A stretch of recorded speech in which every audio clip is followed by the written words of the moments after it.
The world is unfair, isn't it? Humanity was locked in a brutal war against the demons, and amidst the chaos, a boy from the slums, with no training, no support, no resources, became one of the strongest warriors in history. He fought until the very end. Even without any reward, Tiny stood his ground. In the most terrifying battle of all, the 10 legendary knights were defeated, and he was the only one left standing, the only one capable of defeating the Demon King's 7th commander. But the enemy was far from gone. Their army would return, and Tiny was badly wounded, with no strength left for another fight. That's when he began to wonder, what if fate hadn't been so cruel? What if he had received proper training from the start? Maybe he could have changed everything. What he never imagined was that this wish was about to come true. Our true story begins with a glimpse of a doomed world. Companions who had faced hell and made it back now had no mana left to survive. The 10 strongest knights of the continent, the greatest defenders of humanity, had exhausted their power, and they fell. Only one warrior was still able to move. Tiny, the last one standing, dragged his hammer across the battlefield. The once lush green fields had been reduced to ashes by the trail of a merciless entity, the commander of gluttony. That creature knew no remorse. But when it looked at Tiny, it saw something new,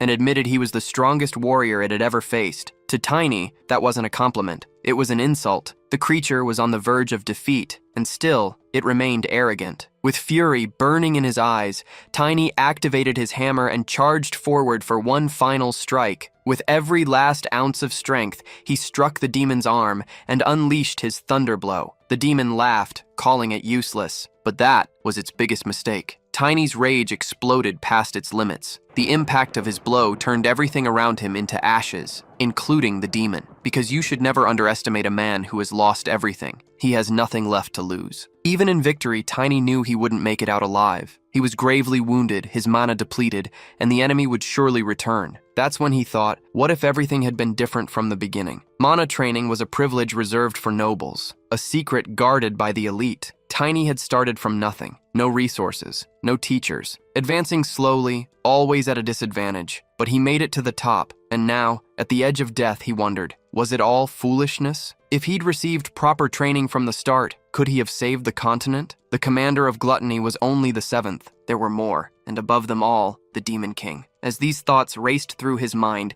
a voice called out on the battlefield. It was Asgard von Valentia, the Sword Emperor. He approached and solemnly said Tiny didn't have much longer, but before leaving this world, he had one question for the young knight. Why didn't you run? Tiny hesitated. Asgard then mentioned he'd heard that Tiny came from the slums and asked if there wasn't something, anything, he wished to protect. He acknowledged how difficult Tiny's life must have been. Tiny replied that he had been wondering what question the Emperor would ask, and though he found it shameful, he admitted something. He hated being weaker than others. He believed that a man should always carry himself with pride, anywhere, under any circumstances, and for that reason, he could never flee from a fight. Upon hearing this, Asgard burst into laughter. Tiny commented that the Emperor must still have some strength left if he could laugh like that. The Emperor smiled and told Tiny that everything would work out. He reminded him of the talent that had brought him to the rank of one of the top 10 knights, driven by sheer pride alone. Then, Asgard said something strange, that if Tiny ever returned, he should seek him out. Tiny was confused. The Emperor clarified, if Tiny were to recklessly visit the past, his younger self likely wouldn't believe any of this. So he shared a secret. His daughter's given name had been Lila, inspired by a flower he and his wife both liked. But, in a quiet confession, he revealed he had never actually liked that flower, and that, above all, was the detail Tiny must never forget. He also urges the protagonist to find him as quickly as possible. Tiny has no idea what is happening, but he notices his consciousness fading and assumes he is dying. However, he suddenly wakes up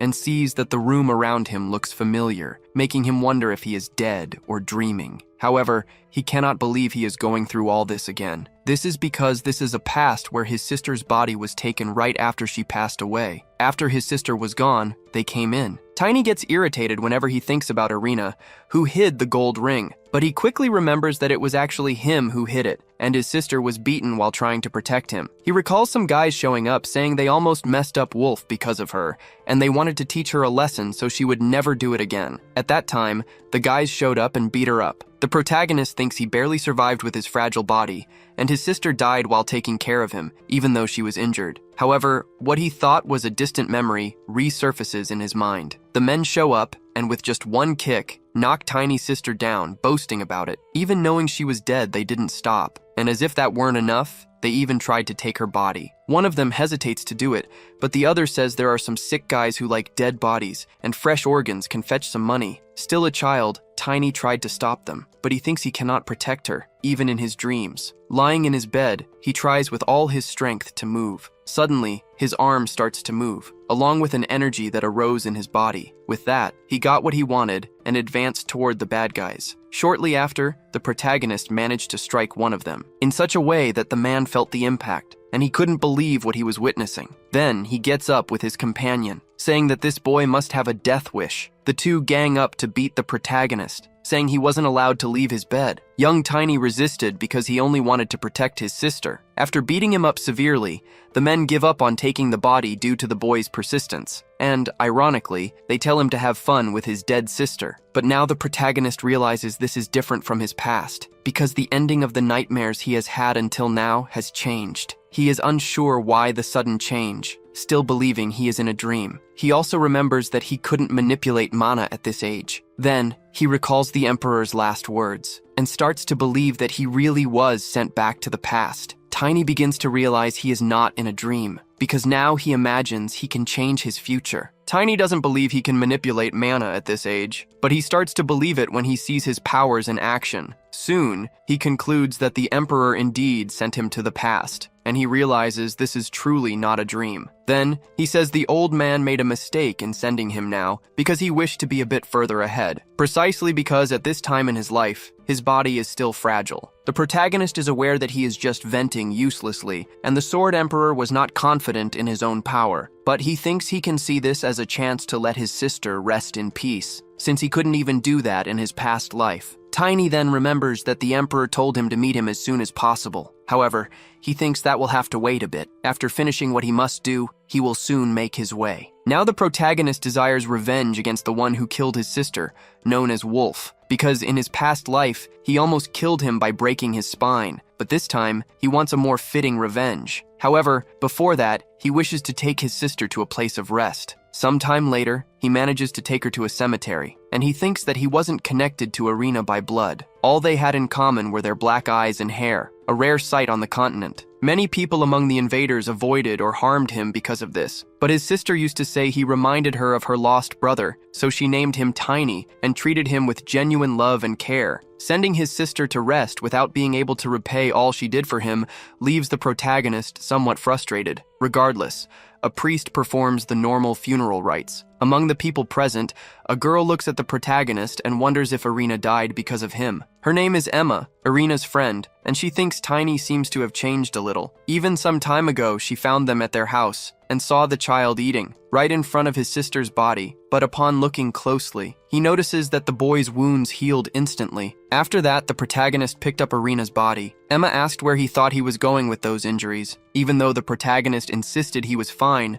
the girl persisted that he should take care of himself. She also said she didn't understand why he listened to Irina's words but not hers. However, surprisingly, the protagonist thanked her for the food, and also for taking care of him, affirming that he would make sure to return the favor. Emma definitely wasn't expecting that, but suddenly, they were holding a funeral afterward, and she wondered what was going through the boy's mind. Speaking of him, Tiny thought this was the only way to make peace with Emma. He also thought he shouldn't blame himself, and feel discouraged because that wasn't what his sister would have wanted. She always told Tiny to be confident and keep his head held high. Soon, the protagonist declared that he held on to Irina's words, saying she should watch him from above and asserting that he wouldn't have any regrets this time. A month after the funeral, the protagonist was ready to start over. He then walked to a specific place. Some men recognized him as one of the slum kids, thinking they could take his money all at once. But as they approached, Tiny asked where Wolf was. One of the men, irritated, asked how he dared to say that name, claiming he must have lost his mind. He even tried to slap the boy but was stopped. Tiny sarcastically asked what was wrong with mentioning Wolf's name. Meanwhile, he gripped the man's arm tightly,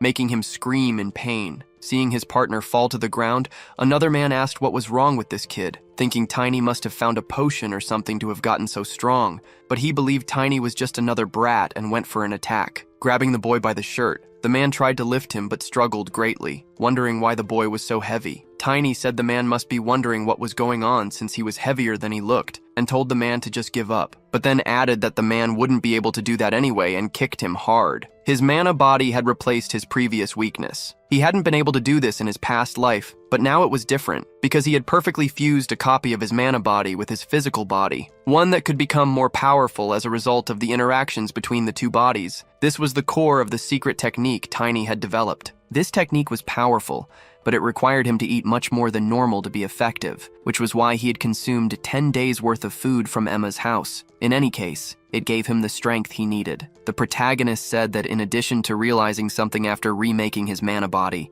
a single mana awakening had an easier time finding its place in damaged bodies. The fallen man didn't understand what he was saying. Tiny explained that it meant he was thankful that the man had once broken his body. After saying this, he hurled the man as if he were nothing. The man's body smashed through a door and passed by several others. Inside, they were alarmed by the presence of an intruder and wondered who he was. Seeing Tiny enter, they identified him as the slum brat. From above, some noticed that the boy had come there alone and questioned what he would do without a weapon. The protagonist asked what they meant by without a weapon. Then with his bare hands he attacked, saying he did have a weapon, his own body, which he used to defeat his enemies, and throw them as if their weight were as light as paper. The mess the protagonist made was enormous. He fought against multiple grown men with a child's body, making it seem insignificant because no one there was a match for him. Tiny even had fun beating his targets. When he finished, everyone was on the ground, and some had even lost a few teeth. Thus, the first stage was complete. He declared he was tired of dealing with the small fry. What remained were the Randers brothers, and Tiny asked why they wouldn't come down to fight him. After the protagonist confronted the brothers, one of them declared he would split Tiny in two,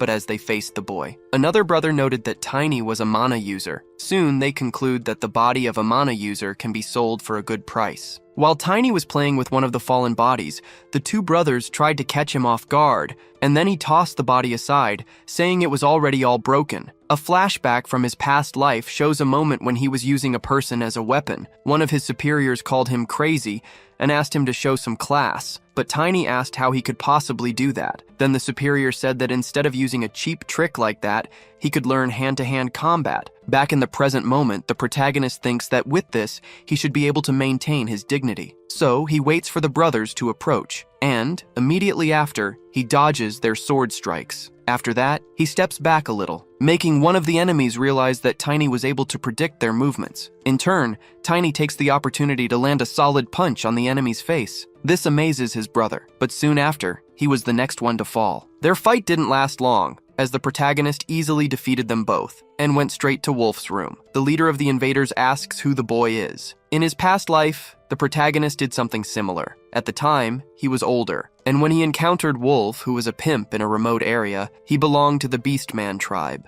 considered the best among the demi-human races. Among them, the pure silver werewolf was special, since he had a trait usually found only in the direct bloodlines of the Beastman royal family. It was very difficult to kill him in Tiny's past life, as he didn't know why a silver wolf was in such a place. But this time, he knows what awaits him. Seeing the boy, Wolf asks if he was the one who caused all this mess. Tiny asks if he can't deduce the answer himself, saying his intelligence must only go that far. Wolf calls him an insolent brat, and promises to tear out his tongue. Soon he begins transforming into his beastly form, and the protagonist says it would have been better if he attacked with everything from the start. Wolf's claws begin to emerge, along with hairy animalistic paws. This way, Wolf transforms completely, but Tiny becomes a little confused, saying that Wolf doesn't have gray fur as he imagined, and asking what kind of dog he turned into. Wolf doesn't like being called that, and launches into a furious attack. The protagonist wonders what is going on, as he notices that Wolf is stronger and faster than the Randers brothers.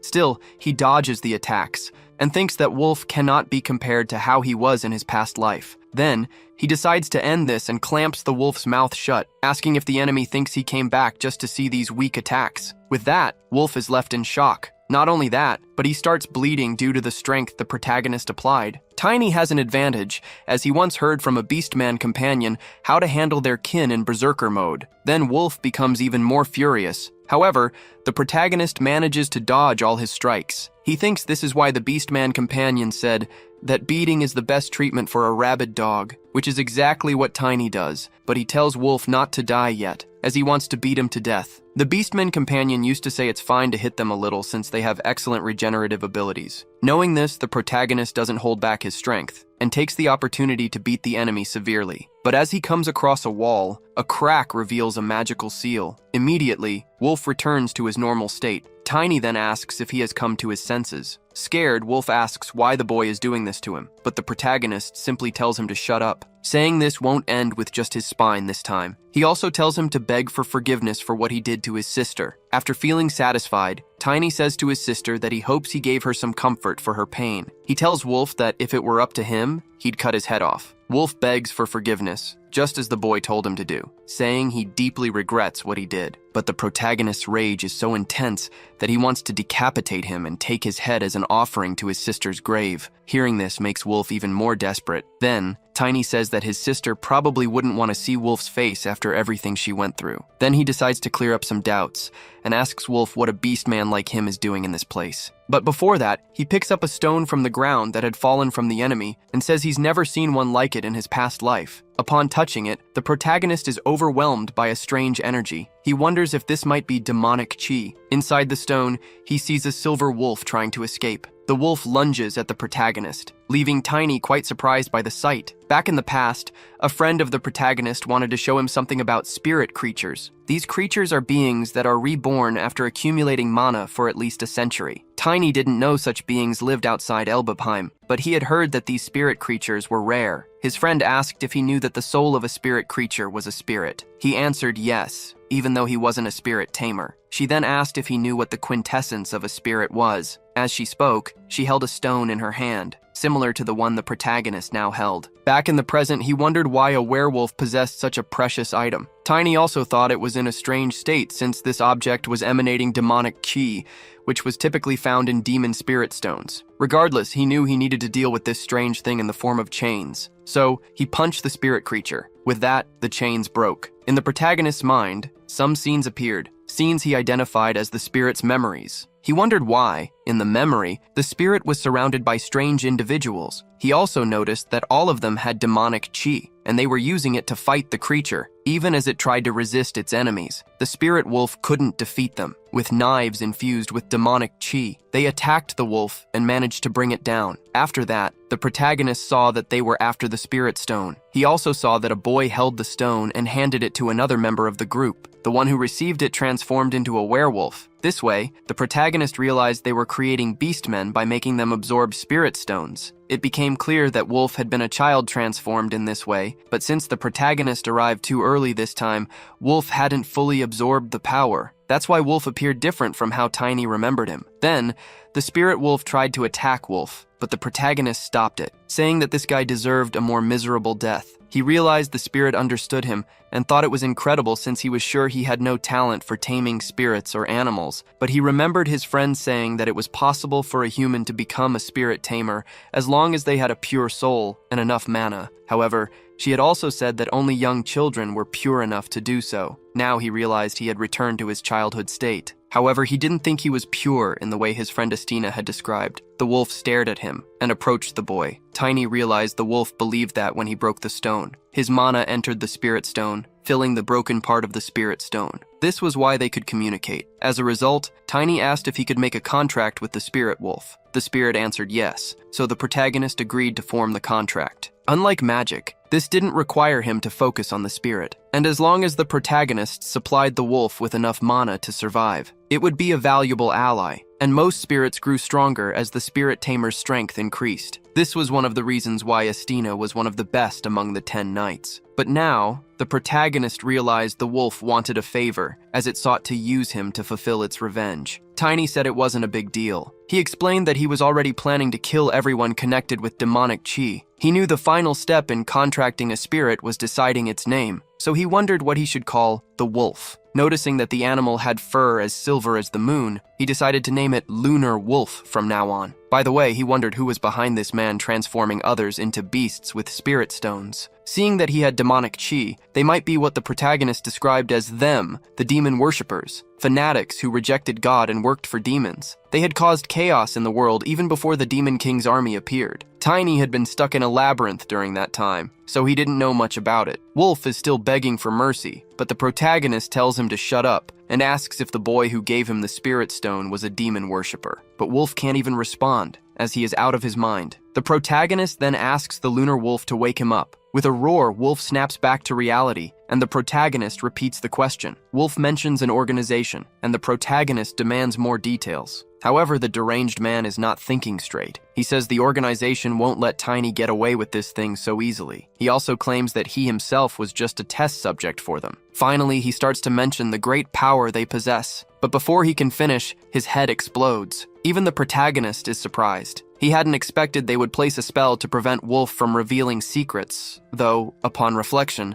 something like this had happened before. In the past, Tiny had thought Wolf was referring to his subordinates on the first floor when he spoke of the organization coming after him. When the protagonist dealt with those men, they didn't even know Wolf was a beastman. For now, Tiny decides to brush it off, saying it's not as if he lives using his head. Looking at the broken wall, he sees something that seems important, and he thinks he should start reclaiming what was taken from him. Next, he uses Wolf's body to break the wall further. Soon, a type of vault is revealed, and the protagonist wonders what the Sword Emperor would have done in this situation. He believes he can someday use the story the Emperor told him before he died. Tiny takes Wolf's hand and uses it to open the vault. He thinks that, to make his future ally trust him, he needs a specific item, which he finds inside the vault, the Valentia family ring. Once a woman approached a boy and asked his name. He replied that his name was Tiny. She said the name was cute and suited him. Then she took a ring from her finger and gave it to him, saying he should look for her with it, and she would help him. Back in the present, the protagonist knows that everyone living in the Aslan Empire knows who she is. Chloe von Valentia. She is the youngest daughter of the Sword Emperor, Asgard von Valentia. She is also known for her kindness and generosity since she was a child. Back then, she was called the Angel of Valentia. Everything changed around the time she turned 16 because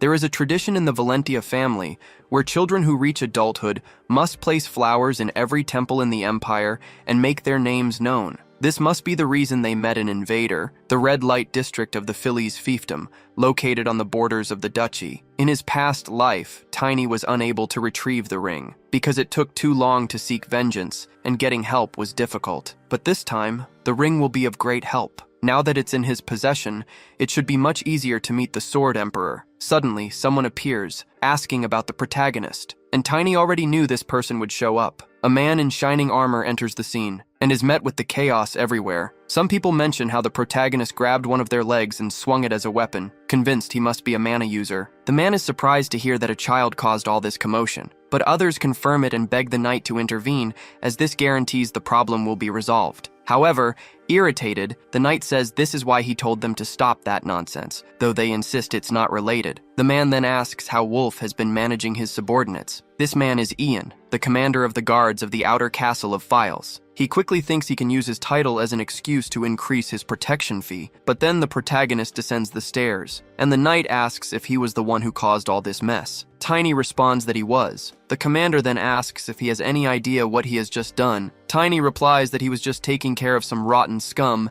and doesn't understand why a knight needs to show up for something like that. He also mentions that it looks like the man was receiving a lot of bribes from Wolf. Despite being irritated, the man says the boy has guts, but that doesn't stop him from launching an attack. The protagonist wonders if the knight has just reached the second level of mana. In any case, he prevents the knight from attacking him, leaving the man quite surprised, as he did not expect his attack to be so easily stopped. Since that's the case, the protagonist thinks that even though he isn't strong, if he gives it his best, he might defeat his opponent. After this, he attacks with a knee strike to the opponent's face. The impact of the blow is powerful, but the knight blocked it with his hands, preventing greater damage. This makes Tiny think that, for now, just demonstrating his power should be enough. The knight comments that he's quite skilled for a child, but the protagonist can only think that he shouldn't make the feudal lord his enemy just yet, since the number of knights under the lord's command is too many. For now, Tiny decides it's better to let the knight leave on his own. Furious, the knight prepares to draw his sword. However, the protagonist is ready. From the top of the stairs, he summons his spirit wolf, facing the creature head-on. The knight becomes visibly frightened. This makes Tiny think that the opponent has probably never seen a spirit in such a small fief,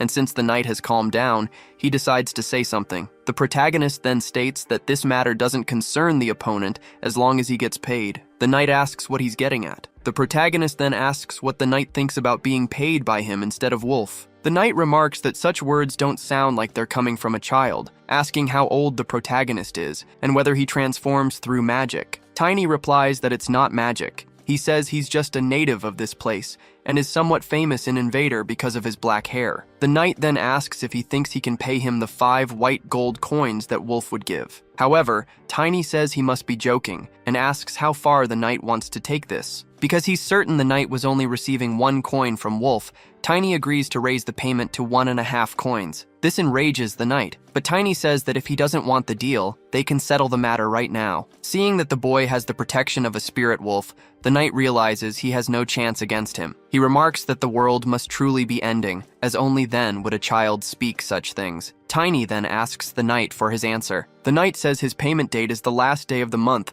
so Tiny must keep his promise. As he leaves, one of those present asks if the Lord's knight will really let things end like this. Angrily, the knight punches the man in the face and simply tells him to shut up. Tiny tells the knight to wait and tosses a coin in his direction, saying that, since the ownership of this place has changed, the new owner should at least greet the feudal lord and asks if the knight can arrange a meeting. The knight replies that he will report this to the lord, but warns the protagonist that he'll feel the feudal lord's wrath if he doesn't pay on time. Tiny says he's aware of that, and thinks that this will only happen if there's a next payment date. Seeing Wolf's former subordinates fleeing, the protagonist asks where they think they're going and declares he'll give them 1 hour to gather all the women working in Invader and the children who beg in the streets. He warns that for every minute they're late, he'll kill 1 person, and if they try to escape, his spirit will hunt them down and kill them. He then tells them to run and not forget that they only have 1 hour. Afterward, Tiny thinks that if everything goes according to his plan, it won't take even a week to deal with this place, and he looks forward to meeting Duke Valentia. When the deadline is up, the men return with the people the protagonist demanded. Emma is among them. As soon as she sees Tiny, she asks what happened to his hand and if someone hit him again. However, he replies that it's not his blood and points to Wolf, saying that he's already dead. Emma wonders if this is really Wolf. Quickly, panic spreads among the others, as they believe the feudal lord won't leave them alone now. Tiny notices that everyone is scared, because no one living in Invader is unaware that the feudal lord is behind Wolf. The people begin to wonder what will happen and what kind of punishment they'll face, but the protagonist interrupts them, asking them that, if challenging the nobility is a grave sin, what will happen to the feudal lord of Philes, who is making Duke Valentia look like a fool? Elsewhere, 2 guards are talking, and one of them mentions that he hasn't seen Lord Ram around for a few days, asking if he's on vacation or something. The other guard says he heard that Ram is on probation because of that incident in Invader. His friend asks what the Lord did. He asks if his friend doesn't remember the fight between the local thugs. His friend asks if he means the time when they all hallucinated simultaneously, because no matter how they were questioned about that moment, they all said the same thing about a giant wolf chasing them. The guard says he remembers now, and not only that, but the leader of those men was unrecognizable when they found the body, and all the money the former boss had simply disappeared. But he asks what that has to do with Lord Ram. His friend responds that it seems while he was negotiating with the new boss, they had a problem. All the shops and warehouses were closed, and the merchants who visited the city have many complaints, as they are no longer making money, which has angered the feudal lord. He also says that's likely why the feudal lord summoned the new boss. While they are talking, the protagonist listens in, hidden. Back to the moment when he was talking with the people, Emma asks Tiny what he is talking about. The protagonist knows that in his past life, he used to believe all nobles were the same. So even after looking at the ledger, he didn't think much of it. As part of the feudal lord's request, he handed over half of Wolf's fortune and the ledger. In return, he gained only some knowledge about Invader, but things are different now. Even though Tiny isn't the smartest person in the world, due to his past life as a knight, he realized there are nobles who are above other nobles. And with this ledger, the feudal lord is finished. So he tells Emma that she doesn't have to understand this now,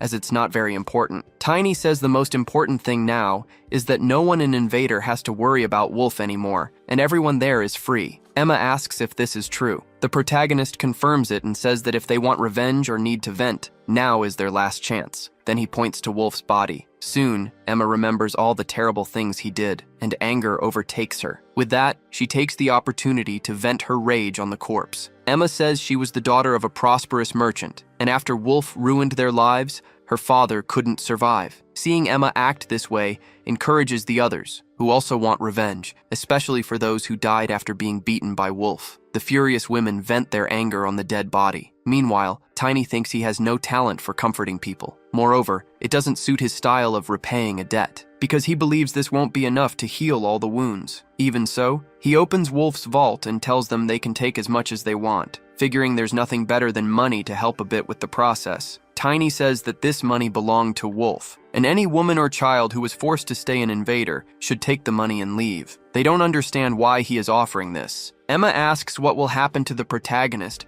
but he says he'll be fine and that she should take the money she needs. The girl says Tiny might not understand this because he is still young, but claims there's no one in this world who doesn't need money. The protagonist asks where she thinks that money came from, stating that even if he sends all the bad guys to hell, the money will remain on Earth. Seeing the amount, the women get excited, but the protagonist has something to say. He warns that if they commit any wrongdoing because of the money, or speak a single word to the feudal lord, he will send his spirit wolf to take care of the rest, claiming that the wolf will track them all down and tear them to pieces. Then he tells Emma that if she's thinking of leaving Philes, he recommends going to Diane. He also advises always traveling in groups and hiring mercenaries from a guild with a good reputation. However, Emma doesn't want to leave without him, but Tiny says he has another place to go and she agrees, believing he is strong enough to take care of himself. Then she says they'll do as he suggested and go to Diane. Soon, she invites the protagonist to find her if his path becomes too difficult. Tiny says goodbye and thanks Emma for everything. From that day on, Tiny decreed that the red light district of Philes Invader is closed. Back to the guards reminiscing about what happened, Tiny introduces himself. They see the boy and ask how long he's been there. They say this is the place where the Lord lives,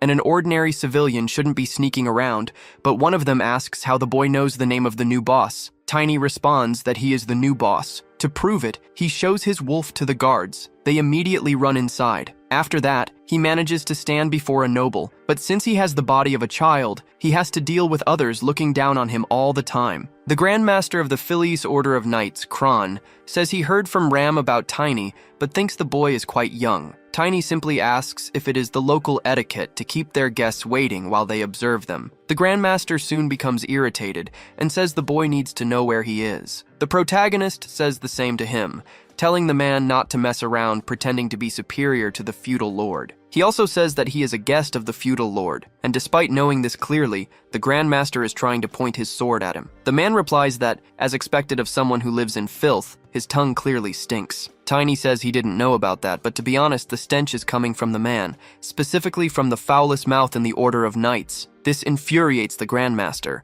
but the butler tries to calm him down, saying the Lord is waiting. Master Kron knows this very well, and the protagonist is relieved that he no longer has to wait. The Grand Master then sheaths his sword and warns the boy to be careful inside because the Lord is someone very strict. In his thoughts, Kron affirms that he will kill the boy as soon as he has the Lord's permission. Anyway, the protagonist goes to meet the Lord, and Kron introduces him to the Lord as Tiny from the alleys. The Lord then tells him to come in. As soon as the protagonist enters the room, he is shocked, wondering if that thing is the feudal lord. Nevertheless, the protagonist maintains his composure, saying it is an honor to meet the governor of Philes. The Lord asks where he learned such etiquette. Tiny responds that he has been practicing for a while in preparation for this moment. His name is Baron Jaimin Volphiles, and after this, the Lord says the protagonist is very good at pretending to be a gentleman. Tiny hears this and thinks he can't get used to it. He also wonders if this is the same feudal lord he once knew. He remembers that back then, the lord was addicted to drugs, so he wonders if this was the lord's appearance before he started using drugs. But putting that aside,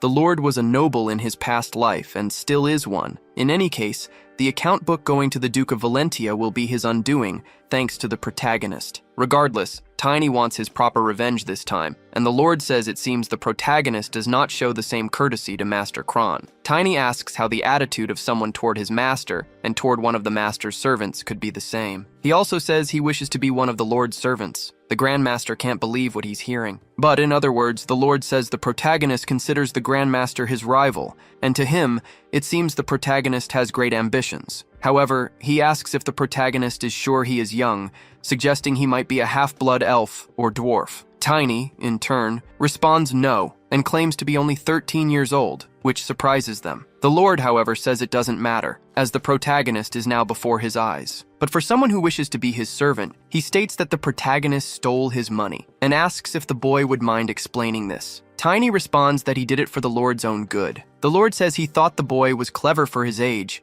but it seems he still doesn't know how this world works. In turn, the Grandmaster says that if the Lord wishes, he can eliminate the boy right now. But Tiny asks if the Lord knew that the Duke of Valentia has started a crackdown on drug trafficking and prostitution. This leaves the Grandmaster extremely surprised. The protagonist claims to know that the Lord is aware Miss Valentia visited his land and acquired this information from her company. Tiny says he just wanted to clear things up for the Lord before it turned into chaos. He thinks this is the truth, so it doesn't matter if the Lord investigates it personally. The Lord says he heard about it during the coming-of-age ceremony for the youngest daughter of the Valentia family. They were planning something big. After that, the Grandmaster tells the Lord that all of this is just the false ideas of a child and that Valentino is full of brothels. But the Lord interrupts him, telling Kron not to overstep boundaries, so he apologizes. Then the Lord says that if the protagonist is telling the truth, despite the rough methods, it is something to be praised. Tiny thanks him, but the Lord says there is one more thing he needs to confirm. He states that he knows the boy controls the spirit of a wolf. He asks if it is a spirit the boy stole from the spirit wolf stone. The protagonist wonders how the Lord knows that, but then the lunar wolf manifests, and it uses its aura to make the protagonist see through the Lord. With that, he can perceive a circle made of demonic energy surrounding the man. Soon Tiny imagines this can only mean that the Lord is a black mage. He knows that demons never lend their power without sacrifices. A second circle mage is certainly a lunatic who has already killed hundreds of people or made sacrifices. Tiny remembers that one of the guys who wanted to take his sister's body mentioned something about this. Not only that, but when he faced the brothers at Wolf's house, they also mentioned something similar. With that, he concludes that the Lord is the one who has been buying bodies from the invaders all this time. Not only that, but he also realizes that Wolf had a black mage behind him all along. Due to the protagonist's delay, the Lord asks why he is not speaking, but Tiny claims he did not understand the question. Then he orders Kron to attack. The protagonist realizes this is a problem because,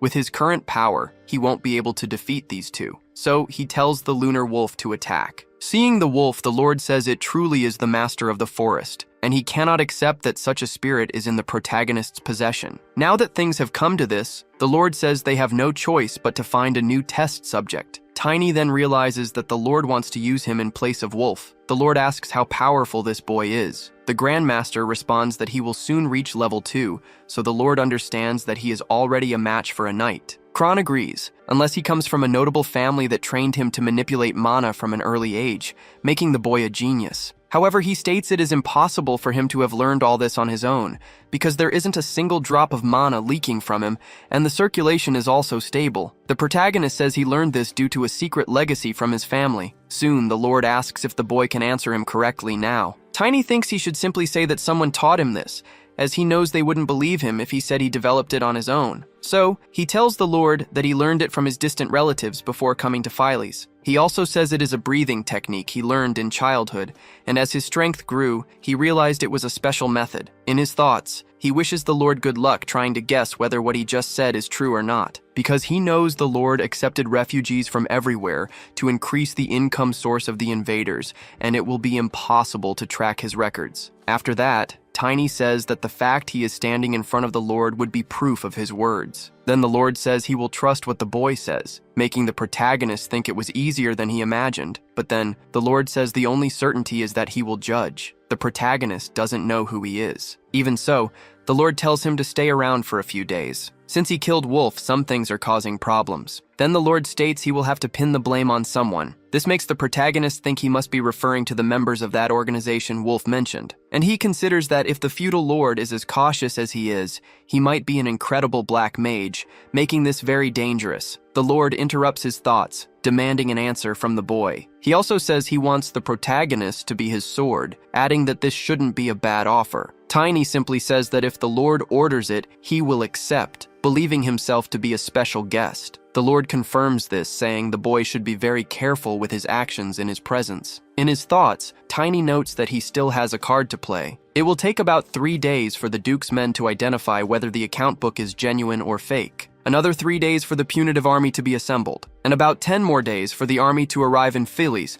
maybe a little over 15 days. However, if the Lord's guest arrives after this period, everything will work out. So he asks the Lord when his guest will arrive. The Lord does not understand why he is asking. Tiny says his wish is to know this, so he can use as much time as possible to learn proper manners. The Lord then says his guest will arrive in a week, and tells the boy not to disappoint him. With this news, the protagonist becomes deeply concerned. Now the protagonist knows he has only 1 week to prepare. He realizes he has only 2 options. The first is to flee, as the people of Invader must already be far away by now. He could leave if he wanted, imagining that escaping from the Lord's men would be easy to do. However, if he does so, he is certain the Lord will put him on the wanted list, and if that happens, things will become even more problematic, especially when he tries to meet the Sword Emperor, and since he received something from him, Tiny must avoid anything that could cause trouble. But that's not the only thing bothering him. Just thinking about having to flee irritates him, even though he doesn't yet have the same strength as in his past life. Finding a way to overcome his opponents has always been his way of doing things.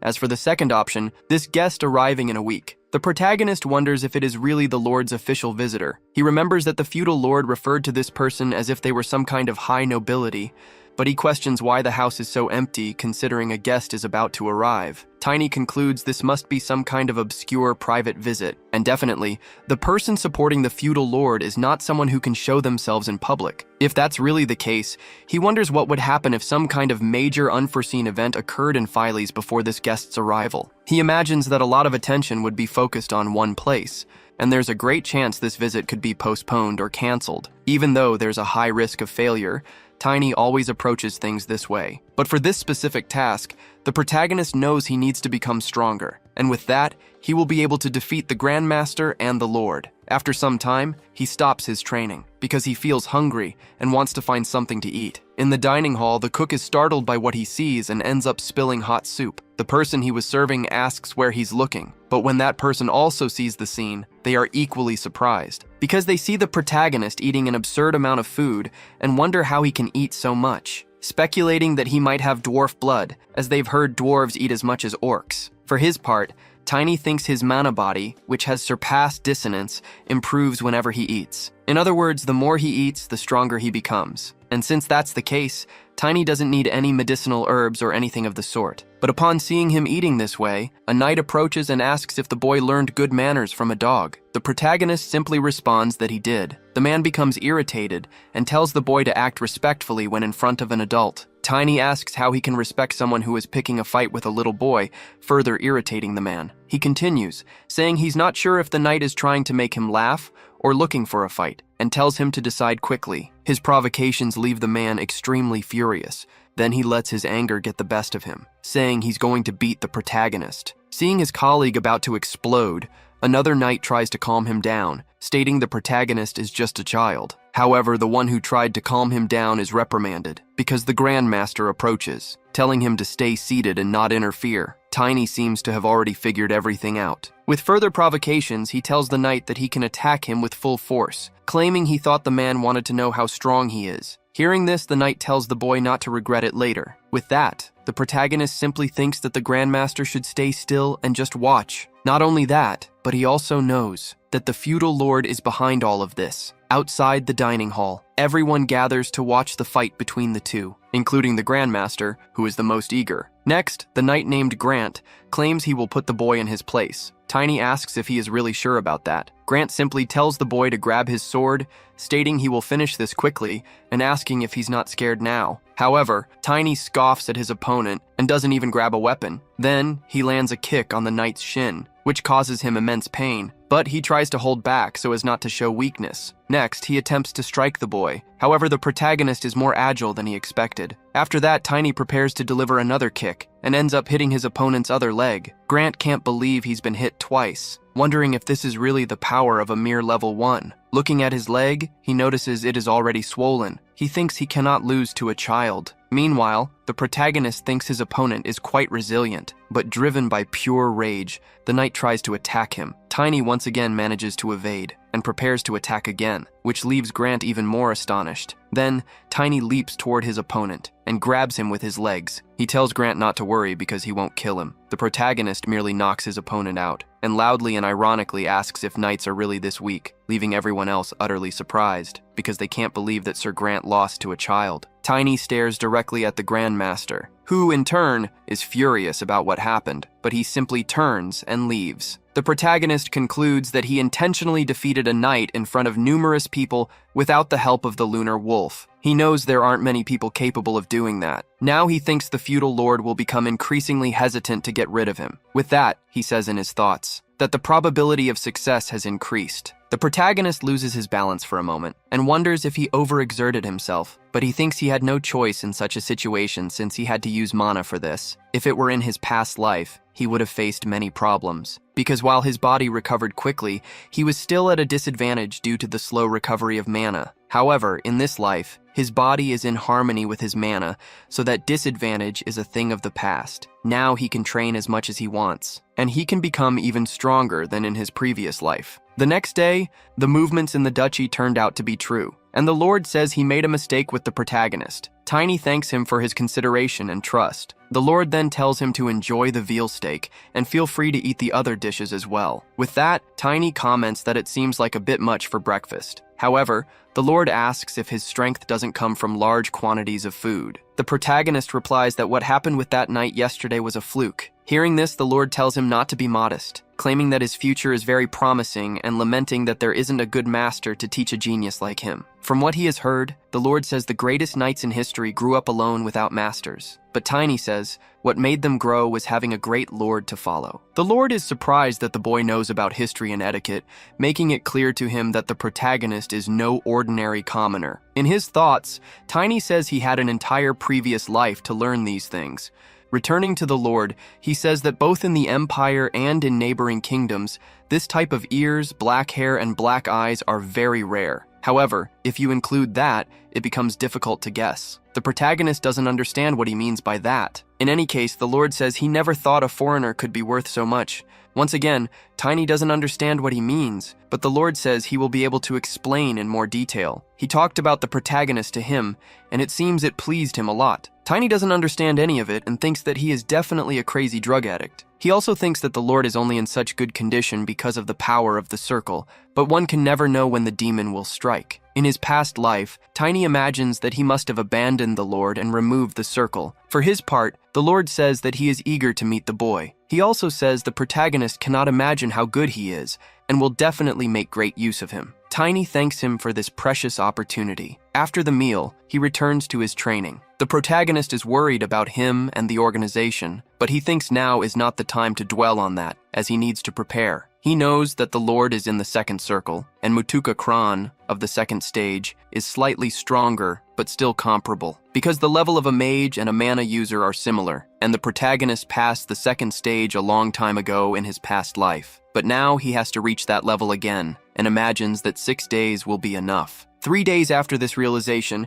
he notes that his body is still small but already quite strong. Just as much as his strength and weight were compressed, his elasticity has increased, and his movements are even better than in his past life. It seems that Tiny has rebuilt the foundation entirely, and thinks that perhaps the problem was his monstrous size. In his previous life, he only wanted to be big and strong, and his body, connected to his mana, responded to that unconsciously. The harmony between his body and his mana was broken because he grew too large, but now that he has reverted to a child's state, he concludes he doesn't need to be so big to be strong. While training, however, he notices some movement. A few guards appear and identify him as the boy who defeated Lord Grant. They then leave, saying it's better to return later. Tiny feels grateful that they are avoiding him, giving him more space to train. After eating heavily for 3 days and training for hours with the dummies, everyone eventually loses their curiosity. Now, they slowly start avoiding him. However, the captain approaches. The protagonist asks what he wants. The captain tells Tiny to follow him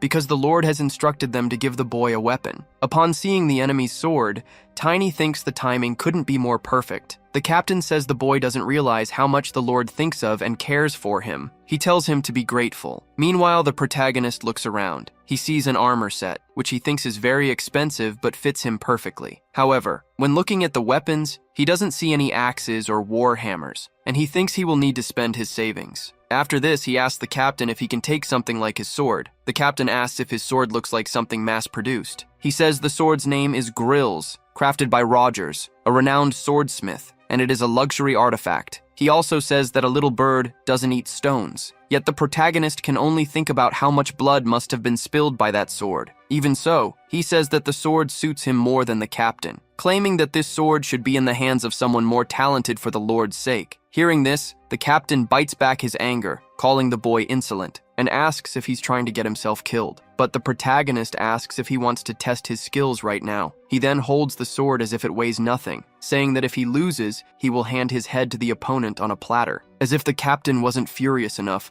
this provocation makes him attack the boy with all his strength. Outside the armory, the guards only hear the commotion and listen to the protagonist apologizing, saying he'll be more careful. But then the boy walks out of the room, and though injured, he is carrying the sword he wanted so much. The guards who see this wonder if Captain Kron hit a child, thinking that even though Tiny is exceptionally skilled for his age, this will be a problem. They also wonder if it's true that the captain dislikes this boy, as rumors suggest the protagonist might even take the captain's place in the future. Still, they think it's wrong for a captain to hit a child. But in any case, they decide it's none of their business and go about their lives. As he walks through the corridors, some maids, upon seeing the protagonist injured, ask what happened to him. Tiny replies that the captain said they were going to fetch a weapon, and he agreed to go with him, and then this happened. The maids then tell him to go rest and call them if he needs anything. Back in the Lord's chamber, he asks what is happening with the sacrifice. His servant replies that it is secure, so the Lord asks if more bodies appeared again today. The servant confirms, and the Lord thinks that this boy is turning the invaders upside down. With that,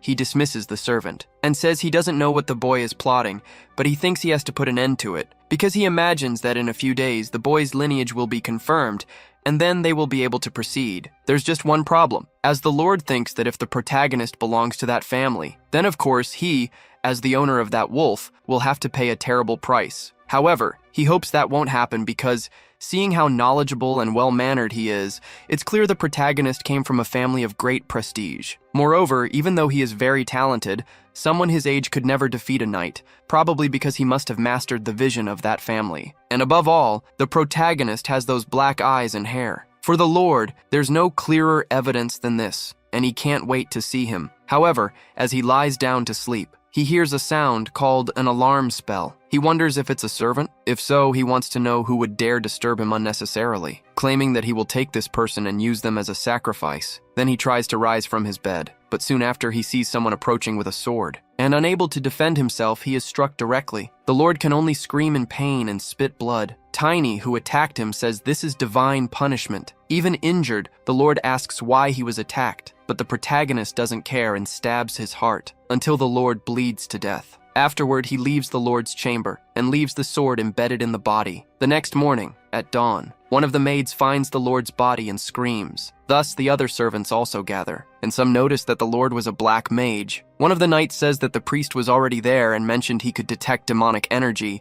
so he would report it to the parish. His name is Glenn, a member of the Phileas Knights, and he says an investigative team from the Empire will be sent soon. Another guard asks why the Lord's body remains like this. He thinks it has already been several hours since the Lord died, because they say the bodies of black mages rot immediately after death. They find this situation horrible and wonder why the Lord made that choice. Glenn thinks the Lord abandoned the lineage and honor of being an imperial noble and was executed as soon as it was discovered. Then he says there's no way to question a dead person, but there's still something unclear. After that, he examines the sword more closely and realizes it's the captain's sword. However, the others don't believe the captain would do such a thing. One of them mentions that the boy managed to meet the Lord alone, given his excellent skills. He also says there was talk about a new captain, so he concludes the current one might have snapped after hearing this. Another guard asks if he would kill the Lord just for that. He wouldn't do such a thing unless he was insane. However, they question, if that's the case, why hasn't the captain appeared yet? Glenn says he has a bad feeling about this and decides to do some investigations. Soon, he talks to several people, and after interviewing all the guards and servants,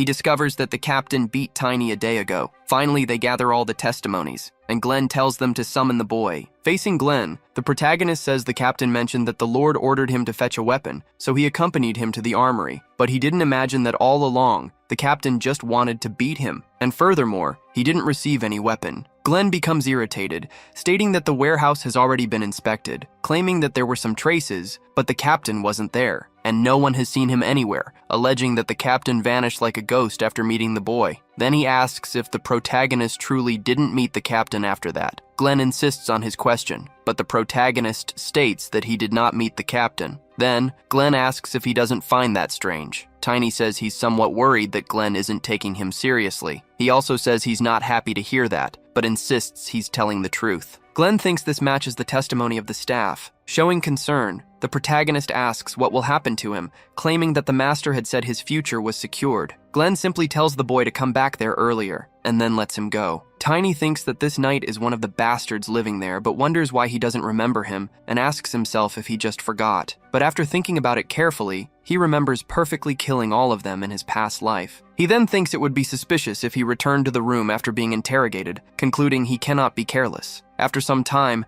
he returns to the room, and receives a mercenary plate and money from Glenn. Glenn says that only commoners with the status of mercenary or merchant can freely enter other provinces, affirming that he personally verified the identity. Tiny thinks he really wanted one of those, but he asks why he's being given it out of the blue. The knight tells the boy that playing around in a rotten place will only waste his talents and advises him to go play in better places, claiming that this is advice from a life veteran. Upon hearing this, Tiny thinks this is advice the knight himself wishes to follow. Now he understands why he hasn't seen him before. Glenn must have left the place. Regardless, Tiny thanks him and says he thought he should leave anyway. He thinks that now that the Black Mage is dead, the Imperial family must act. The protagonist prevented him from making a move, but the Duke's investigation team hasn't appeared, so he concludes that he'll have to go personally. Glenn tells the protagonist that if he succeeds on his journey, he must not forget about him. Tiny asks what his name is again, and Glenn is shocked that the boy doesn't know his name. A bit embarrassed, he introduces himself as Glenn Liberty, but says the boy can just call him Glenn. The protagonist then says that Glenn also needs to remember his name. Then he leaves,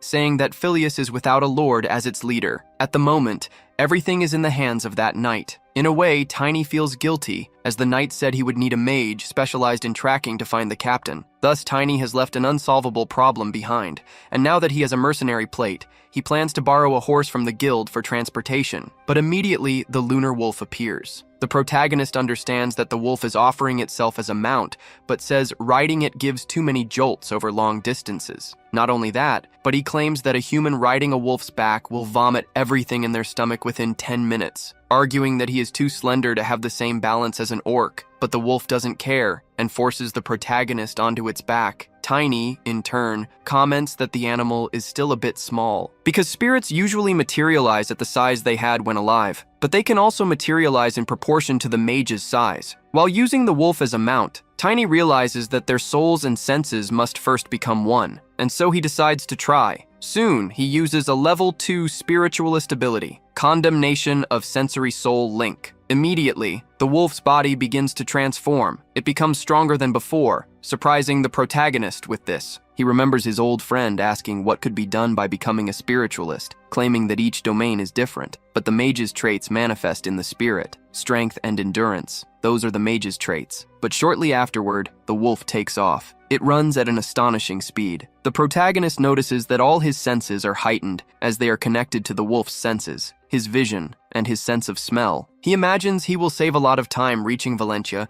and concludes he can travel farther and faster this way, possibly even reaching Karun, where the first catastrophe will occur. In his previous life, as if heralding the arrival of the Demon King, many catastrophes emerged one after another, which greatly weakened humanity's strength. It all began with the disappearance of Karun's relic, something the protagonist thinks he must prevent from happening. The treasures of humanity granted by the goddess, the 7 sacred relics. This was supposed to be the final sacrifice, but in his past life, these relics were stolen, However, in this life, Tiny wants to overcome all these disasters and become the greatest warrior because he wants to join the human army against the Demon King. The first catastrophe in Karun, the Kingdom of the Sea, is where the protagonist wants to go, right after visiting the Duke's house. At another moment, people notice that the Imperial family is sending an investigation team for the Lord's murder. There are even rumors that he was a black mage. With this, they wonder if they'll end up being affected. A man talks to his friend and says it's better to be careful just to be safe, and his friend says it's better to stay out of it for now. But gradually, they notice a strange mist approaching, emanating around a mysterious person. The city guards demand that this person identify themselves. However, the person refuses and passes through the city gate with no difficulty, leaving the guards collapsed at the entrance. At night, in the Lord's palace, Glenn is still awake, working. However,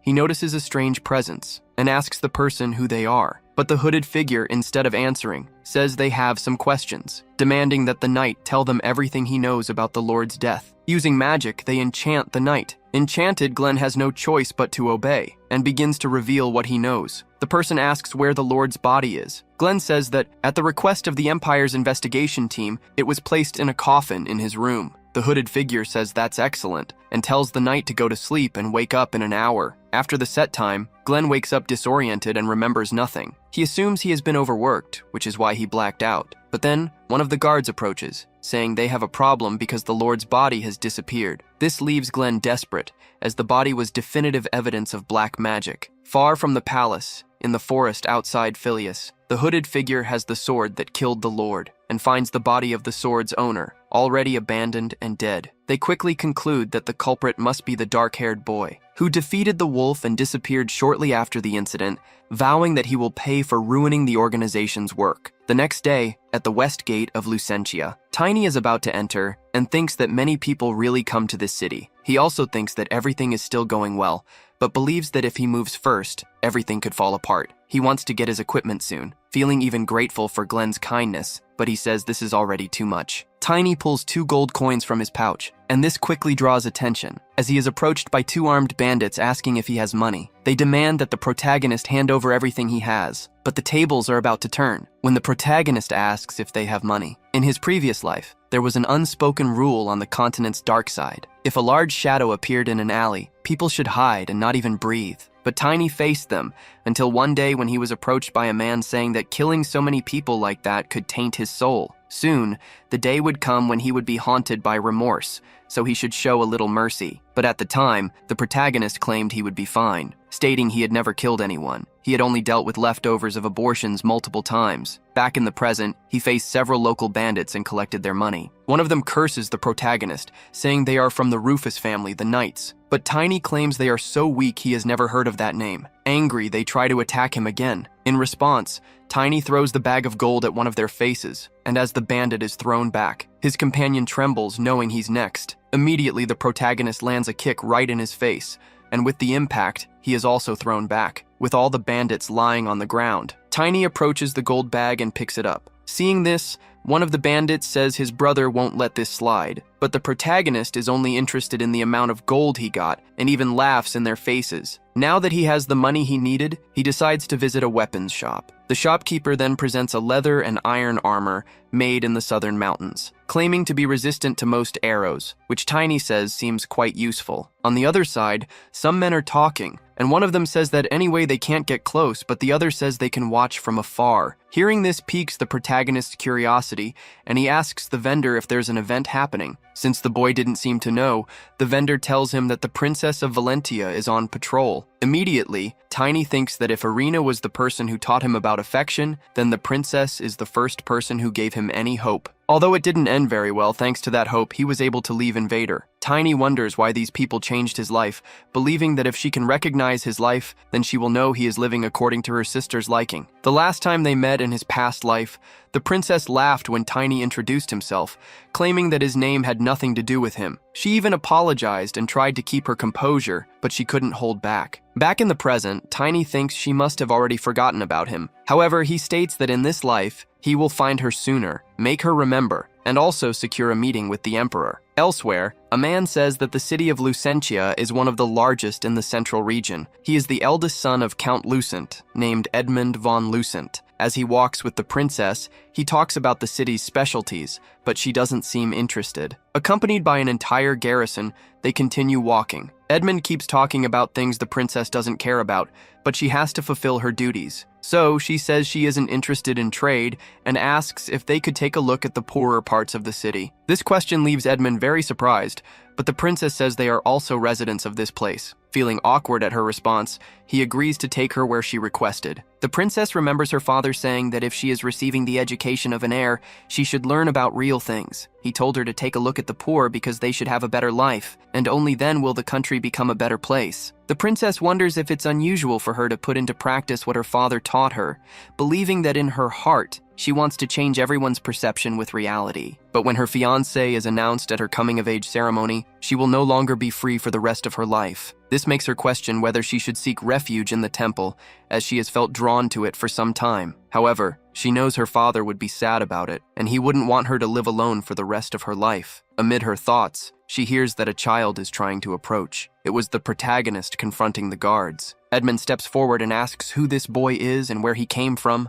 claiming that he must leave immediately. However, unexpectedly for them, Tiny takes out an item and says this is a ring that the princess herself gave to him, claiming she said he should come see her, and even though he's late, he would like to greet her. The others think this is nonsense, except for the princess, as she recognizes the ring the boy is showing. But she says it's strange because she gave that ring to a poor child, and asks the protagonist how he got it. Realizing that the princess doesn't recognize him, Tiny now finds himself in trouble, as the guards point their swords at him, precisely because the princess thinks he stole the ring. With swords around his neck, the leader of the guards demands the boy explain himself. Tiny now thinks that they met too soon, and says it may be hard to believe, but claims that the child is him. He thinks that maybe the princess doesn't recognize him because he suddenly grew up, so he decides to give more details, saying he was the only one with dark hair in Phileas, and perhaps the only one in the entire duchy. The princess asks how that's possible because the boy she met was so frail and couldn't even speak properly. She also says he was so small and cute, but was a pitiful boy. Thinking about it, the protagonist realizes that even if he were small and cute,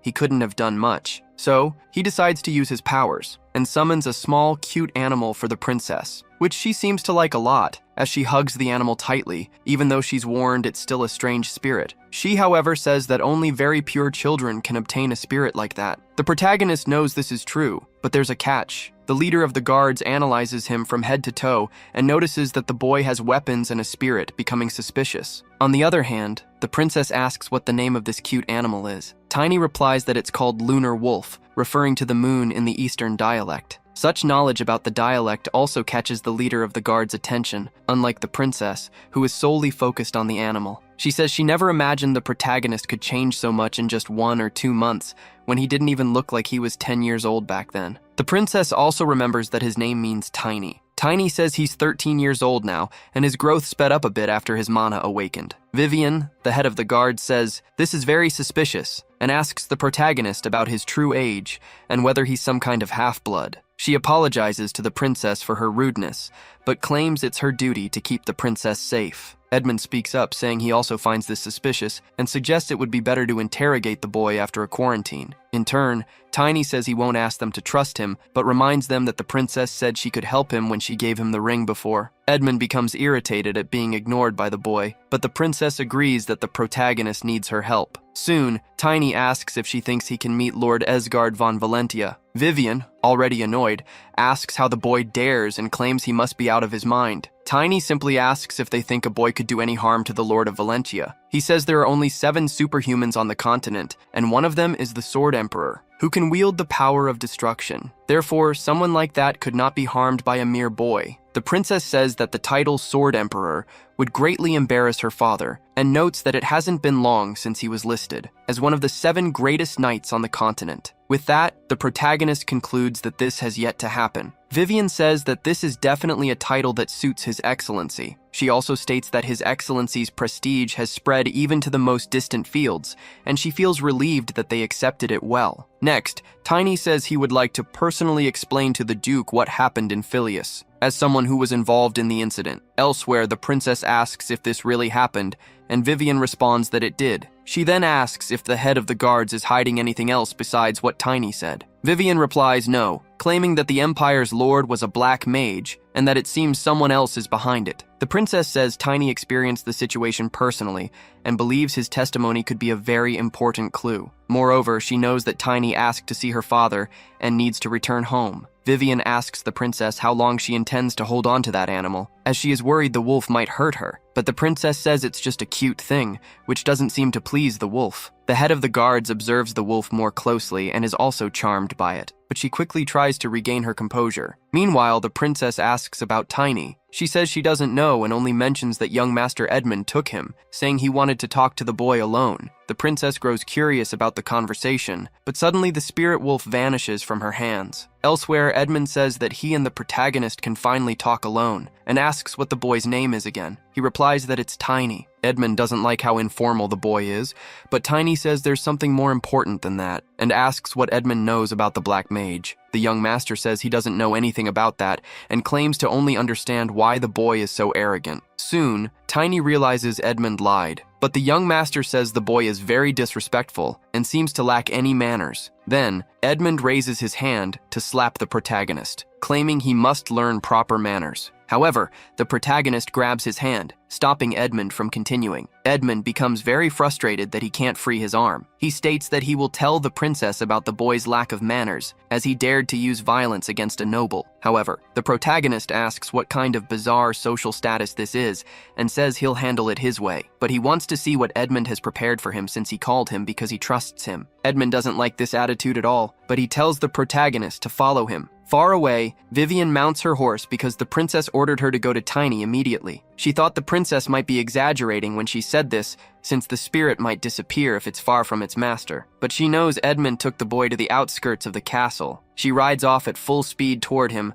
hoping it's not too late. As they walk to another place, Edmund leads the protagonist to a large mansion, but Tiny doesn't seem to care about it at all. After entering, a man asks how Edmund got there. He also asks if something happened, as the deadline is still far off, and he wonders why the young master has come for the product. They are the Rufus family, first in the hierarchy, and a bunch of fools. The protagonist dislikes this family, as he faced them before. Edmund in turn says he's not there for the product, but demands that they educate this insolent commoner. One Rufus hesitates, unsure if he should do it, but Edmund slaps him, asking how he dares to question the orders of the duchy. Then Rufus says he understands. He immediately tells Eric and Tillman to go ahead. However, as soon as these two face the protagonist, they recognize him right away because they were beaten by him when they tried to rob him. Sarcastically, Tiny greets them, and both of them are instantly terrified. The eldest asks why the two are hesitating. They respond that this is the boy they talked about before, and ask Rufus to handle him. The eldest says the boy is unlucky and should have been more careful. Edmund, seeing Rufus, thinks he seems very confident and likes that. The big man, for his part, wants to end this quickly, but he is struck before he can do anything. And with the force of the blow, he is thrown to the other side of the room, falling unconscious on the ground. The protagonist, however,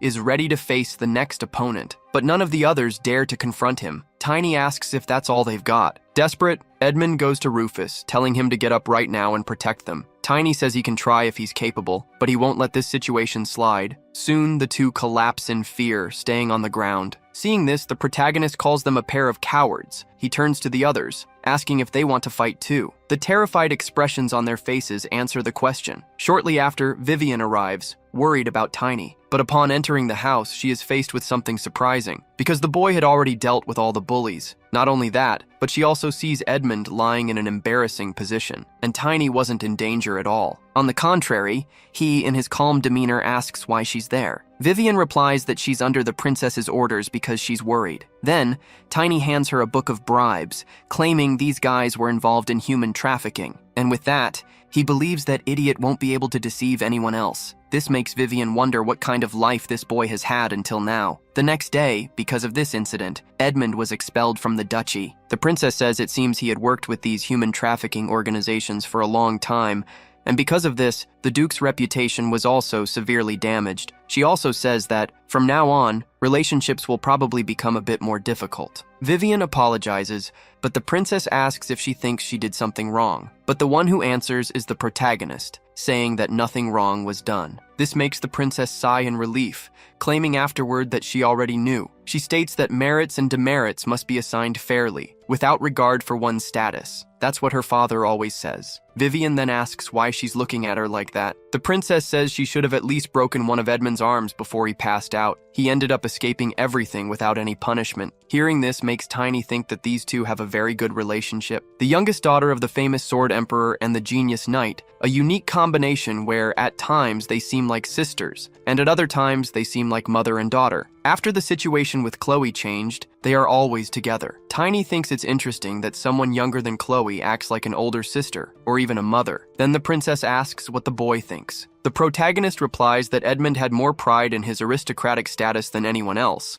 and no one will ever forget his sins. Vivian exclaims about the things the protagonist says and asks if he's really a child, but the princess is only interested in playing with the lunar wolf. Afterward, she even comments that the wolf's name is too long and decides to call him just Lunar from now on. Tiny asks if she doesn't blame or distrust him. Chloe responds that she has already heard of the dark-haired boy from Phileas. It's said he destroyed the underworld organization and freed all the victims, and since he just did it again, the princess finds it incredible. With this, the protagonist is glad she believed him. However, she tells him to never let it happen again, and says Tiny needs to share such things before acting. 3 days later, they are still traveling, until the carriage comes to a stop. One of the guards says that an elf has asked them to set up camp, so the princess steps out of the carriage along with the others. The elf introduces herself as Irina, an envoy of the World Tree. After greeting the travelers, she asks if she may join them for a moment. The princess seems pleased with the idea. However, Tiny recognizes the elf as a fifth circle sorceress. Elves, descendants of fairies, are famous for their beauty. Elvenheim, the kingdom of the elves, is located in the far west. For this reason, it has always been difficult to see elves in the Aslan Empire, which is at the center of the continent. Even so, most of the Empire's people are friendly toward them. Elves born with elemental abilities are known for being pure, gentle, and peace-loving. And this elf is a large-scale fifth circle black mage. In turn, the princess asks if Irina is crossing the Valentia Duchy to reach the kingdom of Weravist in the north. Irina imagines that it might be inconvenient for the people of the Aslan Empire, since the empire has been in conflict with the kingdom of Waravist for some time. But the princess says that's not the case and states it's just a long journey. The elf says that's exactly the point, as her goal is to travel the world and hear new stories. Chloe mentions that she has heard about this and asks if Irina is undergoing elven training for the elite elf knights. The elf replies that yes, that's exactly it. However, something piques her curiosity. Irina asks if the princess is the owner of the spirit wolf in her arms. She responds that it's a good guess, but says the spirit belongs to the boy, pointing at the protagonist. Irina says she has heard that there are very few humans with elemental powers. Tiny thinks he already knows everything, and never imagined that this person was someone of high rank. Soon, he says he is impressed, as it's the first time he's seen an elf up close. But it's all an act on his part, because the protagonist believes he can't fight her now and will have to wait. However, his performance convinces Vivian and the princess, and he thinks it doesn't suit his demeanor, but he has to keep up the act. Fortunately for him, the elf doesn't know the lunar wolf's abilities, as only the owner knows all of the spirit's capabilities. He also wonders how the elf manages to hide such a high level of magic. Irina, in turn, says that since they're talking, they could do a demonstration of magic. Tiny wasn't expecting her to showcase her power outdoors. This reminds the protagonist of his past, where a friend named Argon warned him to differentiate elven powers. Either way, he observes that there are 12 level 3 specialists in total, and 1 level 4 warrior. The stages of a mage's circles and a mana user's levels can be considered equivalent. So, to defeat someone 1 level higher, at least 5 people 1 level lower would be needed. In other words, if Tiny, at level 2, wants to defeat someone from the 5th circle, which is above level 3, he would need at least 100 copies of himself. A single attack from the elf would be enough to defeat him. Thus, the protagonist considers preparing a surprise strike and just needs to wait for a good opportunity, since they have a secret card on their side, the lunar wolf. Speaking of which, the wolf jumps from Chloe's lap and goes to Vivian. Seeing this, Irina says he's very cute, and that she would also like to hold him for a moment. Then she asks the protagonist if she can, and he responds that she can. He says he won't deny this request and hands over the wolf. But what happens next surprises everyone. The wolf transforms into its strongest form, and the protagonist takes advantage of the moment to attack. The elf definitely wasn't expecting this. Not only that,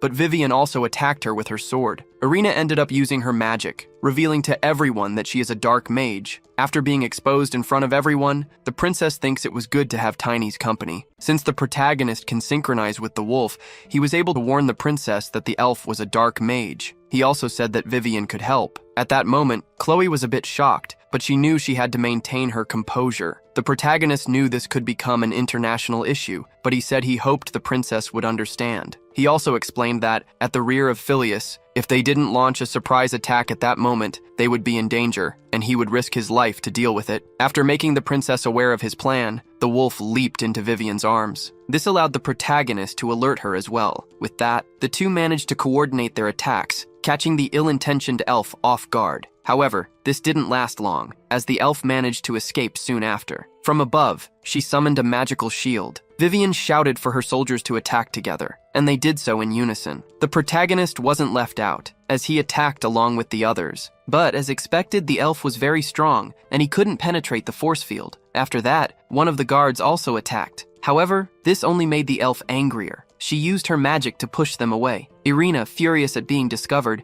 demanded to know how they figured it out. Tiny replied that it wasn't hard to tell since he smelled the stench of her dark magic. The boy's audacity provoked Irina's deepest hatred. This made her even stronger, even surprising Tiny. Irina used her magic to cause an explosion, creating a cloud of magical smoke. Everyone was about to be hit, including the protagonist, who was very close, but he managed to summon a magical force field to protect himself. Even so, the impact was so strong that he was thrown far away. After getting up from the ground, he thought this was the first time he had to use this ability in his current life, and he was barely missed by the attack. Meanwhile, Vivian said that the elf's shield was weakened, and they should seize the opportunity to attack. Irina kept attacking, shouting for everyone to get out of her way. Tiny took the moment to mount the lunar wolf and charge toward the opponent. However, once again, he couldn't break through her shield. Even so, he caught the elf's attention. Distracted, she didn't notice the others approaching, but at the last second, she managed to dodge their attack, saying that if this ends with just one death, it will be completely useless. She also declared that, now that things had reached this point, she would kill everyone. Her words, however, didn't frighten the heroes, who used the moment to attack again. This infuriated the elf even more. Tiny approached from above and tried to strike her. He managed to land a blow,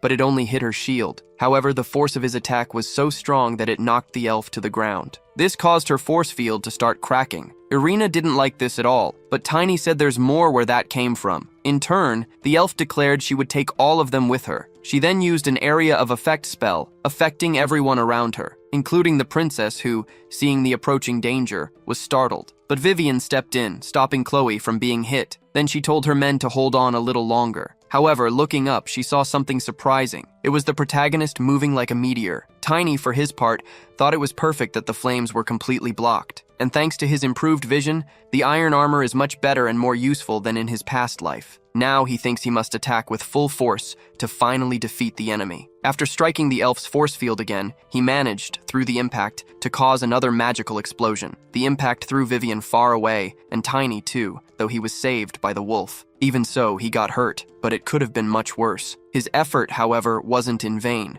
as Tiny succeeded in destroying the elf's magical shield. Having succeeded, he mounts the wolf again and charges forward, telling the others to attack as well. Vivian stands up and acts according to the plan. Frustrated and angry, Irina asks how they dare, calling them filthy humans and pushing them back with magic. Vivian notices that the elf still has considerable power. Looking at the protagonist, she sees that it hasn't stopped him from attacking. The protagonist continues advancing toward the opponent, and as he gets close enough, he launches another attack on her. Then Vivian tells the guards they need to finish this quickly. Realizing she's at a disadvantage, the elf retreats, and the protagonist notices she's fleeing. He immediately tells everyone to stop her by attacking, but the elf wasn't fleeing. Instead, she gained enough height to unleash her most powerful attack yet. Tiny realizes she's the last follower of the demon, but sacrificing her body to amplify her powers is absurd to him. Even so, Irina performs the fiery offering, aiming to burn everything below. After that, the black magic flames engulf the area. hitting several royal guards. The protagonist manages to escape with his wolf, and notices that the warriors are already at their limit, concluding they need greater power to end this fight. So he says they must have bought enough time, and states that it's Chloe's turn to act. The princess then begins to manifest her power. She uses her ability called Shine, the divine power channeled through penance and blessings. Those who attain priesthood through penance,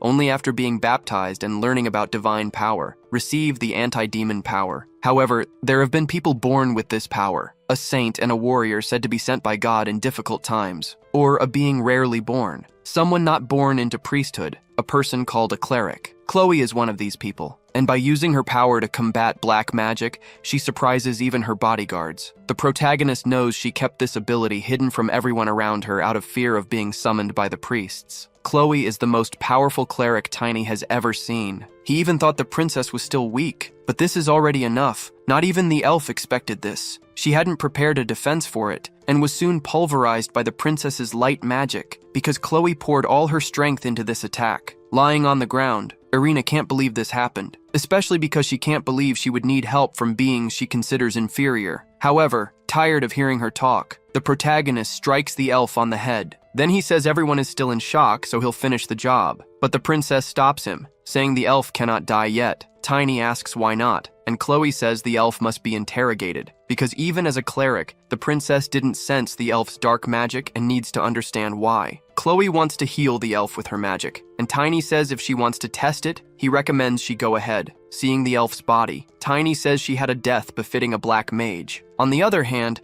the guards find it incredible that the princess is a cleric. Chloe says that, in the end, her secret was revealed, and she feels like she's lost a lot. Then she asks if he knew her secret, since he was the only one who didn't seem surprised when she used her abilities. The protagonist responds that he did, and the princess wonders how, since this secret is kept even within her family. Tiny says he can't explain it now, but he will at some point. Chloe is satisfied with this answer and doesn't question him further, which surprises the protagonist. He also remembers the mage who was after him, admitting that he's already gotten into too many problems. He also says the princess was in danger because of him and claims it's the noble's duty to eliminate all demonic threats. But Chloe says that if she had died, it would have been due to her own lack of power, and she sees no reason to be angry with Tiny. This only makes the protagonist think that the princess is still the same as she was in his past life. After that, the princess notices that the boy was worried about her and finds it endearing. Vivian notices this and asks if the protagonist hates being called a child. He says no, but in his thoughts he knows he's older than he looks. However, Vivian says that children at his age hate being called a child. And this shows that the protagonist, like other children, has a normal side. Tiny insists that this has nothing to do with anything. Chloe feels her obligations as a princess, thinking she must report what happened to her father as soon as possible. She concludes that she will send a report as soon as they reach the nearest city. Sometime later, they arrive at the main gate of the city of Taiban. Seeing the reception, the protagonist thinks to himself that he knew the Sword Emperor takes good care of his daughter, but this is a bit much. Not only does he think this, but Chloe also does, blushing with embarrassment. The people around are also impressed, as a fleet of blue-winged knights presents itself to welcome the princess. Seeing this, Tiny thinks the Valencia elite is quite over the top. All these knights are at least specialists and belong to the most powerful group in the empire. After this, Garen Clemen, vice captain of the Blue Wing Knights, leading a force of 103 knights, introduces himself to the princess with greetings. The princess says he and the other knights have done a great job and tells them to rise. Garen expresses his happiness to see that the princess is safe and says that His Excellency was very worried. Chloe, however, says she is sure she wrote in her report that she was safe, claiming that it's a bit of an exaggeration for them to appear here. Garen asks if she didn't face an attack by a dark mage, and says that if there weren't an emergency at the moment, her father would have come to meet her personally. The princess asks what emergency this is. The vice captain explains that, about a month and a half ago, the Tempest family's relic suddenly disappeared, something that shocks Chloe. Tiny also becomes concerned about this. He asks if this relic is an artifact, but Chloe isn't sure. This grabs the protagonist's attention even more. She explains that this is a secret only passed down to the head of the family. She adds that no one else knows, and she can only suppose it might be a powerful artifact. Then, Tiny says he knows why the relic disappeared. Everyone present is shocked to hear this. But the protagonist simply asks to meet His Excellency. saying he will tell them everything he knows. After that, the Blue-Winged Knights escort the princess and her group back home. Meanwhile, the vice captain reflects on what the protagonist said and asks one of the princess's personal guards about him. The guard says the boy's name is Tiny and claims he's an incredible boy, even saying he captured the Dark Mage. He also mentions that he heard the protagonist is almost at the expert level,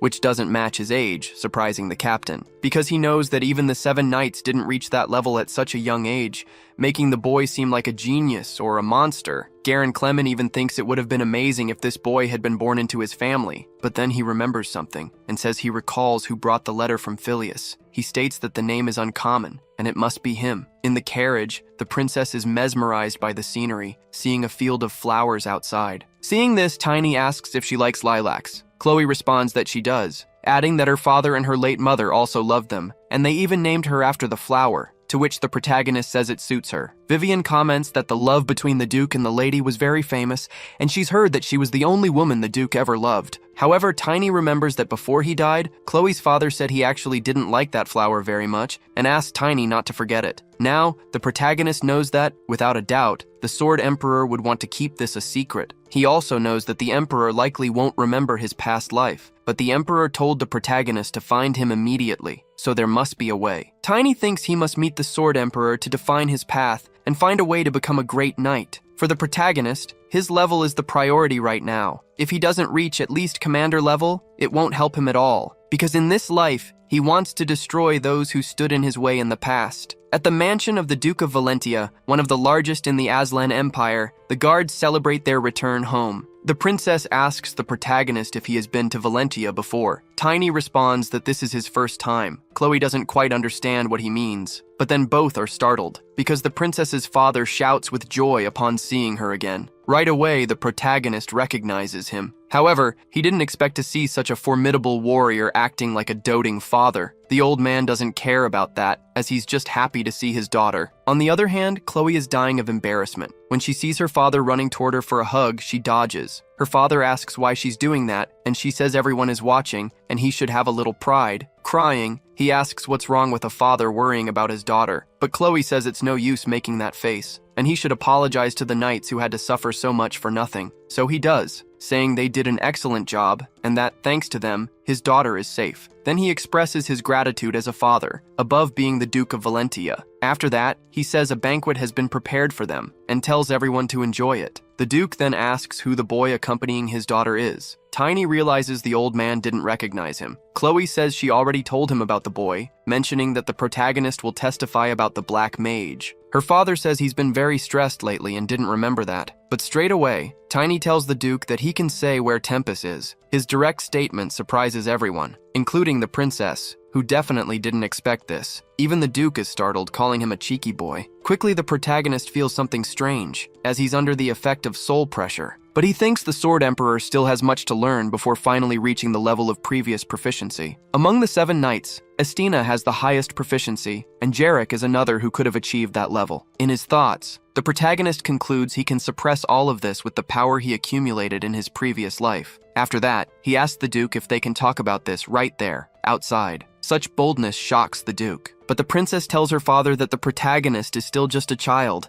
and doesn't know what he's saying. However, her father replies that someone who knows nothing wouldn't act like this, and states that he needs to speak with this boy. Later, in a more appropriate place, the Duke wants to know more about what the protagonist mentioned. Tiny says he has a hunch about where Tempest might be. The Duke says he's curious about this hunch. Tempest is one of the few ancient words the protagonist knows. It means time or opportunity. He says that if this artifact has been missing for a month, perhaps its power is time reversal. Hearing this piques the Duke's curiosity even more. The protagonist says it all began with a catastrophe that would only occur 20 years later. He then tells his entire story, and the Duke listens intently. After hearing it, he says the story is very well constructed, believing it's unlikely to have been invented by a child, since the boy even knows the names of the World Tree's guardians, the first Dwarven Hammer, and the Orc Warrior. Tiny claims they were colleagues for a year. This leaves the Duke puzzled, as he states those sworn enemies are always at odds. He also says that only one person can be sent to the past, and that after sacrificing the life of a very powerful human, their descendants must use it with caution. These words are passed down along with the family relic, But honestly, the Duke didn't think it was true. However, the circumstances the boy described seem real, but he admits it's difficult to trust his judgment. So he asks if his future self really trusted the protagonist's talents and sent him back in time. The Duke says that if it had been him who returned, he would have used his experiences from the previous life and his status. Thus, he'd be ready to organize humanity's power to face the Demon King's army. Despite that, he's still doubtful about one thing. Why didn't he return instead of the protagonist? The Duke becomes indignant that it was the boy who returned in time, not him, and asks why this happened. Tiny says only the Duke's future self can answer, as before sending him back, the Duke said something about saving his talent. That's when the protagonist realized the Duke had gone mad. The Duke understands and imagines that his future self didn't know where he was sending the protagonist. Tiny is surprised to have been sent back by someone who didn't know where he would end up. Since he had never used the item, the Duke says he couldn't know, but instead he simply conveys these words. He says the protagonist should return to where his soul was most troubled. Looking at Tiny's current state, the Duke believes the boy has returned to the moment when he found his determination, and so his future self must have foreseen this as well. Now the protagonist understands the reason he returned to the day his sister died. After this, the Duke asks if he thinks his future self made any mistake. Tiny replies that he doesn't believe so. He states that the Sword Emperor isn't to blame, and he's already happy that he can see his sister once again. Then the Duke says they have one more thing to confirm. He mentions that if his future self told the protagonist to find him, there must be some form of confirmation prepared. The protagonist recalls that the Emperor said his daughter's baptismal name is Lilac. She received this name because it was his wife's favorite flower, but the Duke says that information is already well known. However, Tiny reveals that, in truth, he doesn't like that flower very much. That would be the confirmation his future self passed on. Upon hearing this, the Duke lets out a loud laugh. He says that's absolutely something he would say, remarking that telling the person he sent back words he could never say to anyone else is exactly like him, since he'd never want anyone to know about it. Now he knows it's all true and isn't sure whether to laugh or cry about it. The Duke realizes that only this would make the disappearance of the relic make sense, as it was always in his room, in his hands. Tiny feels relieved that the Duke believed his story. However, the Duke then says there's still one thing to verify. He orders that Knight Royer be summoned. Afterward, Tiny asks what he's doing. The Duke explains that while he believes in Tiny's regression, he's not sure he can fully trust him, because the protagonist claimed to be Tiny, one of the 10 Knights of the future, and he wants the boy to prove it's true, confirming that his abilities were recognized by his future self. Later, outside the palace, Tiny starts to think it's a bit unfair since the Emperor told him to seek him out, but now his current self wants to test his abilities. So the protagonist decides to use this chance to tease the Duke and asks if he's never wondered what his future might look like. The Duke replies that he has many times. Tiny then asks if he wouldn't like to know a bit about the duchy's future, but the Duke responds that he doesn't need to know. He states that everything he's curious about involves the foreboding of a disaster, and tells the protagonist never to say otherwise, neither to him nor to others, because people evolve through their mistakes and failures. The Duke asserts that he is proud to have taught his children the right way, ensuring they wouldn't crumble in moments of frustration, and he doesn't want the protagonist to disrupt his children's opportunities to grow. Even so,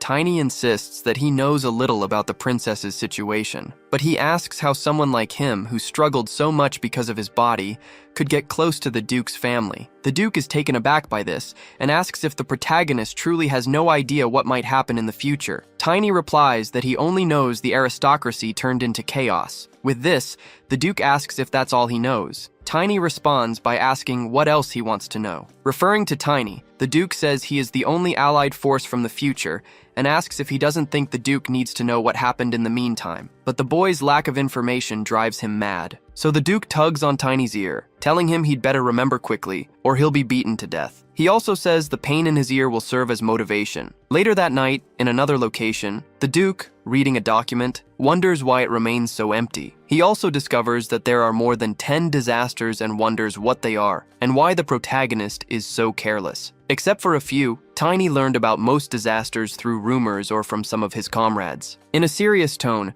the Duke asks if he has any useful information. This makes Tiny think he needs to grow quickly, at least before they were on equal footing. The Duke says the only useful information the boy has is about a holy warrior who is mentioned in the oracle. The name would be Cromwell, and he was 20 years old, so the Duke says he needs to find him to train him. However, regarding this last piece of information, Tiny highlights an important detail, that the warrior was 20 years old in the future, but now he hasn't even been born yet. The Duke becomes desperate, asking why the protagonist is doing this to him and wondering if it's his future self's fault, or if he should simply kill this boy who isn't helping him at all. But then, his servant appears, saying that he has already summoned Royd. The Duke, however, instructs him to bring Drexler instead of Royd and to tell him that there's someone deserving of punishment. After this, Drexler Ainen arrives. He is the vice captain of the Blue Wing Knights, a level 5 superior rank. Drexler is extremely excited to have been summoned by the Lord. The Duke greets him formally and says he needs him to test the boy to see if he's worthy of his trust. This surprises Drexler, as he wasn't expecting to have to fight a child. He wonders why his lord called a vice captain for such a trivial matter, and questions whether he did something wrong to be demoted. In his mind, he imagines it would be very difficult to maintain the mansion without the vice captain. But the Duke calls him back, telling him not to get lost in his useless imagination. He also says this is a very important matter, so Drexler should fight the boy carefully. Drexler takes a good look at the protagonist and notices something surprising. The boy is at level 2, even before becoming a specialist. The boy seems to be about 10 years old, so Drexler wonders how that's possible. In turn, Tiny asks Drexler to introduce the craftsman who made his weapon. He says it would be better if the hammer were bigger and even gives some tips about it, but the Duke tells him to focus, as failing the test would mean not fulfilling the promise. The Duke also tells Drexler not to hold back, encouraging him to fight with all his might. Afterward, he tells the protagonist that he promised to help him, and he will decide whether to keep that promise based on the result of this fight. Tiny asks if the outcome depends on who wins.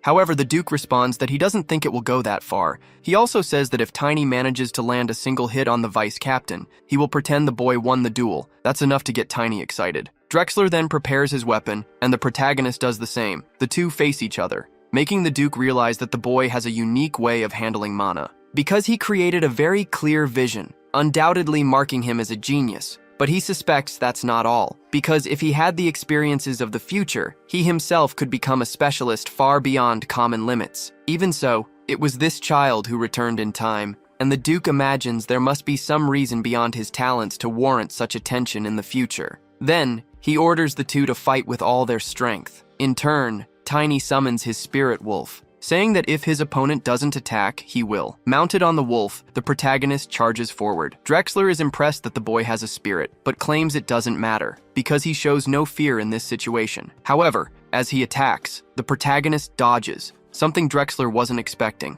Tiny takes advantage of the chance and tries to land a hit on his opponent. He manages to strike a blow on Drexler's armor. However, it doesn't leave a scratch, which makes him wonder if Drexler specializes in both attack and defense. On the other side, Drexler says he's having fun. He also says he'll take it easy so the boy doesn't end up dying. With his hammer, he attacks but ends up hitting the ground. Tiny then focuses and says he will compete using speed. Drexler doesn't just stand still. He finds the protagonist quite bold, and, with a ground strike, he collapses the columns the boy was using to move through the heights. Tiny then realizes not just that, but Drexler has advanced and narrowly missed him, as he managed to jump at the last moment. The protagonist is surprised to see Drexler wielding a hammer larger than a sword with a single hand, making it seem as though shields are also used in pairs. This means he's focused on defense. Drexler asks how long the protagonist plans to keep running. Meanwhile, Tiny continues evading from above, making Drexler realize he's very good at dodging. From outside the arena, the Duke observes,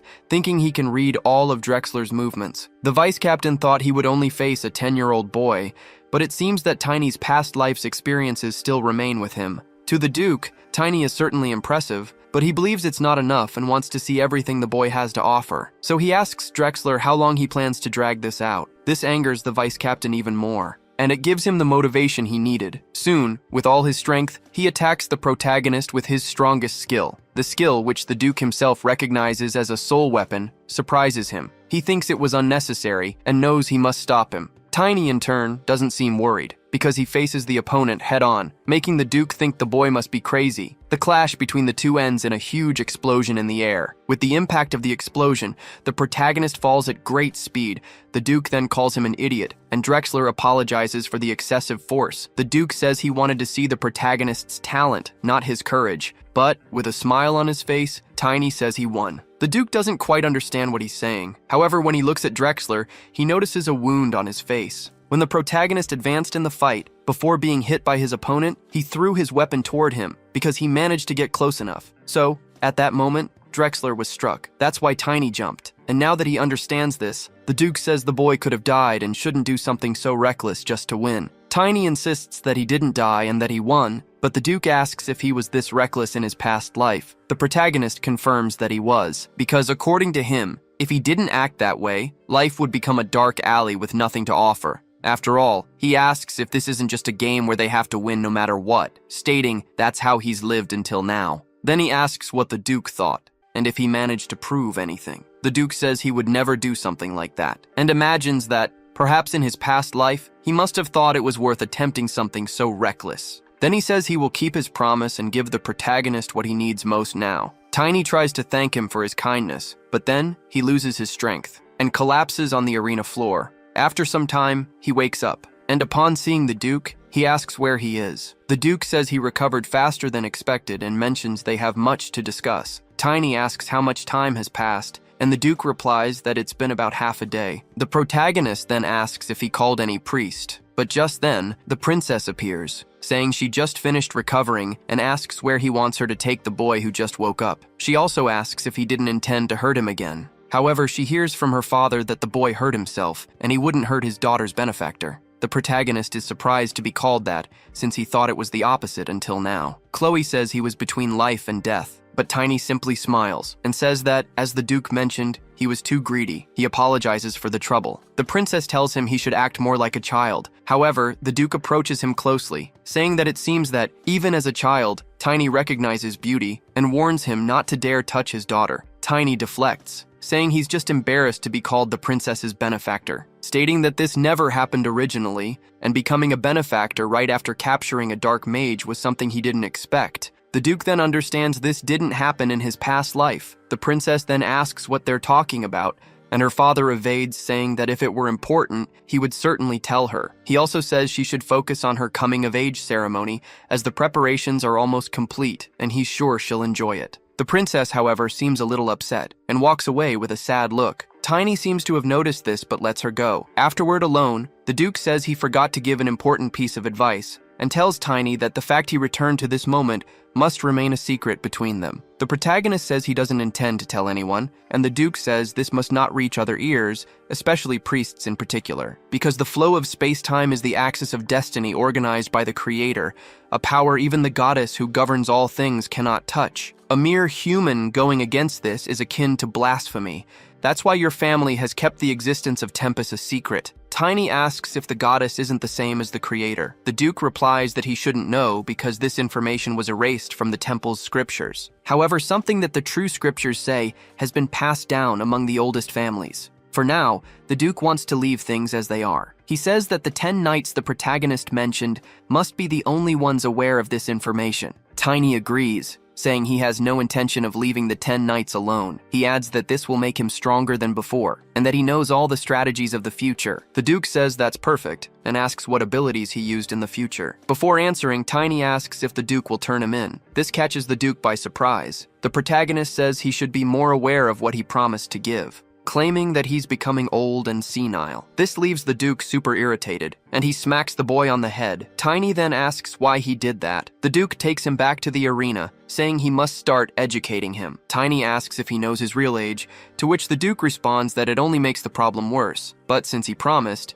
he'll give the protagonist what he wants. And he also wants to tell him about some visions dedicated to the Duke of Valentia. He then asks if the boy has ever heard of a force called gravity. After some time, the protagonist starts to doze off, and he falls asleep during the explanation. The Duke wakes him up with another smack, saying they haven't even started yet, and he's already asleep. Tiny tells him to stop hitting him, so the Duke demands he pay attention, and explains that his family's vision is divided into 4 fundamental parts. Mana techniques, a sword style that combines defense and attack, methods to acquire attributes in 3 steps, and a method to gain aura traits in 7 stages. The protagonist then says it makes sense for a Valentia to be this skilled. With that, the Duke boasts. So, since the protagonist said he uses an offensive weapon, The Duke says the boy doesn't need attack sword training. Tiny says his great hammer is better than any sword, but there's something else he wants. That ridiculously powerful defense he saw the Emperor use, calling it the perfect lesson. The Duke then explains that among the parts of Valentia's vision, there are differences, and that's the method of acquiring aura traits. The protagonist doesn't quite understand, but the Duke says that's what he's teaching him now, how to acquire attributes. Tiny feels disappointed because he wanted to learn more about defense. However, the Duke knows what he's doing. Elsewhere, far from there, a meeting of hooded figures takes place, and one of them says Elaine is dead. He adds that she was the blade meant to pierce the heart of Elvenheim, and losing such an important resource so easily is something they can't accept. But he states that the culprit is a child who believes himself to be a descendant of the Morse family. Then he tells the others to gather information about this child, but they must ensure the Empire knows nothing. The others agree with this decision. Before concluding, the leader says they must remember that, for now, Karun's mission is the most important. Back to the protagonist, he's all battered, but has learned that, to acquire attributes, he first needs certain traits. Next, he says he already possesses all the attributes convenient for him and asks if the third stage will cause an explosion like in his previous life. The Duke replies that he already checked when his body collapsed after that fight, and he states that, even with a child's body, Tiny was heavier than most knights. Therefore, his body is shaped by the vision. Tiny isn't sure about that, but the Duke tells him to think carefully and asks if he didn't use armor in his previous life. With that, the protagonist remembers he did use very heavy armor. The Duke then says that the heavier the body, the heavier the armor. In other words, the greater the energy absorbed, the slower the movements, and he asks if Tiny knows why. Then he states that it's because of something some sorcerers call gravity. If he masters this attribute, the heavier his body becomes, and the more energy his body holds, the faster and stronger he will become. The Duke asks if the boy is interested now. He then states that this is an ability no ordinary expert could compare to, as there is a force between objects. Hearing this makes the protagonist increasingly curious. However, he can't fully focus on the Duke's words. This irritates the old man even more. He tries to explain again, but the protagonist asks why the ground would attract anything, finding the Duke's explanation nonsensical. The boy's ignorance makes the Duke impatient and frustrated, but he doesn't give up and asks why the boy thinks things in high places fall. Tiny replies that it has always been that way. Already irritated, the Duke says it happens because of gravity,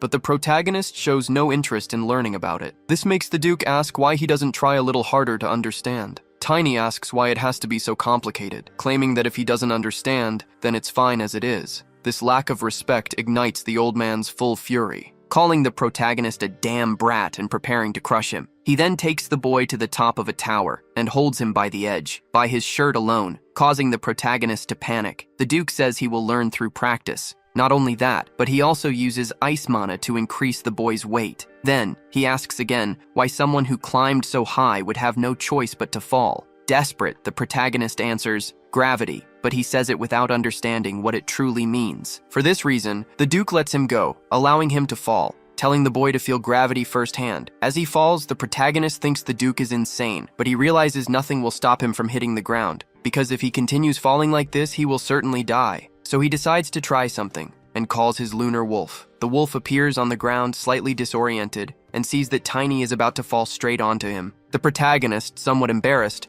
apologizes to the wolf for what's about to happen. Then, he falls onto the animal. With this, his fall is cushioned, and he manages to survive. But shortly after, the Duke appears, asking if he felt the greatness of gravity. Tiny replies that he felt it in every part of his being. This satisfies the Duke, who states that this was a height from which he wouldn't die if he fell. He then asks if the boy understands what gravity is now. Tiny, however, doesn't seem to have understood, so the Duke says they should try several more times until he gets it, claiming that practice is the best way. However, the protagonist dislikes being thrown off again, saying it would be better to learn just with words. After falling several times from the tower, he wakes up in a bed, being healed with magic. Chloe is happy he has finally woken up, saying it's amazing that he has already become an expert. Something Tiny wasn't even aware of himself. He remembers all the times he fell and wonders if that's even possible. Chloe says that even though he's happy to be her father's disciple, she asks what kind of training it was. Not even the protagonist knows how to answer that. Even so, the princess says it's amazing he became an expert, and she's happy that a genius has appeared in Blue Wing. Tiny, however, asks if it's okay for her to be there. He states that she should be preparing for her coming-of-age ceremony, as her father mentioned. The princess becomes a little flustered and says, There's nothing to prepare. The only thing she needs to do is learn etiquette. Tiny becomes a bit thoughtful, but says she'll do well. Chloe asks what he's talking about, and he replies that he means the ceremony. Then, the princess tells him to stop joking, stating that she knows she'll do well because that's the day she'll be the star. She then asks if she looks nervous. Tiny responds that everyone close to her can see it. In any case, Chloe says it's fine because Tiny is part of the family now. This surprises the protagonist. However, Chloe says he's her father's disciple, so they're part of the same family, and even tells Tiny he can call her sister from now on. The protagonist definitely wasn't expecting that. Chloe asks what kind of reaction that is, claiming it's a great honor since she's the Duke's daughter. And since they're now family, she asks if the protagonist can keep a secret. He replies that it's not a problem. Thinking it over,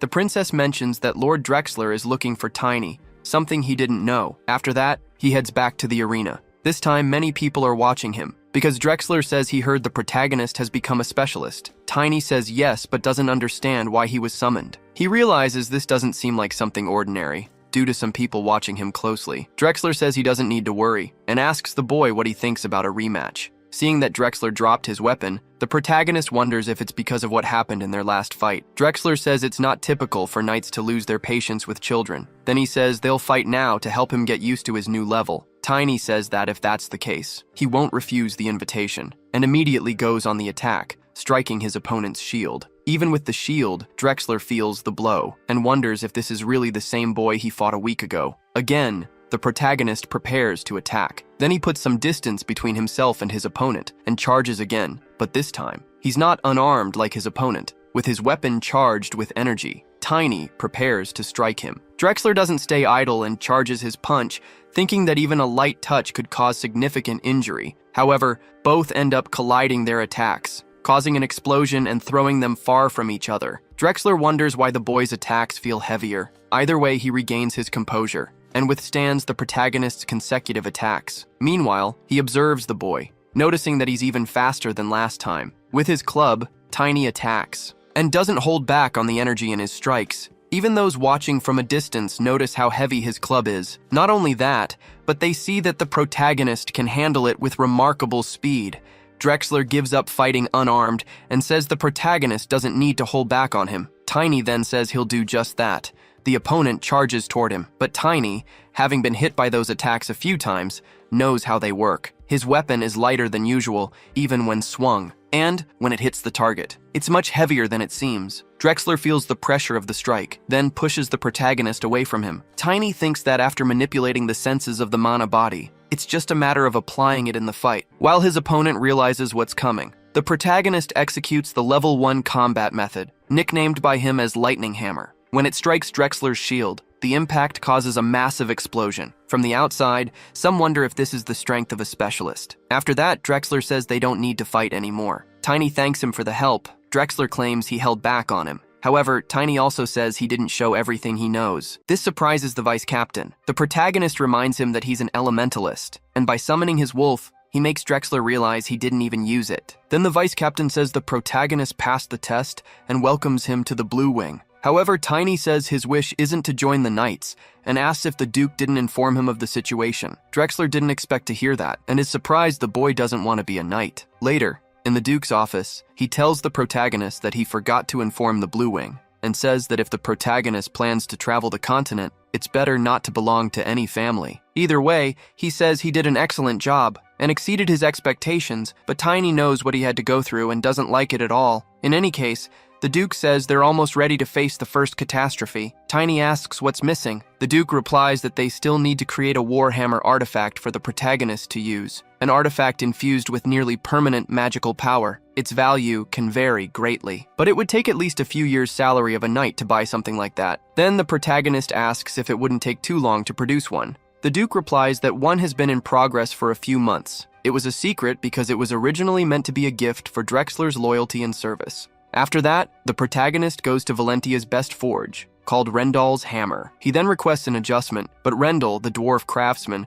finds it odd that a boy would ask for something like that. He states that he would rather cancel the contract and pay the penalty than have his work treated as if it were a children's toy. The protagonist knows that the dwarven artisans want the weapon to find its rightful owner, even if it means taking a loss, so he knows he needs to prove his worth. He quickly asks if the dwarf thinks he is better than an average knight. Rendell takes a good look at the boy and notices that he is an expert, even though he seems very young for it. Then he asks if this is some kind of trick. However, Rendell has a unique characteristic of dwarves, his right eye, which allows him to detect truth and lies based on the emotional waves of words. Thus, he confirms the boy's honesty and agrees to do what the protagonist asks and tells him to wait. When he returns, he brings the hammer. Tiny asks if it is ready. The dwarf says it's not completely sharpened yet, as it still lacks impact amplification, automatic repair functions, and protective magic. The protagonist asks if it couldn't include offensive magic. The dwarf thought he wanted protection, but Tiny clarifies that's not the case, arguing that a warhammer isn't common as it's not very popular, and anyone would be foolish to reject a third circle spell. Rendell then says there is, in fact, only one other warhammer, describing it as made of compressed black steel and covered with weight amplification runes. However, he explains that it ended up being too heavy, so he abandoned the project. But Tiny says he really likes the sound of it and asks about its other specifications. The dwarf explains the other features, and the protagonist becomes eager to see the hammer. Due to his insistence, Rendell takes the boy to the weapon, and upon seeing the hammer, Tiny's eyes light up. However, Rendell says it's not as grand as it looks because the hammer weighs over 100 kilograms. Before he knows it, the boy already has the hammer in his hands. Even realizing the weapon is heavy, Tiny can still wield it. He even strikes the ground with it, alarming the dwarf, as it could have collapsed the house. The dwarf notices that the boy has fallen in love with the hammer. In turn, the protagonist says the hammer is a bit small, but resembles the nocturne he used in his previous life. Tiny then asks if the dwarf could help him with the dagger, so he can still use it as he grows. Rendell says he doesn't even need to ask. The protagonist then tells him to charge the Duke double, but asks what the warhammer is called. Rendell replies that its name is Stamp. Upon seeing the hammer, the Count is surprised that something like this exists and thinks it's great that Drexler will get his own too. Tiny says it will take about 2 weeks to make the necessary adjustments, and he needs to train in the meantime. He states that he is still far from becoming invincible. Upon hearing this, the Count asks where that idea came from. The protagonist explains that he learned some Eastern languages because of his appearance and mentions that he's often told he looks like a demon. The Duke says the boy is very amusing and made a good choice. He also tells him to use more of those Eastern languages, as sometimes he comes off as a bit dim. After that, the Duke says that since Tiny has to wait 2 weeks, he will participate in Chloe's coming-of-age ceremony. Tiny asks if he will make that announcement. The Duke says it's about a connection with the imperial family, and asks how Chloe could refuse an engagement with the Crown Prince. As he mentioned before, the Crown Prince died on his wedding day. Thus, the protagonist asks if the Duke will go ahead with it, knowing this. By next summer, all direct members of the imperial family of Aslan will die, marking the second catastrophe. As a result, the Empire, once considered the strongest human nation, will suffer from internal conflicts, and the nation's power will fragment. The princess will become a widow and the sole survivor of the imperial family, earning the title of the heiress princess of misfortune. Now knowing all this, the Duke says the protagonist doesn't need to worry, as he will take care of everything. Tiny says that all he knows is that there were rumors the second prince was responsible, but he also died. He recalls Chloe telling him to call her sister, and begins to worry about her. He states that even her father couldn't figure out what happened in the previous life, as everything was shrouded in uncertainty. The Duke says his daughter is brilliant, being someone whose personality shines brighter than her appearance, yet people still fail to see it. However, the protagonist says that later the entire world will see it. After all, even if the Duke helped her, it was she who managed to rebuild the ruined empire. Nevertheless, she didn't seem happy. Then the Duke says that, for his daughter and for the entire world, he will choose the best path, claiming that he can prevent all of this from happening precisely because he is Esgard von Valentia. If that's the case, the protagonist states that he will not stop him. Instead, in the end, he will save Chloe his own way. However, jealousy overtakes the Duke, as he claims that the protagonist is too close to his daughter and doesn't seem to have good intentions toward her. The protagonist knows the Duke loses his temper when it comes to his daughter and says he misunderstood him, trying to calm him down. Outside, 2 men are talking, and one wonders if everyone is there because of the princess's coming-of-age ceremony. The other says that everything is now ready and that he has taken care of everything. Thus, his companion can have fun safely. The big day has arrived. The commander of the Blue Wing Knights tells the Duke that they have received more guests than expected, saying it shows how influential Valentia is. His name is Genus Freewell, and he claims they will make this day unforgettable. By the way, he also mentions they've received a guest from Rokter. It's the third son, known for being a parasite. The Rockter Duchy is a major power in the empire, and a family that has competed with Valentia for generations. To the Duke, this is a terrible time to have someone like that around, and he asks them to ensure everyone knows this is Valentia, not Rockter. The commander says he has already taken all necessary measures, and the Duke says that's good work. However, something else worries him. Then the Duke asks Genus if he has any illness he hasn't disclosed. Genus asks what his lord is talking about. The Duke takes on a serious demeanor, but decides to leave it for later, and says he just wants Genus not to handle everything in the ceremony alone, but the commander says it's fine since the princess is like a niece to him. The Duke remembers that, as a child, Chloe used to follow him around, and there was even a time when she thought she had 3 older brothers. Then he changes the subject, and asks if Genus plans to marry. The commander replies no, and reminds his lord that he promised not to ask that again. Thus, the Duke apologizes. Janus says he seems a bit strange today, and the Duke simply says he's becoming more nervous as the coming-of-age ceremony approaches. Then he says his commander must be quite busy and dismisses him. His name is Genus Freewell, just a child who became commander after his father passed away. The Duke had asked the protagonist about him, but Tiny didn't recognize him or have any information about him. This makes the Duke wonder if Janus won't be by his side in the future. Moreover, it won't be because of a chronic illness or a marriage. However, Janus is a level 6 mana user and won't die in any ordinary battle. It will probably be because of the second catastrophe, at least that's what the Duke thinks. Back to the protagonist, he is training, and remembers talking about Janus. Thinking that the Sword Emperor's theory makes sense, there's a high probability something will happen on Chloe's wedding day. Perhaps more than one person is involved in it. Then, the princess appears alongside Vivian. Tiny asks if it's okay for her to be there since many guests are arriving, and he also asks if it's against etiquette for her to talk to him. Vivian even tried to warn her, but Chloe says it's boring being stuck in her room, and says that when she's with Tiny, she can hear interesting stories and even see the lunar wolf. The protagonist then offers her the wolf to borrow for a while, and the princess says that with the wolf by her side, she'll be able to endure much more. Suddenly, someone appears, calling her the Angel of Valentia and saying she is truly beautiful. The man apologizes for his boldness, but claims the princess is the most beautiful woman he, Thybron von Rockter, has ever had the pleasure of seeing. The princess is startled upon hearing that name, but Thybron says he comes from a prestigious family that has been competing amicably with Valentia. Chloe maintains her polite demeanor and says it's a pleasure to meet him, and Thybron wishes they could find time to celebrate their first meeting. She seems a bit startled, but Thybron tells her not to pretend she doesn't know, claiming that he will become her life partner, and now that they've finally met, they should have a conversation. Thybron even mentions that he brought an excellent wine from his estate. Angrily, Tiny wonders who this lunatic is to offer alcohol to a minor before announcing an engagement. Vivian steps forward, saying that Thybron must step back, because the princess is not allowed to interact with guests until the coming-of-age ceremony. Thybron is surprised to see a female knight beside the princess and asks how a woman dares to interrupt him. His guard then tries to intimidate Vivian, saying she should step aside, as this is a conversation between young aristocrats. However, Vivian responds that this situation goes far beyond what he imagines. Thybron's guard says his master is being sincere and that he was ill for a few years. He hopes the princess can understand, even if his master seems a bit rude.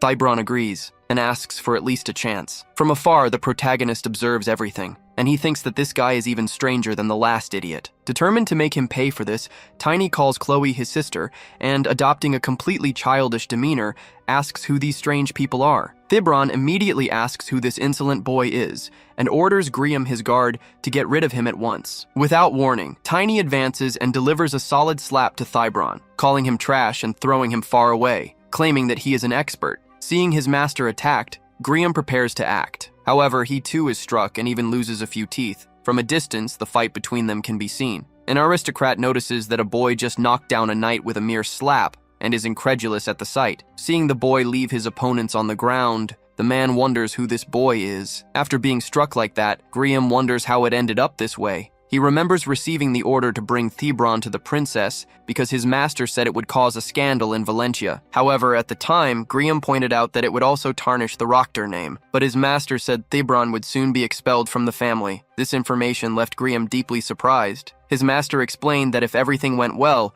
it might even be good for that piece of trash, and instructed Griam to act like he knew nothing and just follow the plan. He even added that he would look forward to seeing Griam complete his task. Back in the present, after being hit with just one slap, he fell. From above, the aristocrat observes a high-ranking knight and an expert, wondering who that boy is. His companion says he is a legendary genius, or rather, a monster. The aristocrat is soon amazed that the Duke of Valentia has someone like that under his protection, and says he must meet that boy one day. Speaking of which, he asks if Duke Alon von Rochter is really doing everything to get closer to the imperial family. His companion replies that Rochter obviously wouldn't want to stay away from the imperial family's view, and is probably trying to end the relationship between them. The aristocrat quickly realizes that Rochter is trying to tarnish Valentia's reputation, and notes that it has been many years since the Duke of Valentia became an Auror. His companion says that Alon just doesn't want to be left behind by Valentia. These words make sense to him, so he concludes that his companion is right. He then wants to deal with those idiots first, and says that at least they didn't have the decency to arrive quietly. However, his companion says his lord won't need to go there, because it seems that the children of Valentia care a lot about their youngest, and they are all already back. Later, the Duke speaks with the protagonist and says that Thebron has been expelled from Rochter, and thanks to that, Tiny won't need to come up with an excuse for hitting a noble. The protagonist says that's good, but the Duke disagrees. He calls it an unfortunate event and asks the boy to control himself. The Duke asks if he's trying to end up in prison before the Demon King's army attacks. Tiny tries to justify himself, claiming the two behave poorly, but the Duke says he already knew that, and states that he himself would love to beat up that idiot Thybron. Furious, the Duke asks how he dared to enter Valentia and go after his daughter, saying he deserved what happened. Tiny wonders if this is the same man who just asked him to control himself. Outside the room, he sees two men approaching. They run down the hallway, shouting how dare that bastard touch Chloe, saying he deserves to be taught a lesson. The protagonist thinks he has seen them somewhere before. However, one of them ends up bumping into the boy and immediately falls to the ground. The other one is surprised by this, because he sees a specialist being pushed by a child. But upon seeing the protagonist's aura, he asks if the boy is Tiny, the boy who fought Drexler. Tiny replies yes, but says that Drexler lost on purpose and didn't even use his spirit weapon. They then say the rumors were true, and that it makes sense for his father to have given him his vision. They also say it's a shame they met under these circumstances, but they are busy now, so they will meet him later. Soon after, they continue running after Thibron, saying they won't let him leave Valentia alive. Aaron says he wants to be the first to punch him in the face. Thus, the protagonist realizes that he is Aaron, the heir of Valentia, which is why he seemed familiar. However, he wonders who the other guy with him was, since there was only one young master in Valentia in the future. Then he wonders if the same thing happened as with Genus. This issue with the imperial family of Aslan irritates him, because the imperial family always considered Aslan's lineage the most noble.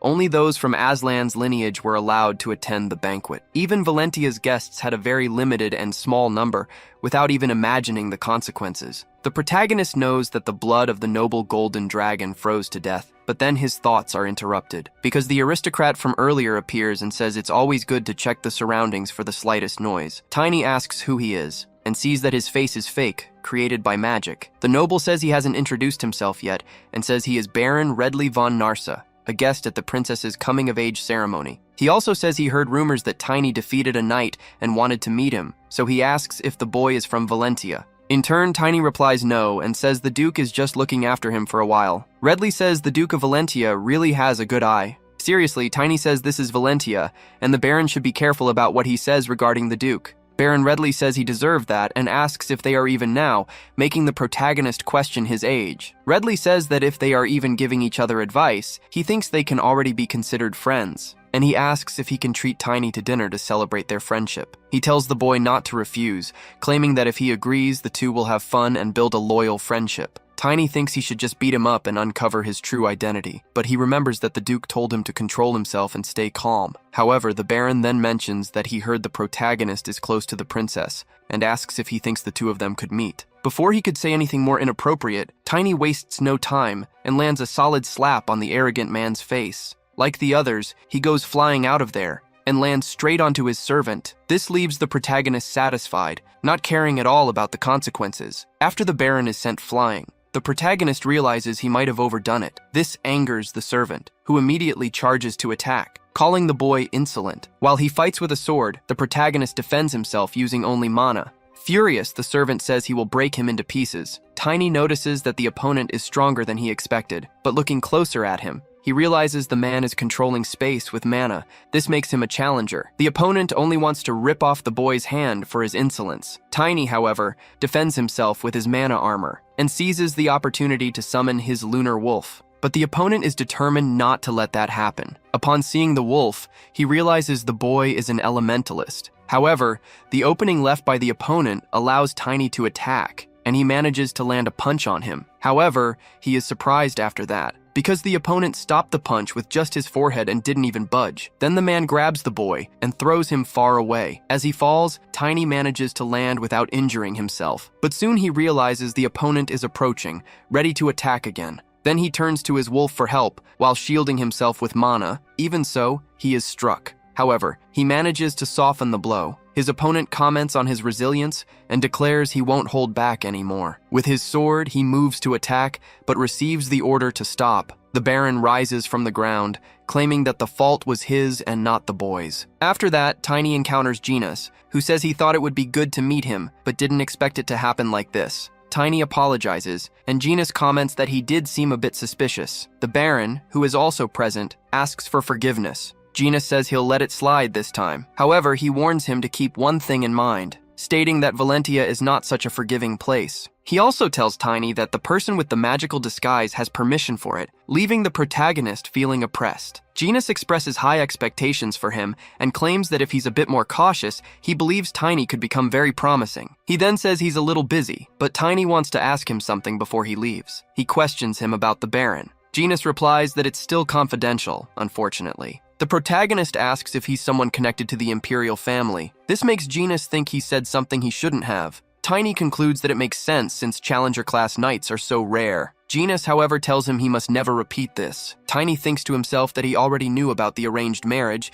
and assumes the Baron must be some kind of Imperial inspector. After all, Chloe's coming-of-age ceremony has finally arrived, and they will likely announce her engagement to the Crown Prince. A week after the coming-of-age ceremony, Genus reflects on Chloe not as a princess, but as his younger sister, and vows to make this day the most beautiful of her life. However, he grows irritated hearing Tiny talk, as the boy is savoring the food and not paying attention to anything else. Tiny even tries to speak with Genus, but he's only focused on his duties. Genus tells Tiny to eat more slowly because there's plenty of food. Tiny tries to respond, but his mouth is full. Genus then tells him to stop eating before he breaks his jaws. The protagonist is startled by this, but Genus just thinks he's a growing boy lacking discipline. Soon after, the Baron approaches again and asks if Tiny has time to speak with him instead of the busy Lord Genus. Tiny is surprised that the inspector showed up at the party and admits he was a bit rude last time. He thanks him for his generosity in forgiving him. The Baron replies that it was his fault for asking the impossible and admires Tiny's defensive reaction at the time. He also says that if he's rude again, Tiny has permission to hit him because no one would dare retaliate. Feeling a little awkward, the protagonist wonders if this guy is some kind of masochist. After that,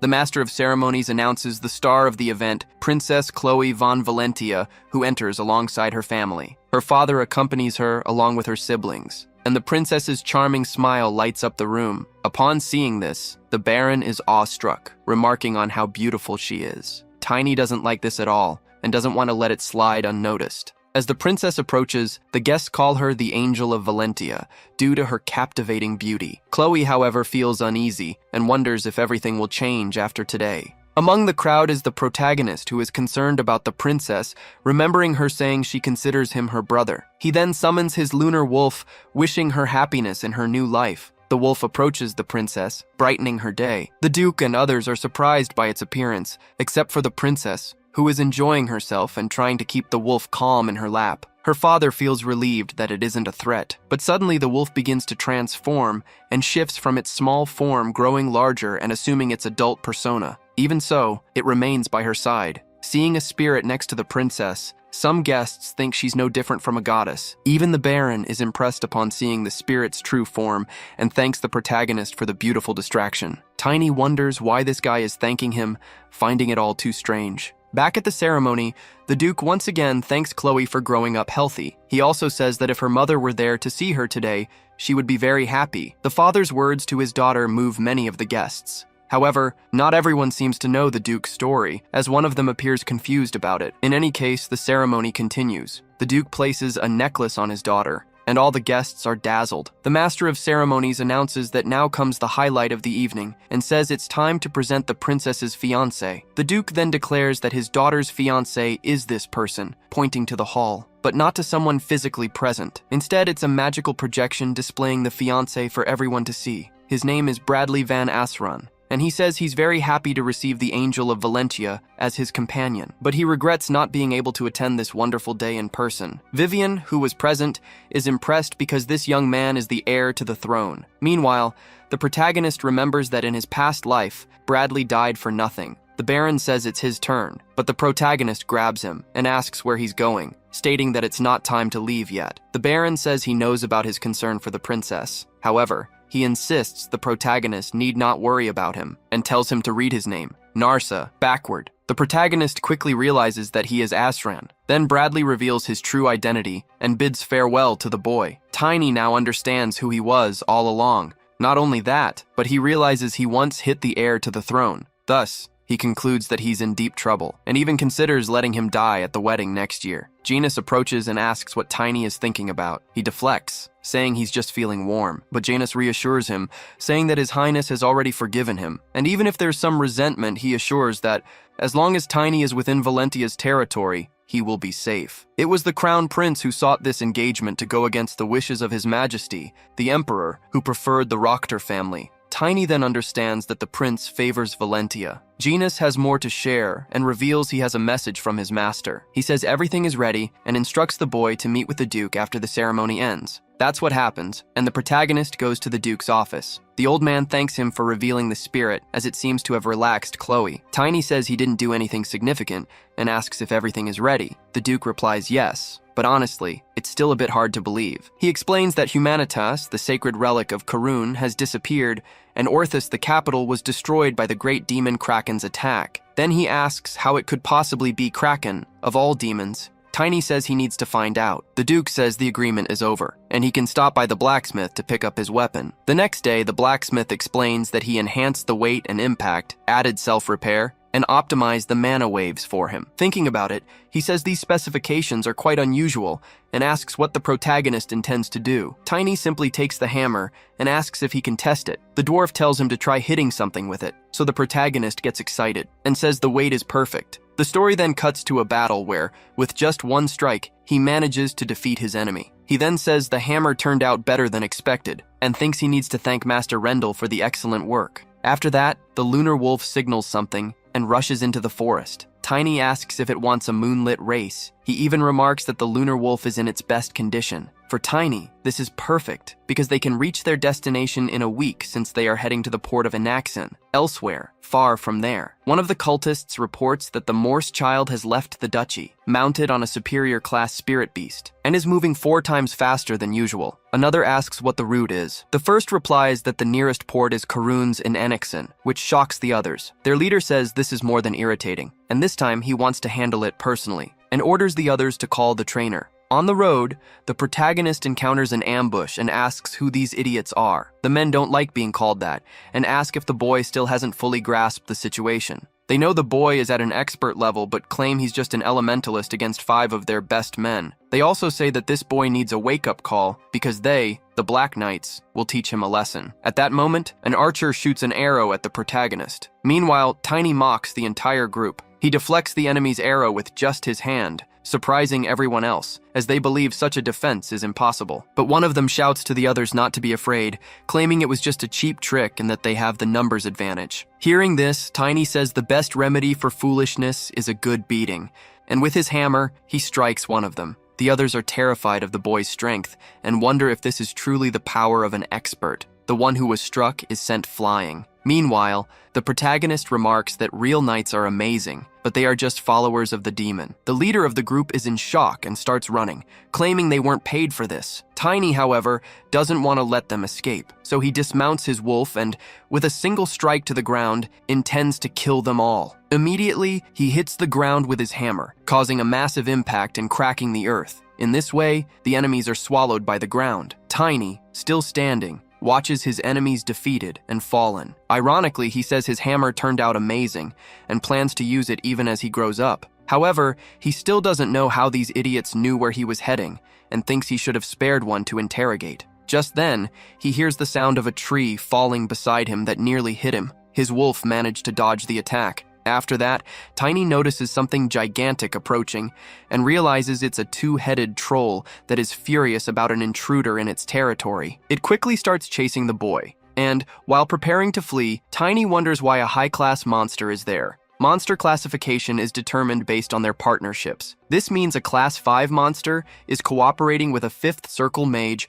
or a superior mana user. Knowing this, the protagonist is puzzled about how and why such a troll is right in front of him. He then tries to escape with his wolf. While running, he sees that the troll is being controlled by someone who refers to the protagonist as trash that only gets in their way. The mage orders the troll to crush the boy like a worm. This makes Tiny realize that the reason a monster like this appeared is that it has a mage as its master. So, he orders his wolf to go after the mage and leave the troll to him. However, the mage won't let that happen, so he uses the troll as a shield. The giant then attacks, preventing the protagonist from advancing. Not only that, but it ends up cutting down several trees, making Tiny's situation even harder. He realizes the monster is of the berserk type. Before he can react, the troll appears behind him and tries to catch him off guard, but Tiny narrowly escapes. He knows that Class 5 trolls have strength enhancement and regeneration abilities. But the berserk mode has its limitations, and he just needs to hold out until an opening appears. The giant tries to attack the boy with some kind of acid breath. However, Tiny uses a mana shield. He also notices that the enemies are alone, so they shouldn't be using up so much mana. Before he can think further, the troll attacks again. Tiny tries to counter it with his hammer, as it's too late to dodge. In doing so, he manages to push the giant back, and as soon as the troll hits the ground, Tiny jumps to try to attack it by surprise. He lands the hit, making the troll scream in pain because his hammer has weight and impact amplification. Afterward, the troll manages to get up, despite being struck in the knee. It resumes its attacks. Tiny dodges the enemy's blows and moves in to counterattack because he doesn't want to give the giant any respite. From a distance, the mage observes everything and wonders how long the protagonist will keep running, claiming that the moment he's caught, it will all be over. Back in the fight, the protagonist ends up in a dead-end path, finding himself cornered. The troll is about to strike him when suddenly the magic controlling it is interrupted. Seeing this, the mage becomes desperate as the berserk mode ends. Tiny asks if he really thought he wouldn't retaliate, claiming he was just waiting for an opening in the enemy's frenzy. The mage hadn't expected such intelligence from the boy. Thus, he becomes vulnerable, and the wolf manages to grab him and attacks him, preventing the enemy from fighting back. Tiny tells his wolf it did a great job. He also tells it to hold the mage tightly. Meanwhile, he charges at the troll, attacking it with all his strength. As a result, a massive explosion occurs, leaving the troll's 2 heads in the protagonist's hands. He approaches the mage and asks if he wants to play too. After a few questions, Tiny learns that the organization's headquarters is in the lawless city of the Alliance and asks if the mage's boss is the mayor there. The mage answers yes. Tiny says that it definitely isn't those two, but the mage doesn't understand the statement. He knows his wolf is a spirit beast and has a spell for explosions. Tiny says he can't let a 5th-class beast-taming mage go so easily, and asks if they're planning to steal Karun's relic. The mage insists they are not, which makes Tiny think he was right. He only wants to know one more thing and asks the name of the person who gave this mission, claiming he'll let the mage go afterward. The enemy hesitates to respond, but the protagonist tells him to think carefully and asks if he's ever heard of a head suddenly exploding. The mage responds that he thinks he has. Tiny asks if he thinks the chances of that happening to him are low, just because he's in Tiny's hands now. The mage panics at hearing this and doesn't know how to react. A little later, the protagonist is walking in the port city of Enixen. The people around are wondering who set off fireworks after seeing a massive explosion in the sky. Tiny remembers the Duke telling him the agreement was over and that he'd wait for him at the bar in Enixen. After walking for a bit, he finds the place. Then, upon entering the bar, he is surprised, because he didn't imagine he'd have reinforcement, the Sword Emperor himself. The man apologizes to the boy and says his shop doesn't sell alcohol to children. The protagonist notices the change in his face and is incredulous. He wonders if it's magical makeup, but he can't sense any mana. Some drunks tell the protagonist that this isn't a place for kids and even laugh at his hair. They even say that all the other customers have already left. However, due to their mockery, the lunar wolf scares them and puts them in their place.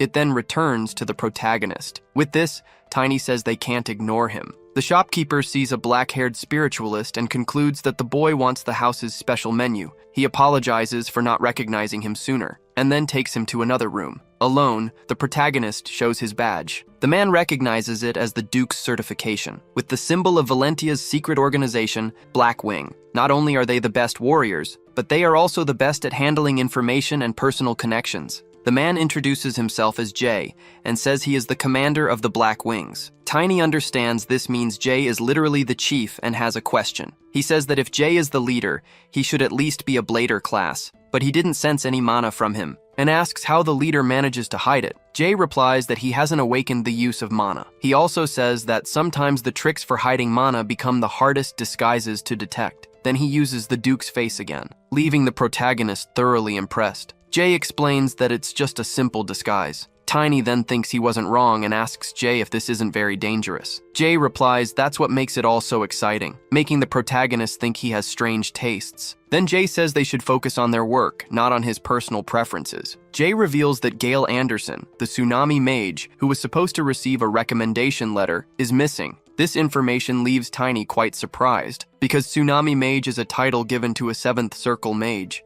The protagonist asks if he shouldn't be especially stronger since he's near the sea, given the title. Jay says they lost contact with the mage during his voyage, and it's been 2 weeks since his expected return date. Tiny then says it's hard to make any recommendations in such a situation, but Jay says he had a plan B ready and tells the boy to meet his new identity, showing him a new crest. The protagonist asks if he's sure the Sword Emperor sent him for this. He also asks if Jay knows the name Hustle, but it doesn't seem like he does. Tiny then says that Hustle is the demon follower responsible for the Karun incident, and claims he received this information just before blowing someone's head off. After thinking for a moment, Jay says the name sounds like it belongs to an orc or beast, and decides to keep it in mind. Then one of Jay's servants calls him, telling him to hurry because they are here. Tiny asks who they are, but Jay just says he has to leave, because it means the big players have arrived. Soon, the protagonist imagines that something bad is about to happen. However, in the shop's hall, a grand party is taking place. Tiny comes across the so-called big players,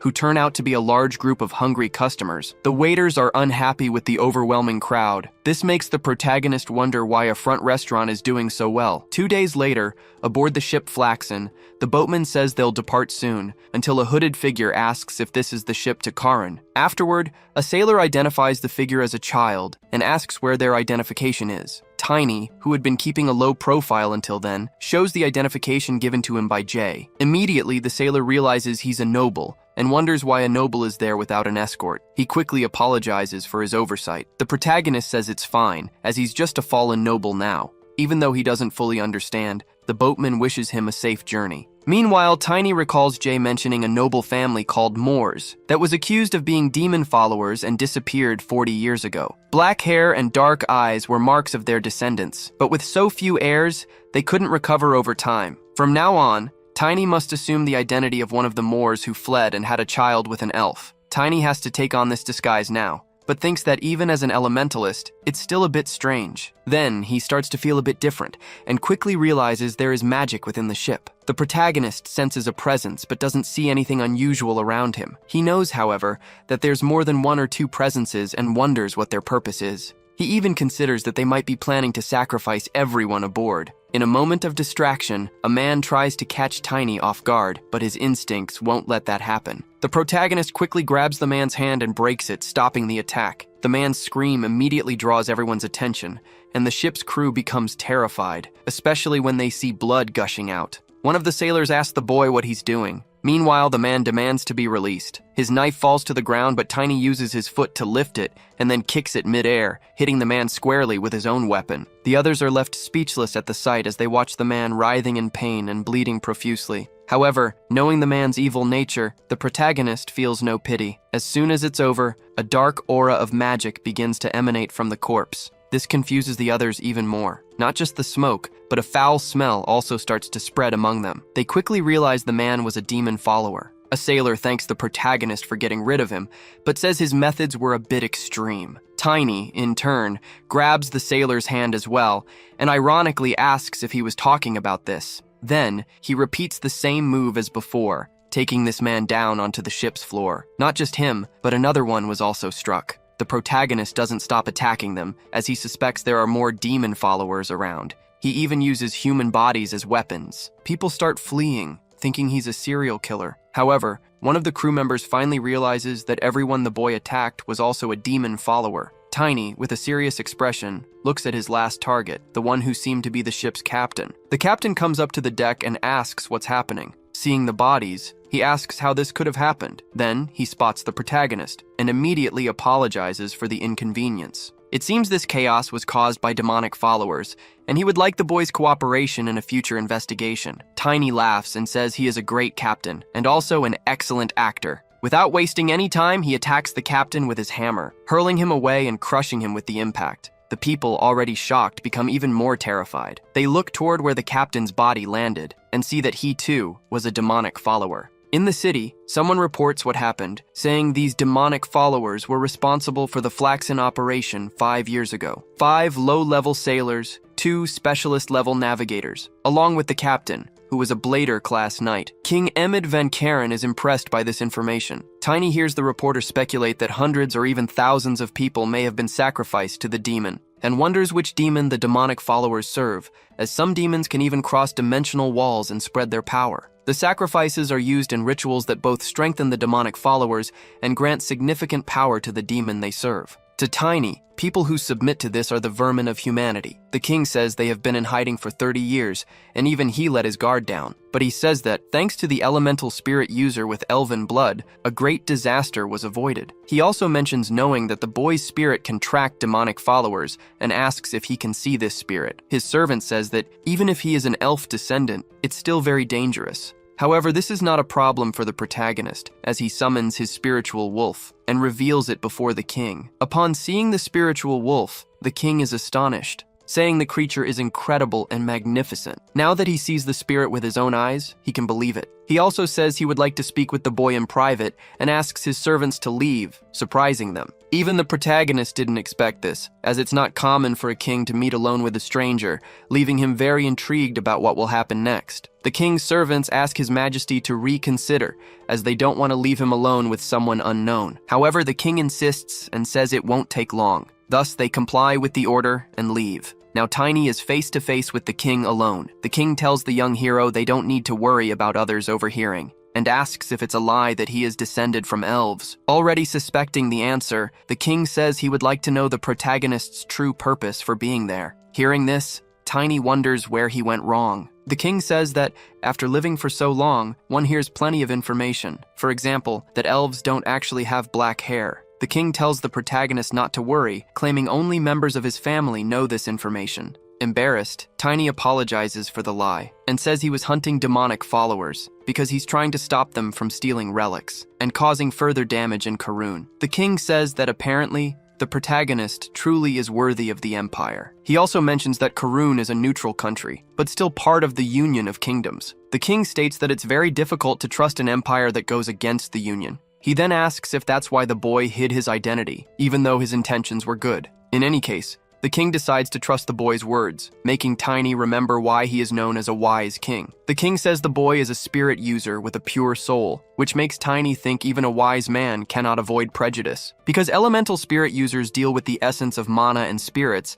they are natural enemies of demonic cultists. But just because of this, they are labeled as good people. In his past life, there was one who was entirely the opposite of this concept of goodness, and this bothers the protagonist a little. However, setting that aside, he wishes to ask the king for a favor. He asks to be sent to the sanctuary guard to try to resolve Karun's catastrophe. The king agrees, and even says he'll give the boy some credit for defeating those demonic followers on the ship. With that, one of his servants presents a sword and a crest. However, the king says that since he doesn't like long ceremonies, he wants to skip all the sword ceremony formalities because the protagonist has already proven his worth as a knight. And, in the name of the royal family of Karun, Tiny von Morse is appointed as a knight. He is ordered to serve as a protector of the sacred relics. The protagonist thinks this is the first knightly title he's earned in this life. He then tells his sister Irina that he's starting anew, but this time, he'll certainly do better. Before leaving, he has something to say to the king. He mentions a man named Hustle as being behind this case, claiming that he heard this name being used among beasts and orcs. With that, he asks if the king knows anything about it. The king asks if he's sure about this information, but the king's expression surprises the protagonist. Tiny explains that the information came from a fifth circle mage right before he exploded his head. After that, the king simply tells Tiny to leave, as he needs to think more about it. Elsewhere, far away, a mage summons a creature. Seeing this, another man appears, saying it's perfect because it looks like a tsunami mage. The mage who performed the summoning seems to have done so forcibly, But standing before him is Hustle, stating that a child managed to see through the veil, and things won't go as he wishes. Back at the king's castle, the protagonist is introduced to the other knights as someone who dealt with the demon followers from Flaxen. Mason, the sanctuary guard and member of the army, states that the boy is half-elf, so they shouldn't underestimate him just because he looks young. And despite being a knight who has barely left his cradle, this is because he proved his power and was knighted for it. The other guards are confused. Even the protagonist doesn't fully understand what just happened. Earlier, he had asked the king if it was really okay to send him there so easily, as it could provoke opposition within the palace. But the king told him not to worry, as for hundreds of years, it's been Karin's army, not the Sacred Relic guards, who protect Ortis. The Sacred Relic is now just a symbol, so guarding it shouldn't be more than a tedious task. This leads the protagonist to conclude that this is a job for a bunch of failures with no future. Even though there may not be any external resistance, within the unit, it's a different story. He then tries to speak with Lord Mason. However, the guard says they are a single unit and there is a hierarchy there. Before Mason can continue, the protagonist summons his lunar wolf to intimidate the others. He says he doesn't know much about this hierarchy stuff, but he does know how to burn a demon follower if necessary. He then asks if the others know how to as well. No way, they reply. Thus, the protagonist says he hopes to get along well with everyone. Speaking of which, he's still concerned about the king's reaction, which might indicate he knows who Hustle is. Soon after, someone appears, asking if the boy is the elemental specialist who defeated all those demon cultists. The man approaches the protagonist and says it's a pleasure to meet him,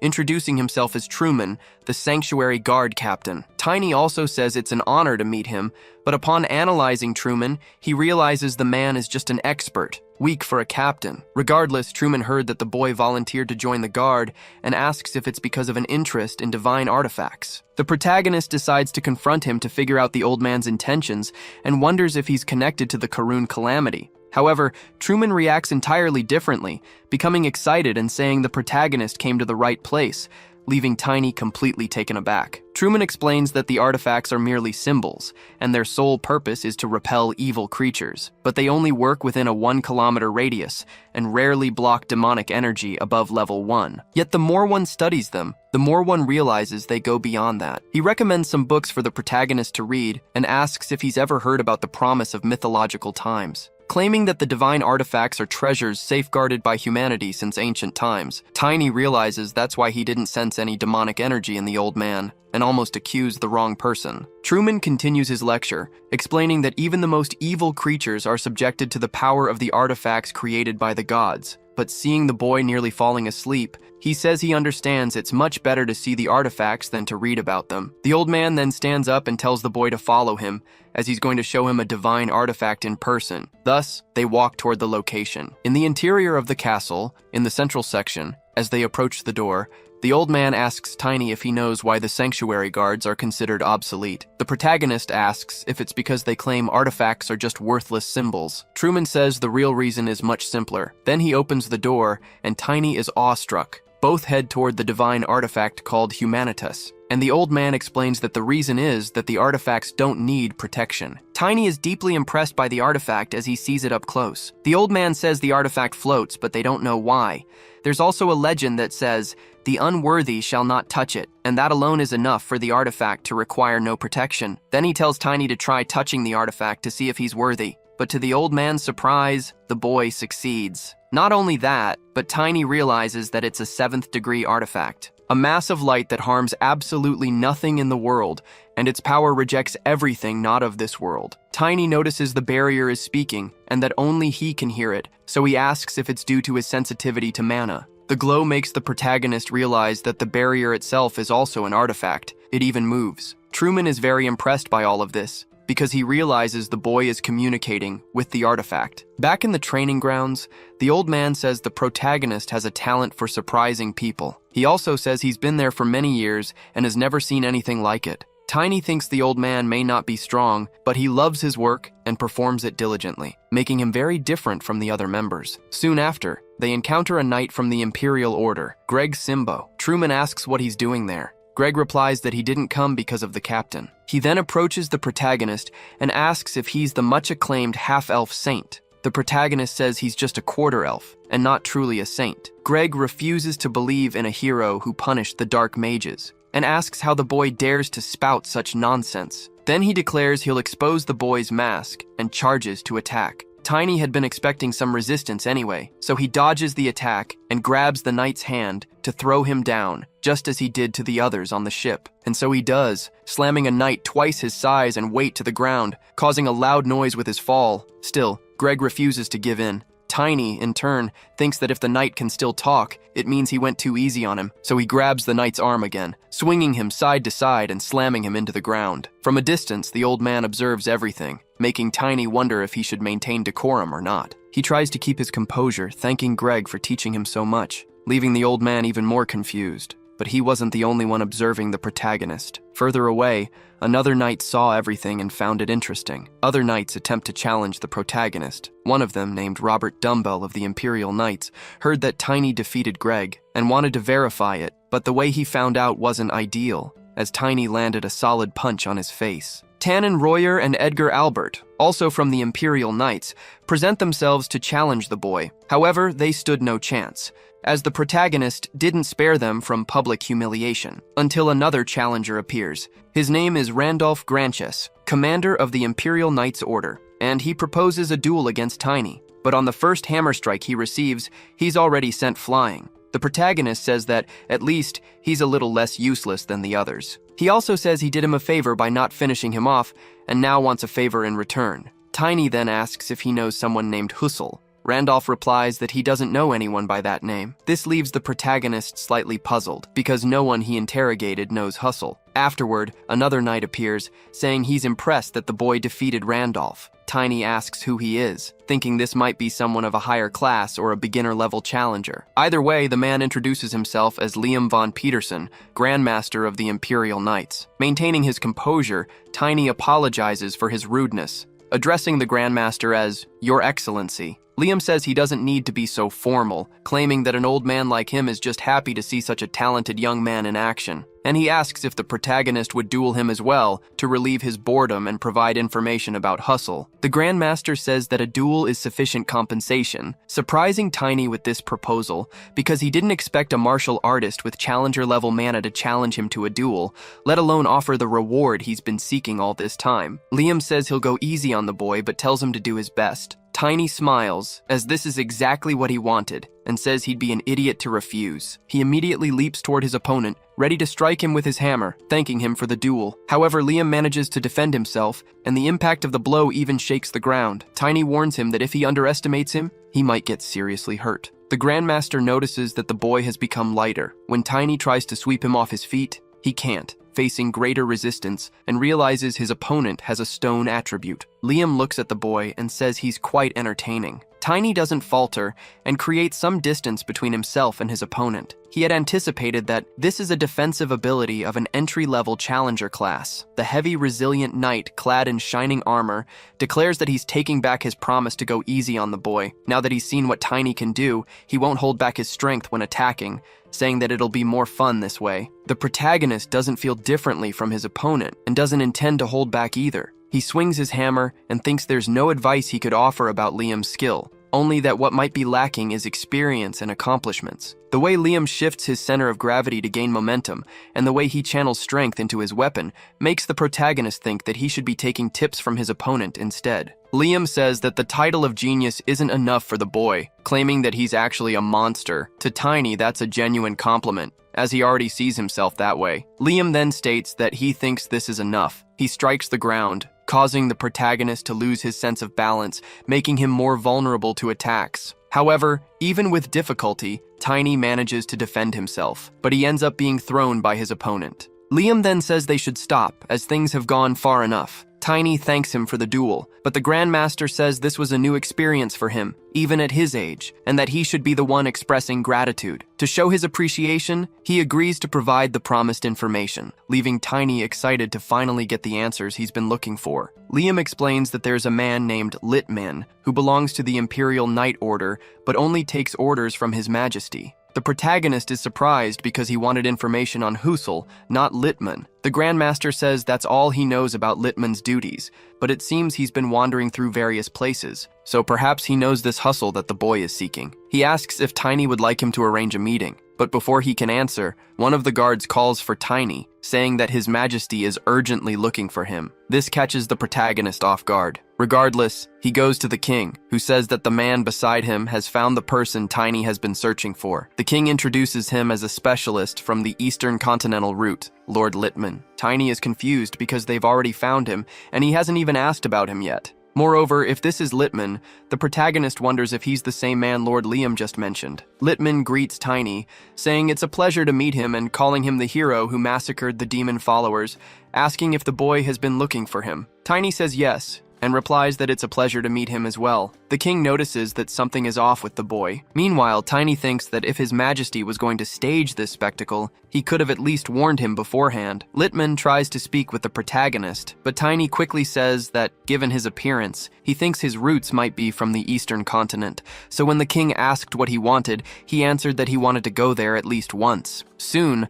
Littman says that His Majesty gives very generous rewards. He also mentions that over the past decade, every time they discovered a new route, he also received undeserved favors. Even so, the king tells Tiny not to leave for the east immediately, claiming that he must keep his promise to eliminate the base of the demonic cultists before departing, something Tiny intends to fulfill. Tiny is puzzled by how suddenly the king mentioned the demonic followers. He immediately becomes suspicious of Littman and analyzes him from head to toe. However, he doesn't detect any dark aura in him. Then he concludes that Littman is clean, and, in any case, if he were a demonic follower, his lunar wolf wouldn't have stayed idle and would have acted already. However, upon closer inspection, he notices a type of mana that seems like a mix of beast and human. Thinking about what Jay said, it starts to make sense. Littman says that to respond without hesitation, one must be a competent saint. The king declares that Littman will assist Tiny in eradicating the demonic followers. Littman asks what the king means by that, since he was supposed to begin searching for Sir Gale the following day, but the king tells him to cancel that mission, claiming that eliminating the threats in front of them is more important,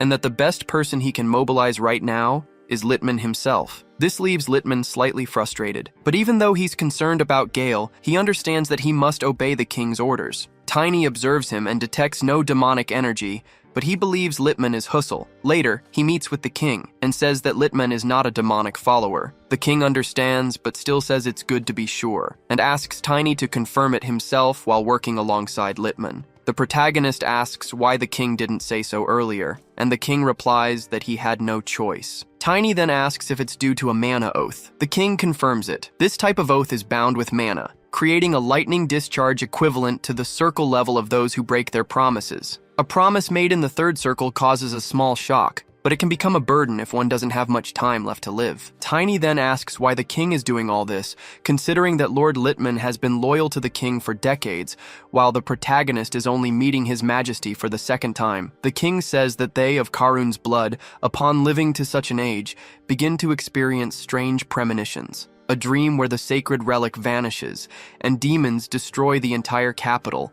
A dream the king has repeatedly had, day after day. Tiny appeared out of nowhere and said the sacred relic would disappear. That was enough to raise suspicions. It would be great for the king if it were just an old man's random dream. If this ended only with the resentment of a loyal subject, then the protagonist feels something different and realizes Husel is no longer there, wondering if he left the palace. Tiny rushes off mounted on the lunar wolf and thinks that not even his wolf could detect demonic energy, so he wonders if the real Husel is somewhere else. But if that's the case, why would he flee at such a time? To the protagonist, the answer is quite obvious, and he just needs to gather some evidence to prove his point. At the city's port, some men are loading equipment onto a ship. One of them tells the others to move the boxes quietly, as they work at night specifically to avoid drawing attention. Then a hooded man appears and catches their attention. The man removes his hood, revealing himself as Littman, but the men recognize him as Lord Husel and ask what he's doing there since they were expecting him only the next day. Husel explains that some things happened. He says the king has put the boy on his trail. One of the sailors says the boy hasn't seemed to be around for a while,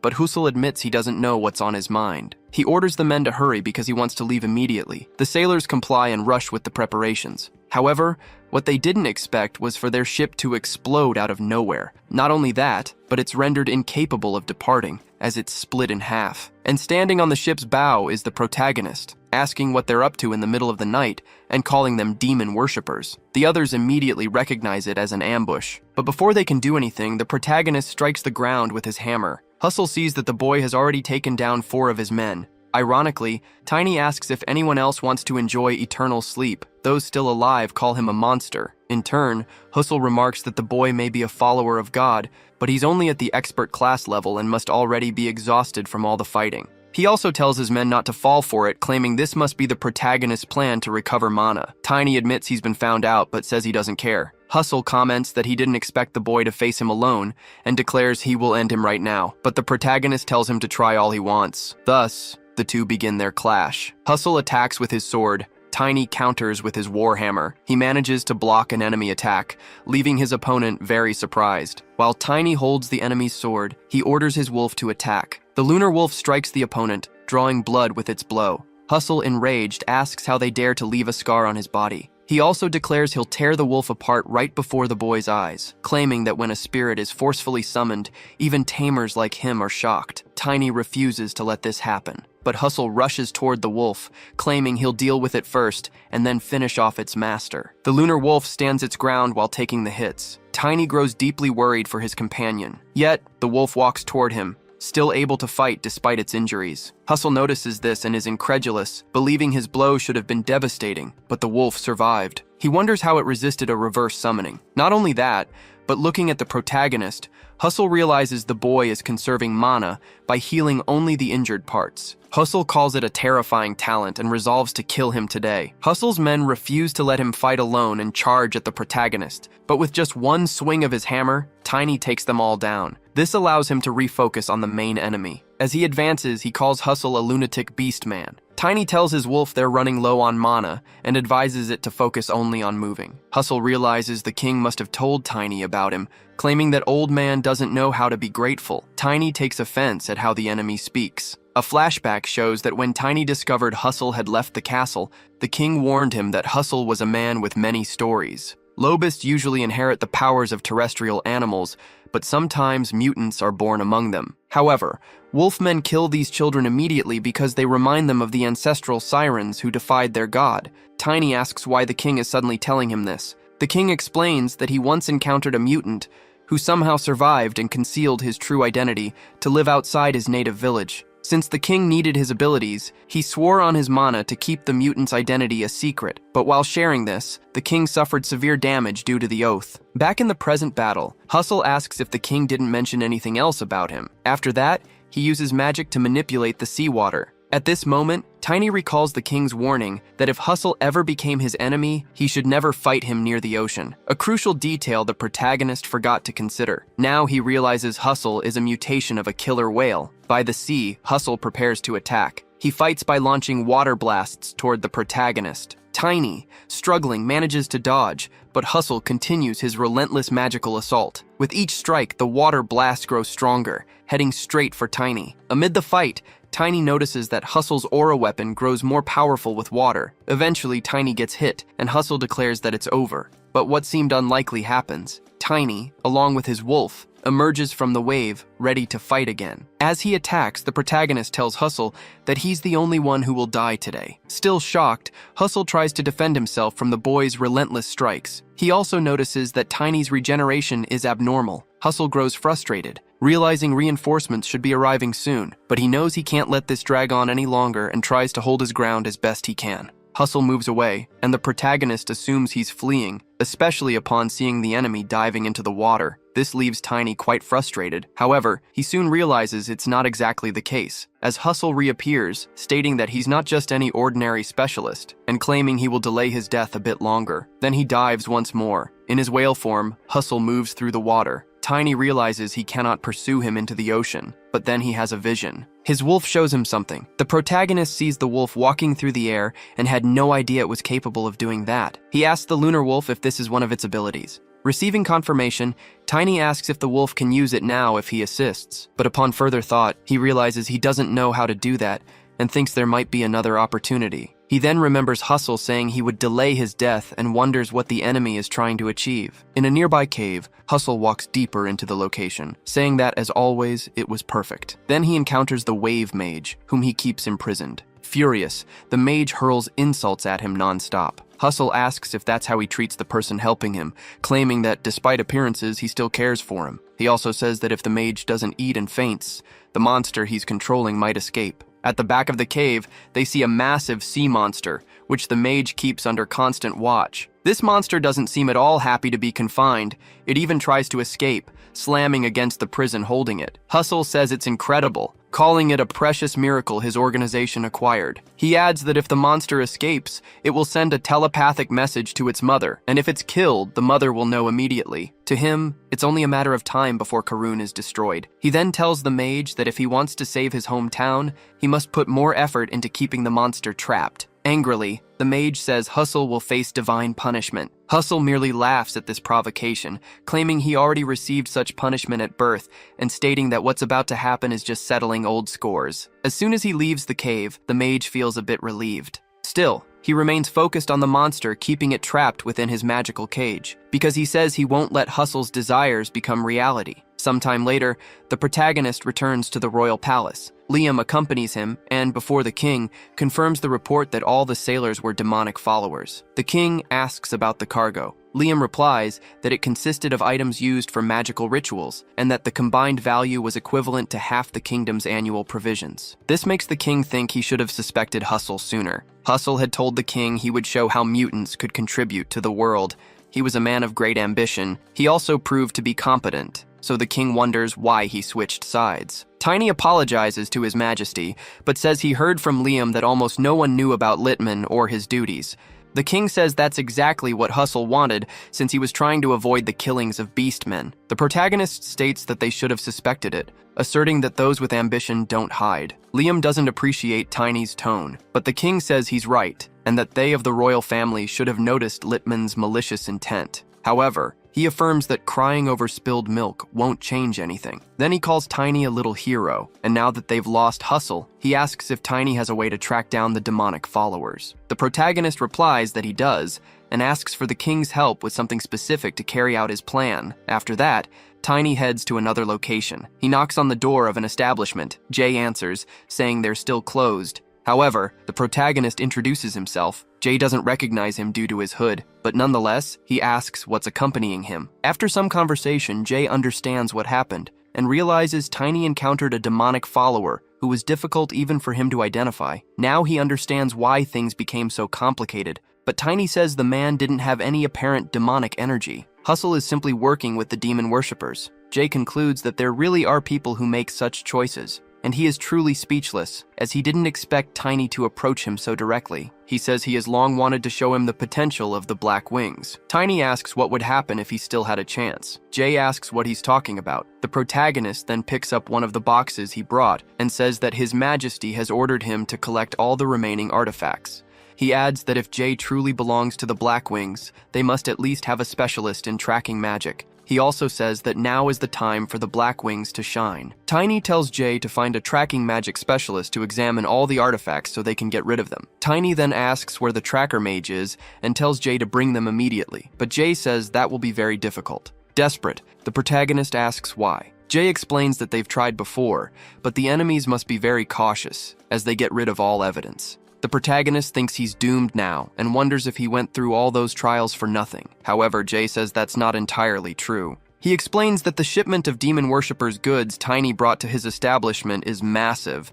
It's not the kind of quantity they'd gather at once without a good reason. Indeed, Jay says that ordering such a large amount can only mean they're preparing for the ceremony. Tiny doesn't quite understand what that means. Jay elaborates that if Karun is to be burned all at once, they will be very selective about magical items. But with the ingredients, it's different. At least 3 and at most 10 ingredients are required to perform a single ritual. They'll try to acquire ingredients that don't draw attention. And to amass such a large quantity, it will take time. But if there's a shop in Karin that sells all the ingredients, they will certainly go to that place to save time. Tiny says that's impressive and tells Jay he's not just good at business. A waiter approaches, and Tiny asks what this is. Jay says he arrived at the perfect time because he wanted him to try it. It's the popular menu item from his restaurant, roasted chicken with vegetables. Tiny thanks him, but wants to avoid it. Jay insists that he try it before passing judgment. Cautiously, Tiny picks up a piece. After taking a bite of the chicken, he's shocked at how good it tastes. He wonders how that's possible,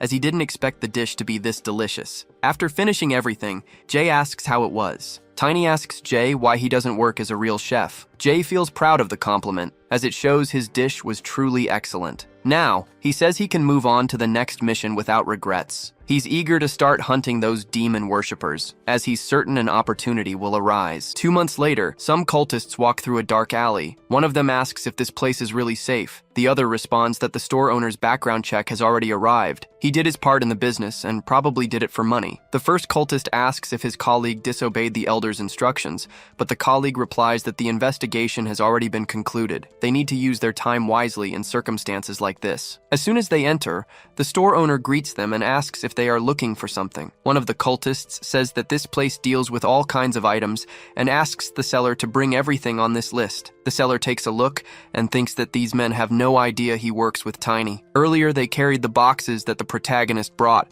and set up the items in the store as requested, making this place pass as a real store of various goods. Jay thinks that 2 months of hard work are finally paying off and tells the men he will prepare the items immediately. He just asks them to wait a moment. The most nervous cultist asks his colleague if everything is really fine, and his colleague responds that the first elder told them to take care of this, and in this way they will save a lot of time. He is sure the elder will like his work. However, the two are startled right after. Another one enters the store saying that this story is quite interesting and asks if the others want to hear his. The two are shocked when they see the elder and ask how he got there. Jay realizes they are a group and wonders what they are talking about. Back to the elder, he says he can no longer just sit back and watch. Mediocre people taking on great responsibilities and failing. Soon the two become extremely frightened. One of them even tells the elder not to worry about the owner's identity because he has already arrived, but that does not stop him from being obliterated by his leader. He begs the elder for forgiveness and dies right after, those being his last words. The one still alive is given the task of cleaning up his companion's remains. Meanwhile, the elder turns to the seller,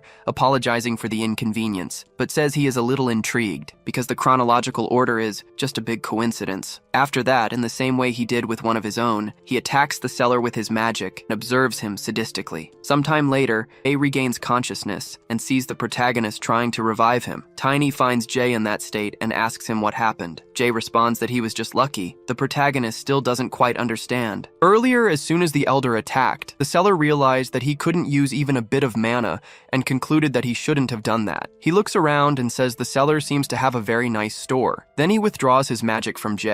Even so, he leaves the seller on the ground in a lot of pain. The elder simply throws a bag of money onto the counter saying he will pay enough, but warns the seller that he must bring certain items more often, and threatens him, saying that if he dares to speak about what happened there today, he will not be able to recover safely. After telling the protagonist everything, Jay says it is a relief that he hasn't awakened his mana, so he was lucky. Tiny asks if the elder just left after that. Jay responds that the elder is confident he can kill him at any time, just like that recent attack. The protagonist says that the enemy blatantly ignored Jay because he is not a mana user, and even left traces of his visit. That's why he says they need to call in a specialist in magical tracking. However, Jay is still worried about something, and says that before that, he would like to check one thing. Tiny asks what exactly that would be. Jay says that at the moment, it is probably more dangerous than the protagonist thinks. He claims to have had the same feeling as when he was trained by the Duke, the aura of a superhuman, which he felt the same way with the Dark Mage. Thus, Jay says that maybe he is at the same level as a 7th Circle Mage. Tiny, however, says that no matter how dangerous this is, he needs to do it. Even if it doesn't work, he claims he will find a way to make it work. Jay says that was expected coming from the protagonist, and now he knows why His Excellency praised him so much. Then he gets up, saying that he will trust Tiny, a month after all these events. Tiny checked the movements of the demon worshippers and believes that in a few days, on a nearby island, they will perform a great magical ritual, so he plans to invade the scene along with Blackwing. He has already transmitted this information to the royal family and expects to receive reinforcements soon. His Majesty has also sent reinforcements. Then he notices someone approaching. The senior knight says that several of the other knights are on vacation. Even Lord Liam is on leave. Tiny asks if he has a good relationship with Lord Liam. The senior knight says they are friends and always drink together. Then he asks if Tiny would like to have dinner with them for a while. The protagonist apologizes to the Grandmaster, but ends up declining the invitation. With that, the old man asks if Tiny will take a vacation as well. He responds that he will. Soon the Grandmaster understands that this cannot be avoided, so he just wishes Tiny a good rest, and Tiny thanks him. A few days later, on the scheduled day of the operation, some knights say that the main members of their order are absent and they cannot miss this opportunity, because tonight they will take the relic. Tiny, however, was already waiting for them and says they did a good job taking leave, but claims that their despicable behaviors are too obvious. Even so, he looks at one of them and says he didn't expect to see him there, the Grandmaster Truman. Tiny asks if he can explain why he is there. The others say that the protagonist is just an outsider and ask what he knows about the Grandmaster to slander him like that. One of them claims that the old man is the one who trained several royal knights and is also responsible for reforming the Order of Knights. Then he asks if it is justifiable that he is destined for a unique task of protecting the religion. Tiny asks if the Grandmaster was really from the Order of Knights. He replies that it was a long time ago. He says that back then, he realized his limits early on since one of his companions was an unparalleled genius. After realizing his situation, he tried to earn merits through training, and what he got after all that hard work was a barony without land and just a transfer notice. The old man claims that this was not fair at all, and that His Highness, the current king, did nothing about it. At that time, Lord Littman was the only one who contacted him, because he was also neglected due to his origins and showed him a new purpose in life, a world that valued knowledge and not just individual strength. It was a dream of creating a new kingdom. Tiny asks how he intends to create a new kingdom by being an accomplice to a demon worshipper. The Grandmaster says that it is too late to turn back now. Thus, they advance to try to capture the protagonist. Being honest, Tiny says that this is good. Then he attacks them with his hammer, and the old man is astonished to see all the others being defeated so easily. Tiny says that this way is better. After that, only the old man remains. He tries to help the fallen, but cannot believe this really happened. The old man then says he will end this quickly and throws a sphere. However, the protagonist easily defends himself, and the sphere that the old man threw ends up going in the opposite direction. After that, it disintegrates, revealing that it contained dark magic. Soon, the sphere bursts, and its contents leak into the air. Tiny tries to defend himself from it, but realizes that this sphere is nothing ordinary. It starts to transform into something even more bizarre. Suddenly, it turns into a creature that, as it rises, reveals itself to be a demon. Seeing it right in front of him, the old man wonders how a demon could emerge from a divine artifact. However, he is the first to be attacked by the demonic creature, which grabs him and squeezes him to drink his blood. The old man screams loudly due to the pain he feels. Tiny even tries to help him by attacking the demon and cutting off its arm, but the enemy's arm smashes the old man to the ground after falling from its body. In his final moments, he hears the protagonist ask where he got that sphere. He responds that he received it from Lord Littman, who warned him to use it in an emergency situation. The demon becomes furious after losing its arm, but the protagonist notices that it is trying to merge with the sacred barrier. Tiny thinks that there is no way they didn't know about this and blames the old man. Then he tells the Grandmaster that he still has a lot to explain, so he should wait patiently. Then the protagonist sees the enemy trying to approach the sacred barrier. However, he has no intention of letting him succeed in doing that. That's why, with his hammer, he attacks, and this time, he pierced the enemy's abdomen. The force of the blow was so great that, in addition, the demon was thrown and crashed into the wall. Tiny tries to deliver the final blow, but as he sees him approaching, the demon flees with its wings, leaving the protagonist frustrated. Thus, the enemy manages to get closer to his objective. Far from there, near a boat, allied forces of the protagonist put an end to a ritual. A hooded man says that apparently, the ritual is being performed on other islands as well, and asks his companion if he can tell what kind of ritual it is. He responds that it is a large-scale concealment magic. The hooded man asks what he means. His companion says he doesn't know much about it, so it's better to get back to work as soon as possible, because if they are using magic for concealment, then their true purpose must definitely be Karun. Through this, the hooded man concludes that Tiny is in danger. Back to the protagonist, he becomes worried upon seeing the enemy approaching the barrier, but he knows that above all, he must prioritize command. So he moves to stop the demon, and before it could touch the barrier, Tiny arrives at full speed and stops it, knowing he must keep it away from that source of power, ordering it to take its hands off the barrier. With his hammer, he strikes the enemy on the head. The impact of the blow is so great that the enemy falls to the ground and becomes furious immediately after. Tiny, who was still in the air due to the force of the strike, takes advantage of the enemy being immobilized and attempts to deliver the final blow. As soon as he lands the hit, Demon is shattered into pieces. Tiny says he didn't know a demonic beast of this class could move that way inside the sacred barrier, and sees that those demon worshippers are using far more advanced magic classes than he had imagined. However, he soon realizes that old Truman is no longer there. So he runs off in search of the Grandmaster,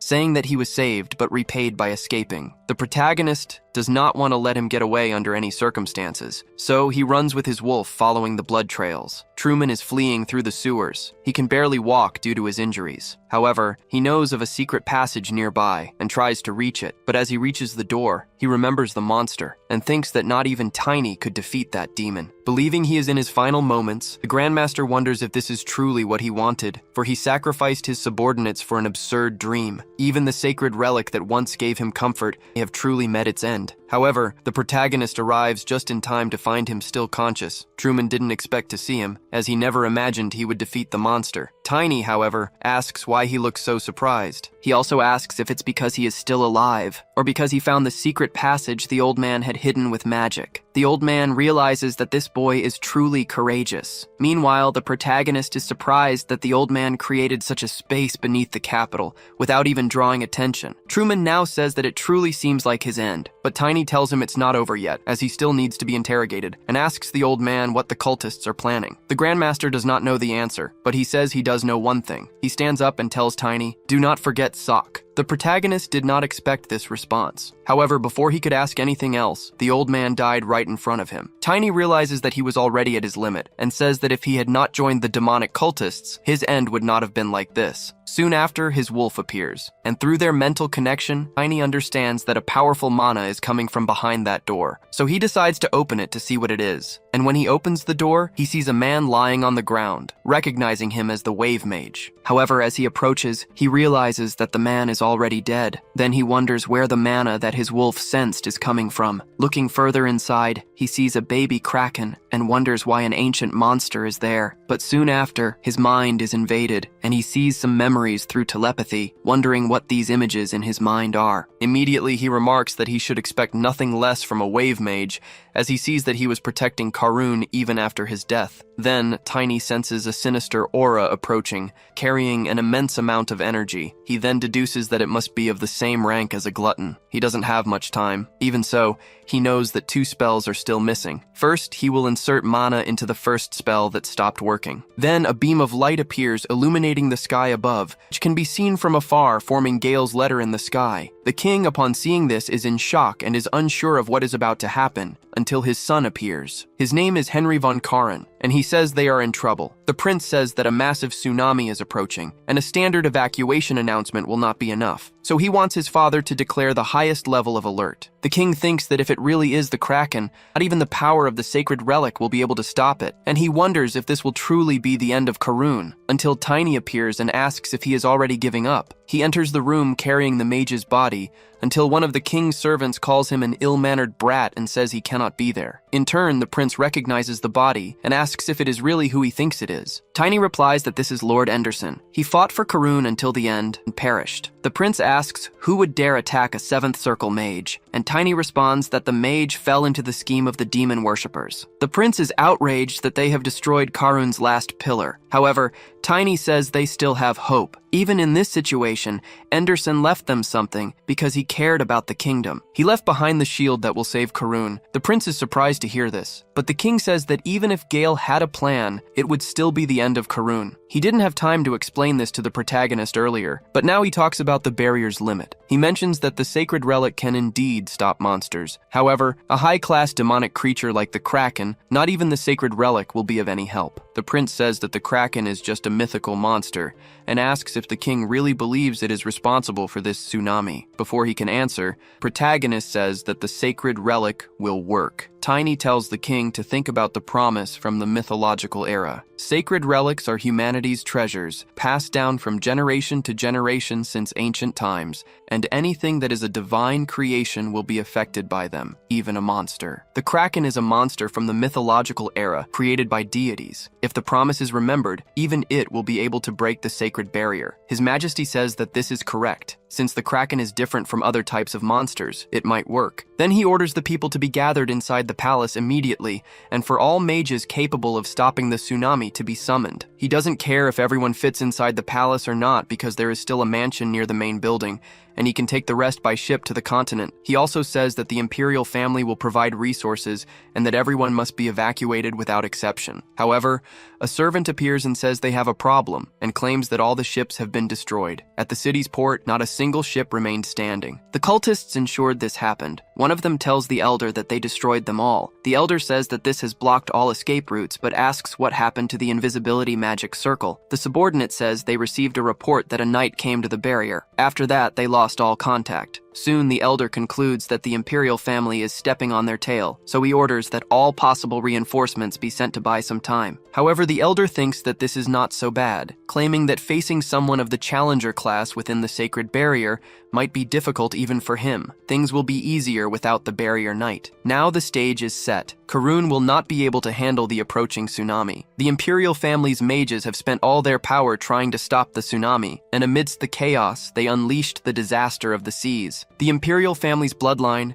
and the light of the sacred relic will be severed, bringing destruction to Karun. The elder tells his followers that after so much time, they are finally there to spread Malam's name across the world. 2 days have passed, and the water has already engulfed much of the city. Everyone who tried to help is already exhausted. The king says this is due to their efforts to prevent the tsunami from advancing. Tiny tells the king that he doesn't look well and should rest. But soon, Tiny himself feels something wrong and kneels on the ground. The king becomes worried about him. However, Tiny insists that he is fine. He just thinks that he is already here. People begin to see something approaching. In the water, something emerges from the waves. The ruler of the depths reveals its tentacles, a monster that terrifies people, possessing the power to decide Karun's fate. The Kraken's tentacle is about to strike the city, and as soon as people see it, they start running and screaming. The authorities struggle to believe that they are facing a Kraken, until the protagonist approaches the king, saying that he carries the legacy of Knight Enderson. Then, he mounts the lunar wolf, sets off. The king tells him to be careful on the way. Tiny departs, carrying the baby of the mother Kraken. Meanwhile, the king remembers the mage's last words. The mage apologized to the king for leaving before him,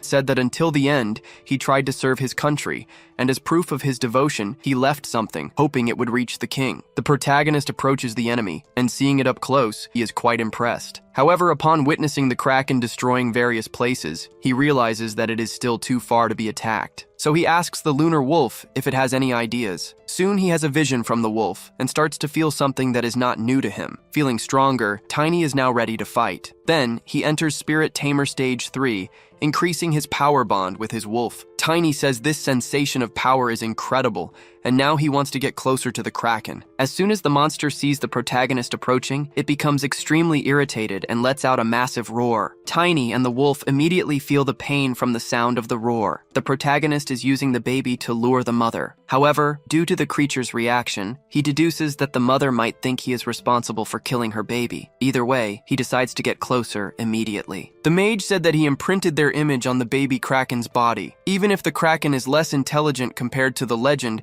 it should be able to identify who killed its baby. Once he gets close enough to the Kraken, Tiny attacks. The baby is quickly thrown far away, drawing the mother's attention, who does not like this at all. However, the baby is still under the mage's magic effect. The mother Kraken picks up the baby, and from a distance, protagonist asks if it worked. The Kraken becomes extremely enraged. Its furious reaction even scares the protagonist. But before it could do anything, one of its tentacles approaches, completely destroying the building Tiny was on. The protagonist manages to escape alive, but his wolf is not unscathed, as he realizes that everything he did was in vain. Without the wolf to protect him, Tiny is about to hit the ground until one of his allies appears to help and catches him before he crashes. However, right after, one of the tentacles reaches them, barely missing both of them. The ally stands up and carries the protagonist, until Tiny realizes that it is Grandmaster Genus. He asks if Genus is really okay being there, as he has work to do. But Genus tells him not to worry, and states that the Emperor himself gave the order. Tiny says that political issues might arise if he interferes with Karun's affairs. However, Gina says that he is in disguise, so it won't be a problem. He is a young challenger ranked knight who possesses 2 elements, silverlight mana of wind and ice. A knight like that is not normal. Genus looks at the Kraken and notices that it suddenly calmed down out of nowhere. He then asks if Tiny thinks there is a specific reason for this. From a distance, the protagonist sees something that indicates the presence of demonic cultists. As he approaches, he confirms it and wonders why they are there. Tiny remembers the Kraken's previous attack and wonders if it was actually aimed at the cultists and not at him. If that's the case, it means his plan, along with Enderson's legacy, worked. But soon after, they see the female Kraken becoming agitated again. Both are shocked by this, as Tiny sees no cultist nearby and thinks that whatever the reason, he needs to gather more information. So he asks Genus what happened to the magical ritual. Genus responds that it was a synchronized magic circle containing demonic energy, so he and Jay destroyed most of them. Tiny knows that even though he is the only one able to distinguish the cultists, this will be necessary for the sacred relic. So he gathers all his strength, telling Genus to show him the location of the sacred relic. Because using the magical ability he obtained from the wolf, he wants to identify the target. Then he sees the cultists walking through the city, and once again with the wolf, he charges toward the enemies. Genus follows him and asks if it's okay to leave the Kraken alone. Tiny says that the cultists are after the sacred relic, and his priority is to protect it at all costs, because only then will the promise of the mythological era remain valid. The Kraken is more violent than before. The people in the city are horrified as they see it getting closer and closer. Meanwhile, guards are protecting the sacred relic until they hear a noise coming from it. Some of them still feel safe, as the perimeter around the castle is secure, and they must protect this place until someone approaches, putting them on alert. A cultist comes forward and says that, as expected, the effects of the concealment magic are insignificant and asks if it's because of the barrier. Another one responds that it doesn't matter, because even if they are within the barrier, getting rid of insects won't be a problem. Then the enemy leader wants to take control of the guards by force. Using his magic, he attempts to do so,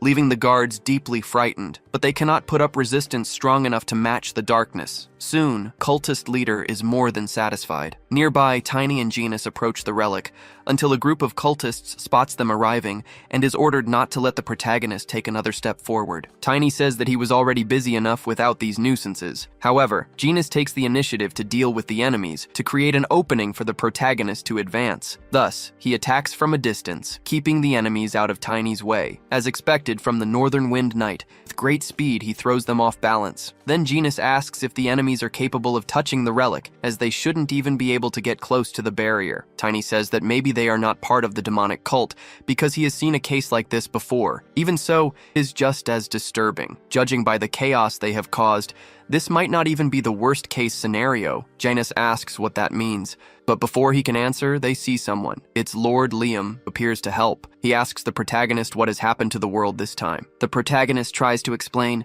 but he is interrupted by a Kraken attack. He wonders why this is happening so suddenly. However, he sees the answer right in front of him. A group of cultists emerges near the relic's location. Not only that, but they walk out holding the sacred object in their hands. They have obtained the core of the relic and sealed it with dark magic. Tiny realizes that they are actually stealing the relic, and understands that this is why the Kraken attacked, and the promise of the mythological era was nullified. Genus comments that this is definitely the worst-case scenario. Besides the Kraken, 7th Circle Dark Mages appear. With that, their leader says that the protagonist returned faster than expected and considers this lineup intriguing. The descendant of Morse, alongside 2 Challenger-ranked knights. He also says he doesn't know the identity of the other one, but it is certain that he disrupted their grand cause. Then the elder of the cultists declares that he will kill them right there. Next, he uses his ability called Black Thunder, aimed directly at the protagonist. Genus sees this and thinks it's too dangerous for Tiny, so he makes the decision to intervene. The protagonist tries to warn him not to do it,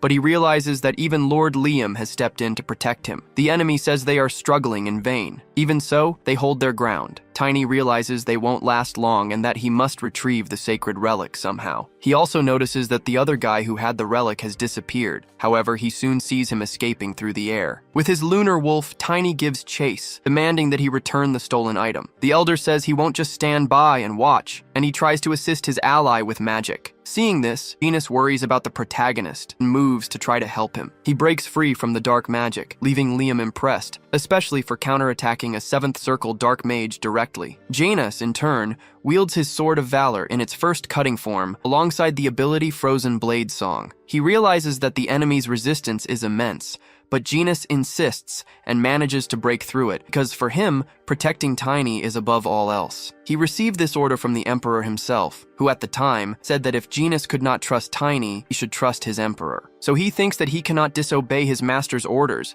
and tells the enemy that he is his true opponent. Liam tells him not to forget about him either. The Elder says that they are wasting their lives, but Janus simply tells Tiny to take care of the main task, so he does, running after the relic. Faced with 2 challenger-ranked knights, the Elder wants to see if they are truly skilled, so he prepares to attack and uses his Black Thunder magic. The 2 heroes brace themselves to defend and endure the dark magic attack. Liam is the first to break free. Then, he charges toward the enemy, his sword energized by his ability. He strikes the dark magic practitioner, whose attack causes massive destruction to the surroundings. The Elder says that Liam is good, but claims that his abilities are useless against him. Seeing how easily the enemy defended himself, Liam is quite surprised. The Elder then asks if he really thought he could face him without a barrier. However, with all this talking, the Elder became distracted and did not even notice Janus approaching from behind. Thus, he is hit directly by his adversary, being thrown far away. Janus says that they were only able to endure thanks to the protagonist. Liam remarks that he never imagined that Knight Tiny had such a strong friend. Janus responds that it's something like that. However, soon after, the enemy returns, now aware that his opponent's magic is of ice and wind, so he states that he now knows who he is facing and cannot waste any more time with them. Then, he calls Janus a dog of Valentia. Janus had already anticipated that it would be difficult to keep his identity hidden for long. The enemy says that, as thanks for coming all this way, he will kill him with his own hands. The heroes prepare for an attack, as they see the enemy charging up his next move. Soon, the Elder attacks with the intent to kill them, launching a massive blast of dark energy. The knights think there is no way to stop it, feeling anxious about what comes next. So they simply dodge the attack, watching as it passes them but destroys everything in its path. Janus thinks that this power is devastating and concludes that it is best to act before the enemy attacks again. However, right after, he notices something. The Kraken has appeared right in front of him and is about to attack. With one of its tentacles, it strikes. Back to the protagonist. He is trying to stop the thief of the sacred relic until the moment comes when Tiny attempts to strike him, but the enemy escapes into the water. From there, he calls Tiny an idiot for trying to start another fight with him in the ocean, revealing himself as Hustle. However, Tiny asks if he is sure about that, as he tells the enemy that this time, things will be different. Hustle says that he can try. With his hammer, Tiny prepares to attack, and the enemy declares that he will make the ocean his grave. Then, he uses water typhoons to attack. However, Tiny is not afraid at all, as he manages to turn the situation around, and the enemy doesn't even realize it. The protagonist appears above him shortly after, leaving the enemy completely confused. Hustle wonders when the boy learned to do that. Then, Tiny says that it is his turn to attack and charges at the enemy. Tiny dodges the attacks along the way, and instead of going directly at the enemy, he heads toward the sea. Hustle says that if it's come to this, then he will dive and assume his whale form, declaring that at the very least he will protect the sacred relic. However, Tiny appears, asking where he thinks he is going. With his hammer, he strikes the whale right in the belly. Immediately, the relic becomes exposed, and Tiny rushes to grab it. But as soon as he takes possession of the item, the enemy, still in whale form, declares that he will not let him escape with it. However, he then sees Tiny approaching, saying that this time they must finish this the right way. And with his Thunder Strike ability, he lands a direct hit on the whale, causing the enemy to bleed from the blow and forcing him to retreat into the sea. The whale, Usul, is cast into the ocean, while Tiny boasts about reclaiming the relic. But soon after, the Kraken decides to appear again, disrupting his plans to return. Tiny realizes that at this point, he won't be able to return the sacred relic before Karun is ruined, and knows that before that happens, he must stop the Kraken. The protagonist fears the city's defeat. He knows he must stop the Kraken and retrieve the relic. With this absurd amount of demonic energy, Tiny feels like his head is about to explode. So he decides to remove the seal from the relic's core and orders the ancient beast to stop attacking, claiming that innocent lives are being lost. However, he hears the creature respond that it doesn't care. It also says that it is only doing this to exterminate the evil in this world. Not only that, but it claims that there is no longer a relic there, and killing a few humans is not against the contract. Tiny, however, tries to convince the Kraken otherwise, telling the creature to stop attacking, but the monster calls the protagonist a human with the Alliance contract. It knows that the protagonist is asking it to stop, but it asks if he knows the pain of losing a child. Tiny realizes that there is anger in the Mother Kraken's demonic energy, but he also feels her sadness, so he claims that he will find out who killed her child. However, he asks the Kraken to trust him and stop attacking immediately. Even so, Mother says it will not be possible because of the man's abilities with the relic. Tiny tries to convince her, saying he will make it happen no matter what. Thus, the Kraken says it will lend him a little of its power, so he cannot fail. Her attacks cease. Meanwhile, back to Janas. He and Liam are recovering from the battle. The knight says he was lucky not to have died, as he thought that would happen when he was attacked. However, Liam says there is good news and shows that the Kraken's tentacle is retreating, and beneath it is the enemy, who was struck directly. The elder says that the two of them really don't give up, but neither does he, and he is ready to keep fighting. With his dark magic, he prepares, and from above, he causes a massive explosion. Janus says this is a huge amount of demonic energy, and that it is spreading rapidly. From above, the elder declares that he will burn everyone with this absolute darkness. The heroes sense something different and step back. The enemy mocks them when he sees this, calling them both pathetic. However, he doesn't notice a tentacle approaching and is struck directly once again. After the tentacle rises, the elder thinks that 2 consecutive attacks cannot be a coincidence, until he sees a third attack approaching, and once again is struck by the Kraken, being thrown far away this time. The heroes see that the enemy is being attacked by the Kraken, and wonder what is happening. Even from afar, the Kraken demonstrates its fury, and the elder starts to realize that all this anger is directed at him, until he is not just attacked physically, but is also taking damage from demonic energy. The heroes notice this as they observe the enemy, and upon seeing the demonic power spreading, Liam tells his comrade to run. Janus, however, does not do so, leaving Liam confused. He says that this demonic energy is harming only the enemy, being harmless to them. So he concludes that the Kraken knows who the enemy is, and deduces that the protagonist behind this. Back to the enemy, he is practically being tortured, and he thinks that since it has come to this, he might as well finish it. Then something bizarre starts to happen. Liam asks what that noise is, until they see some kind of root growing, and from it, a carnivorous plant-like creature emerges, which immediately attacks the heroes. Janus and Liam defend themselves, but they start getting trapped by the plant's roots. Meanwhile, the elder is writhing in pain. However, the plant moves toward him and captures him. Liam is extremely shocked to see this, and immediately after, the plant leaves. He doesn't like seeing the enemy escape, so he frees himself from the binds. After that, he frees Janus. Now that they are free, they can continue. Liam says he cannot let the enemy head toward the castle. He and Janus run toward the enemy, arriving with full force at the castle. But as soon as they arrive at the place, they see that everyone present has been zombified. The guards have been brainwashed. Now they only want to kill what they see in front of them, which in this case are Liam and Janus. They received the order from the great man. The elder is behind this, and he says that his great work has been ruined because of the two of them. But he still has something, as he claims that at least he can achieve one of his goals. And he tells the heroes to do whatever they can against these innocent soldiers if they want to catch him. The two become a bit nervous, and they wonder where the Emperor is. Liam says that the Emperor might be in danger, and that at the very least, he will bring him honor. He then asks Janus to go easy on the soldiers. With that, he charges into battle, but does not hold back his strength. Janus notes this, as he himself was instructed to go easy. However,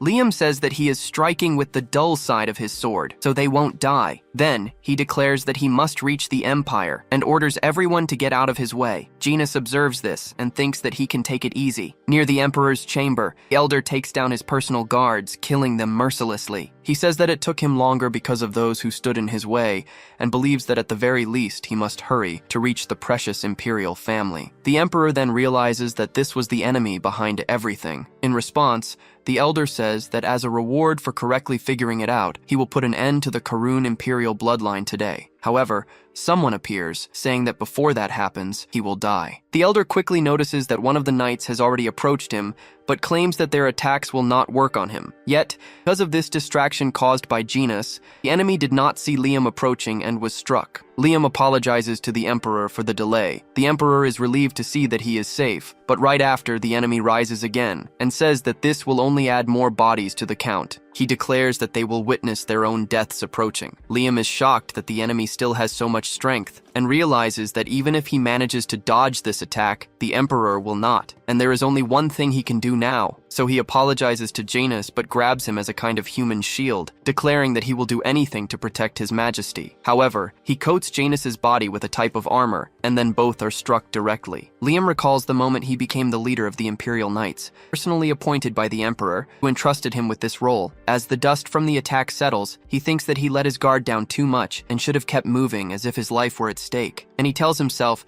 if he were stronger, he wouldn't have to resort to such measures. However, someone approaches and says that the power of the devil infiltrates through weak minds. It was the Emperor, who also tells Liam not to give up. He adds that even he, who had been making the wrong choices, did not give up. Seeing the Emperor using his healing abilities, Liam tells him not to push himself too hard and says that he is already feeling better thanks to his majesty. Janus gets up and tells Liam not to forget about him and asks how he could use someone who came to help as a human shield. He also says that he won't forget this, but Liam claims that he will make it up to him somehow. However, he wants to finish off the enemy first. The Elder is outraged that they are still alive and prepares to attack again. Janus says they have only one chance and will try to break the enemy's magic. The enemy declares that this will be the end, but with the swordsmanship of Valentia, Janus prepares and charges his most powerful attack. He then hurls several magical swords at the enemy, using his ability known as Mad Mind's Melody. Upon being struck, the enemy wonders how a mere challenger could land a hit on him, but then he realizes that this is not all, because this time he sees Liam behind him, also preparing to attack. Liam unleashes his ultimate ability, alongside the Imperial swordsmanship of Karin, an ability called Stone Thunder, and hurls his sword. The enemy is hit directly, and a powerful explosion follows. Soon the prince asks if it is over, and the Emperor says that this is favorable, but then collapses, weakened. They realize that the Emperor has fainted, but Janus notices another problem. He picks up an arm from the ground and states that all they did was dismember the enemy. The Elder managed to escape,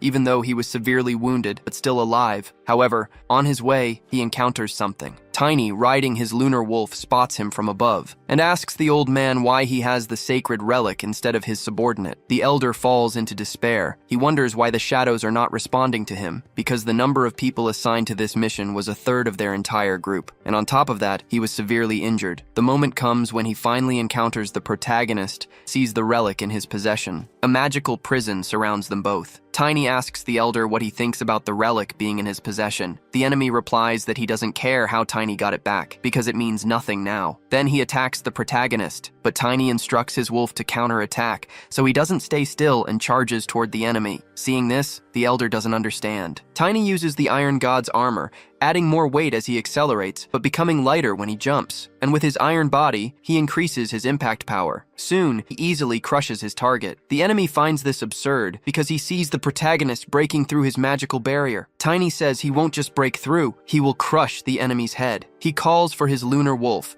and together charge once more, leaving the enemy even more terrified. Now, without his defense, he is vulnerable to attacks and is soon struck directly by the protagonist's hammer. The Elder is furious about this. Meanwhile, Tiny claims that the enemy has weakened and prepares to strike him again, but when he looks at his opponent, he realizes that he is breaking the magical field surrounding them. Not only that, but the Elder appears to be charging one of his attacks. Using all of his dark energy, he summons a sphere of demonic energy, claiming that the protagonist forced him to use this, and therefore he will show no mercy. The enemy's body begins to disintegrate, and Tiny realizes that this is a human sacrifice formed by pure dark energy, which is increasing exponentially. Before attacking, the enemy calls the protagonist trash, and accumulating even more of his energy, he declares that his opponent will burn in the most painful way possible. Then, with his energy fully charged, he tries to strike the protagonist. Tiny feels the dark energy closing in from behind him and concludes that a long-range barrier is useless against the Elder, so he uses the anomaly that the relic taught him. Only superhumans are capable of this, but the alloy of his soul is energy. Then he is struck by the dark energy. The enemy celebrates, thinking he has defeated the protagonist. However, he soon sees that this is not the case, because the protagonist holds the relic in his hands,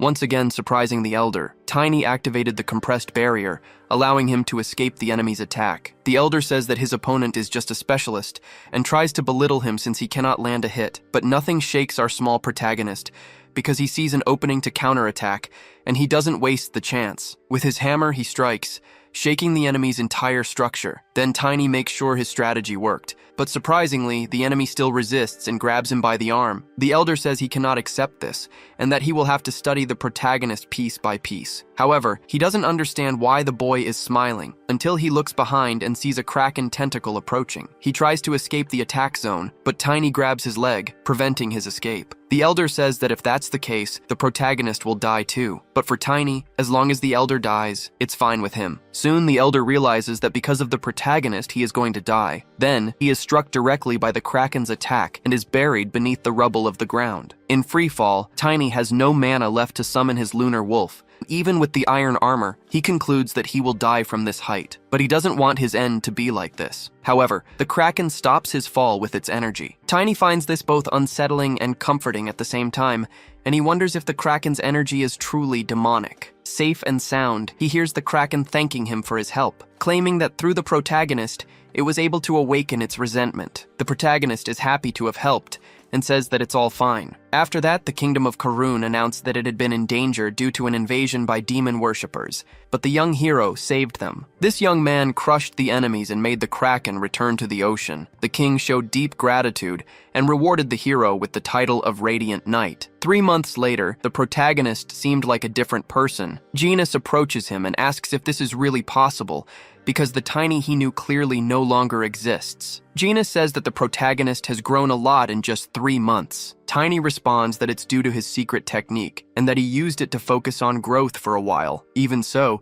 Genus claims that it is surprising, and in any case, he notices that it is very quiet there. The protagonist says that it must be because the coronation is approaching. Then, Genus says that they should go as well since it is a grand occasion, and asks if they should take a walk first. While walking, Genus says that the place was completely restored while he was resting in bed. Speaking of which, Tiny asks if he is sure that he is ready to walk already. Genus says that regarding his injuries, he experienced a post-rebound effect. Regardless, he is almost fully healed, and does not have to lie down for too long. That is, if Knight Liam doesn't use him as a shield again. Either way, he asks if Tiny is doing well, since he extracted the power of the sacred object with a specialist class body, fought against someone from a much higher class. Genus claims that the protagonist may have pushed his body too far. However, Tiny does not feel bad. He says that he only has the feeling that his will and movements are out of sync. His friend then warns him that this must be a lingering effect and that he should rest more, but Tiny says that he is almost healed. This information greatly surprises Genus, as it should have at least been a severe injury, but instead Tiny is completely fine. Being honest, Tiny says that thanks to this, he managed to gain something back. He learned the power of the soul. During the process of trying to heal his mana-depleted body, filling the empty space with his soul, he coincidentally acquired this power. It reacts to his mana, but its principles are completely different. Because this power replaced his depleted mana and stamina, he was able to minimize the lingering effects. Above that, without using mana, he can now do this. Immediately, he causes a small mana explosion in the sky as a demonstration, and claims that he did not know such a power existed, concluding that it was a good choice not to give up until the end, because this power represents a new possibility. Tiny imagines that the legend of the Aura Master controlling the soul must be real. Genus says that it is great that he has no issues, so he would like to hear about his decision. The protagonist asks what decision, and Genus responds that it is about his next destination. Currently, the Emperor wishes for them to go to Elvenheim immediately, but Genus would like to visit the Empire's capital and take part in Valentia's celebration. He tells Tiny that the time has come and he must make a decision. However, the protagonist knows that the second disaster is the wedding of the Assyrian imperial family, and he thinks that Elvenheim must just be an excuse the Emperor of Spain created. After hearing that Genus will not survive past the wedding, he must want him to be in charge of something unrelated to the second disaster. Tiny thinks that going to Elvenheim is not a bad idea. That is where the third disaster will appear. Not only that, but Tiny must meet Estina in this life as well. At the same time,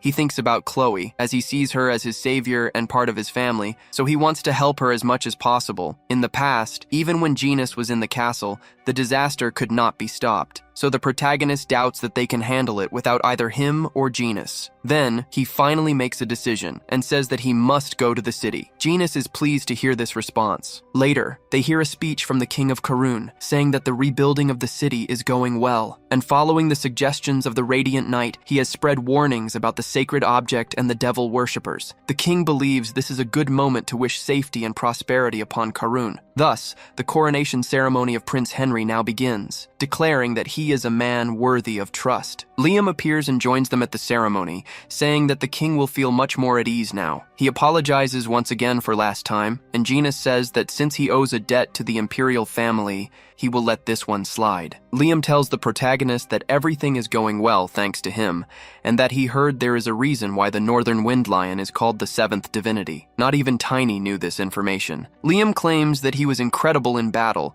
and that everyone is talking a lot about it, but Tiny feels that something is off, because he has never heard of the seventh divinity in his past life, and he wonders if there were many other talented people besides Genus. Regardless, the king passes the crown to his son, tells him to take care of the kingdom in his place. Now, the prince has finally been crowned, and he says he feels honored but also pressured by such responsibility. Not only that, but he says he would like to take this opportunity to reward the Radiant Knight. Tiny did not expect to receive a reward, since he had already requested the right to borrow a sacred object, so he argues that he has already been rewarded. However, Henry says that it was not enough. Then he orders something to be brought in. Soon, several guards approach, bringing with them various ornaments. The new king says that he has received information that the protagonist's body has grown rapidly, so an armor artifact would be meaningless right now. But what he presents now is different. He shows an artifact used by the traveling king of Karun, a necklace made of mana. Tiny is surprised to receive such a valuable item. However, Henry says he would have liked to give him a transcendent armor. Unfortunately, all of them are classified as national treasures, but he says that this necklace is also very good and contains sixth circle magic. The protagonist knew that Henry was generous, but this is getting frightening. A transcendent seventh circle armor has the strength of a superhuman. They are treasures that even the 10 knights of the continent have only touched once or twice, except for the Master of Arms, who is a special case. King Emmon tells Tiny not to worry,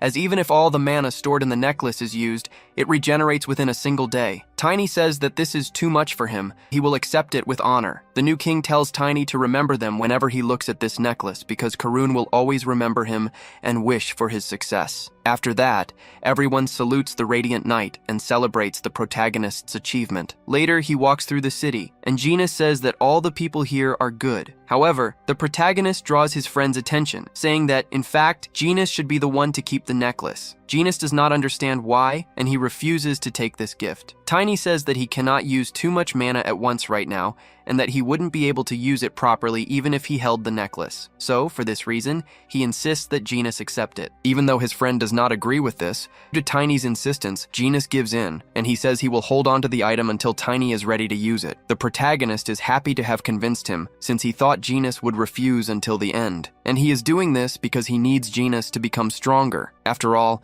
he will take him to the place where he died in his past life. Upon arriving at the beach, Genus says that they need to get a boat. However, Tiny says that they don't need one. This surprises his friend. Tiny tries to reassure him, saying that they need to save time and money. Riding on the lunar wolf, they head toward their destination. Since he is not used to this, Genus starts feeling unwell. The protagonist becomes concerned about him, and Genus says he would rather swim than go through this. Tiny says they are almost there. He thinks that since he is already used to the wolf, it doesn't bother him. He concludes that it must be the opposite for others. Then, suddenly, Genus gets worse and starts vomiting mid-journey. Sometime later, they arrive at their destination. Some people approach, and upon seeing their state, mistake them for beggars. This catches the protagonist by surprise. Genus says he thought he was going to die and suggests that they rent a horse for the rest of the trip.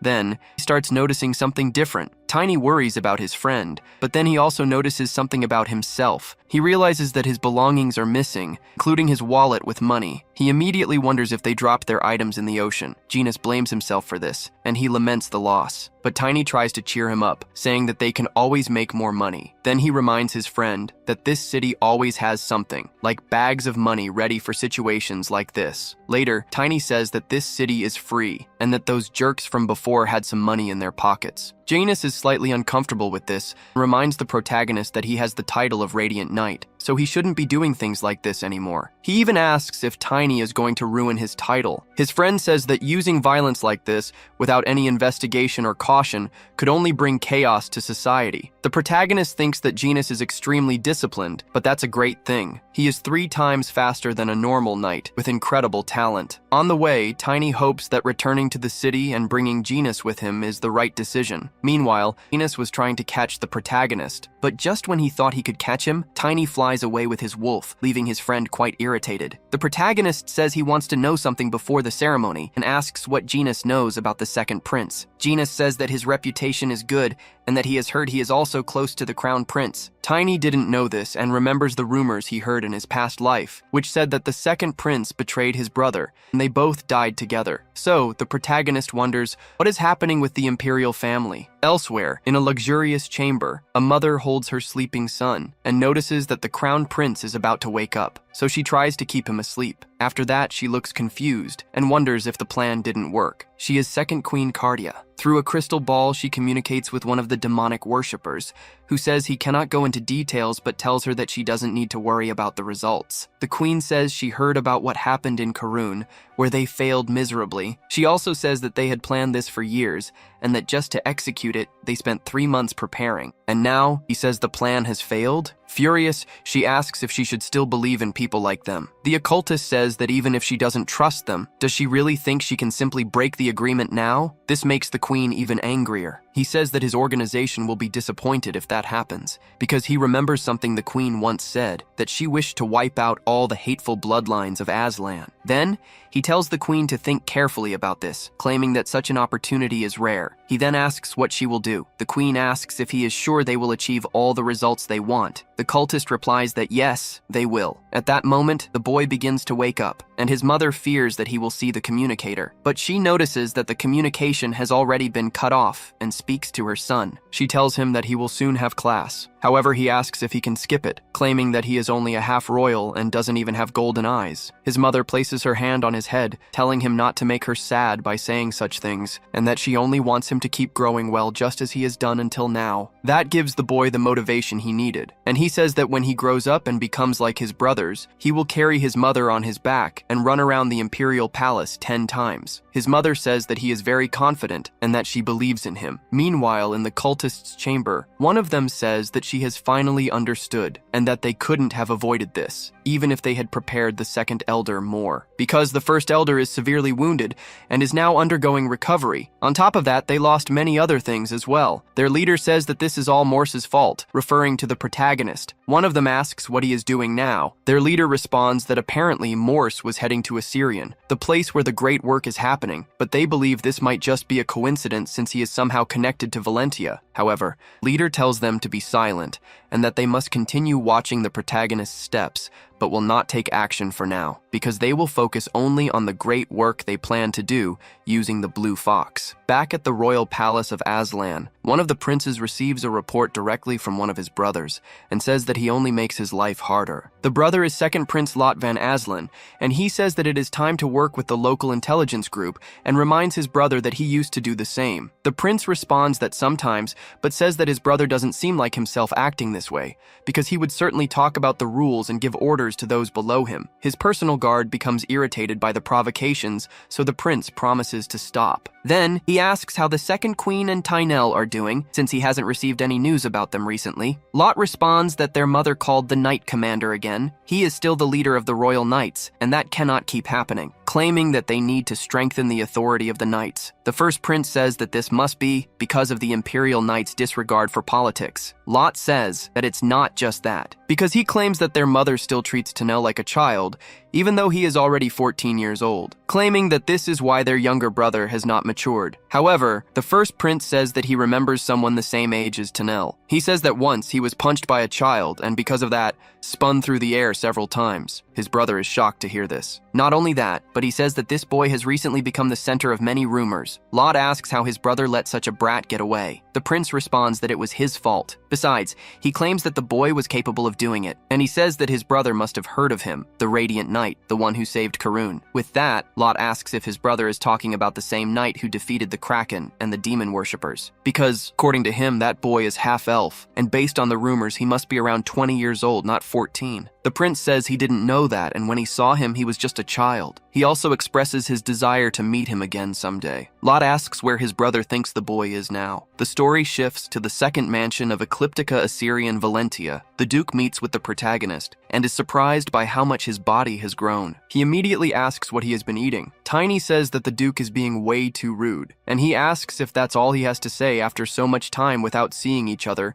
especially now that he has returned after accomplishing something so great. Regarding that, the Duke says that Tiny really did well. The protagonist wonders what's wrong with this old man, but he quickly changes the subject, saying that this isn't the most important thing. The Duke agrees, and he says that the second disaster will occur at the Imperial Palace during the Crown Prince's wedding to his daughter. Without the help of someone inside who could interfere with the Imperial barrier, the second disaster could not happen, unless there is a traitor to humanity within the royal family. The great magical barrier he is referring to is an ancient relic connected to the outside of Assyrian's walls. It filters evil energy, and by freezing mana, it has a magical effect that goes beyond just being a defensive barrier. The only ones exempt from this restriction are members of the royal family, the royal knights, and the royal mages. So, without the help of an insider who can tamper with the barrier, the second disaster cannot occur. This means there must be a traitor among the humans in a high position within the royal family. The Duke says that the only person he trusts is the eldest prince, his daughter's fiancé. The Duke quickly concludes that the traitor must have also been deceived and that they are being used by the demon worshippers. But he asserts that this is only possible if that person is as stupid as the protagonist. Tiny gets irritated upon hearing this. However, the Emperor reminds him that he is an irresponsible brat who never follows instructions, which is why he said that. He even recalls telling Tiny to go to Elvenheim. The protagonist knows this well. However, he says he didn't go because he was worried, claiming that if the Duke made a mistake, half of the Empire would be turned upside down. Then the Duke admits that it's really better to be on the safe side, and this time, he will let it slide. At that moment, someone rushes into the room in a panic, saying that they are in trouble. The Duke says he has a guest and asks why all the commotion. The man quickly apologizes for his lack of respect, but he says that the Master of Arms has requested an audience with His Excellency for training. This surprises both the Duke and Tiny, because the only superhuman currently in the Kingdom's alliance is the Master of Arms, Rid Van Sheldon, the man who announced to the world, how strong is he in the battle against the Kingdom and the Alliance, for fighting countless times against the Sword God and keeping the Alliance united. He is the one who still fights against the Sword God even after the war has ended. The ranking of those two seemed clear after Grid became an aura user 3 years ago, but then the Sword God also became an aura user 2 years ago. It was definitely at that time that the world was shaken during the training of two superhumans. The Duke says that time has passed, yet his opponent still doesn't know his place. And, furious for being challenged, he asks if the Weapon Master really thinks this is the best time to see who is the strongest. Tiny asks the Duke why he doesn't accept the challenge, claiming that under one condition will be useful for their plan. 1 week later, the Colosseum outside the capital city, many people have gathered to witness the battle, and even recognize the protagonist, calling him the Radiant Knight. Genus notices the large number of people, and Tiny says that since it's a battle between two superhumans, it's normal for there to be so many curious spectators. However, Genus remembers that the wedding is approaching. Speaking of which, one of the spectators asks why the Emperor accepted this challenge so close to such an important date.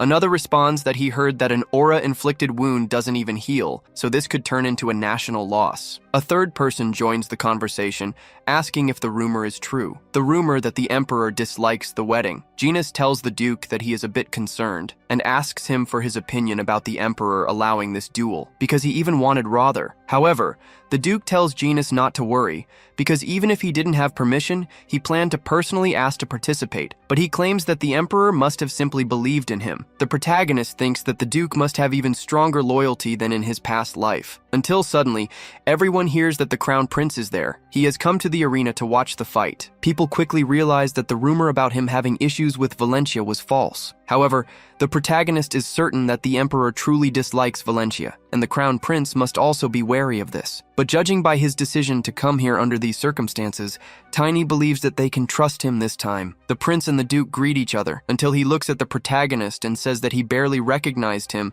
since it's been a while since their last meeting. Tiny asks if he also came to watch the duel. Before that, the Prince says that his fiancée would like to see his wolf, surprising the protagonist greatly, but he knows that with his mana sensitivity, he could somehow keep the lunar wolf within the barrier. So he summons the wolf in its cub form and hands it to the Prince, even knowing that the wolf doesn't like it at all. The Prince tells the protagonist not to worry because they are in the same boat. Then, he leaves with the wolf. The Duke says that he already informed the Crown Prince that he should place his guards against the demon worshippers as a precaution. He also tells Tiny to stay alert, especially if anything strange happens within the palace, especially if he is near Chloe. Suddenly, the area around them turns cold. The Duke recognizes his opponent and says that he is still the same. Standing before him is Weapon Master Grid Van Sheldon. The two stare at each other for a moment. Meanwhile, Tiny and Genus watch from the stands. Grid says that it seems the Duke has finally managed to move past it. The Duke responds that Grid is the only one who causes trouble at a festival in a foreign nation,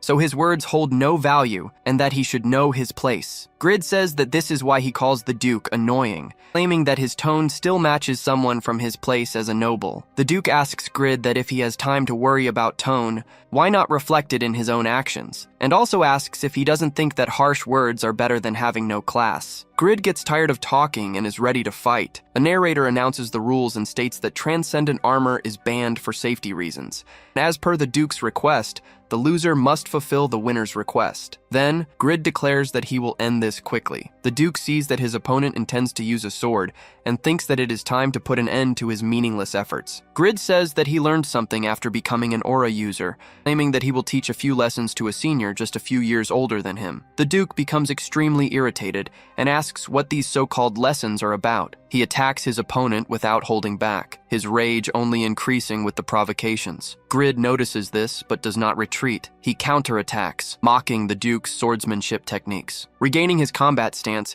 Grid claims that he will show the true way of wielding a sword. Then, he charges at high speed. This even startles the Duke. However, before being hit, he manages to disarm his opponent and asks if Grid can evade the destructive force of aura with basic tricks used by beginners.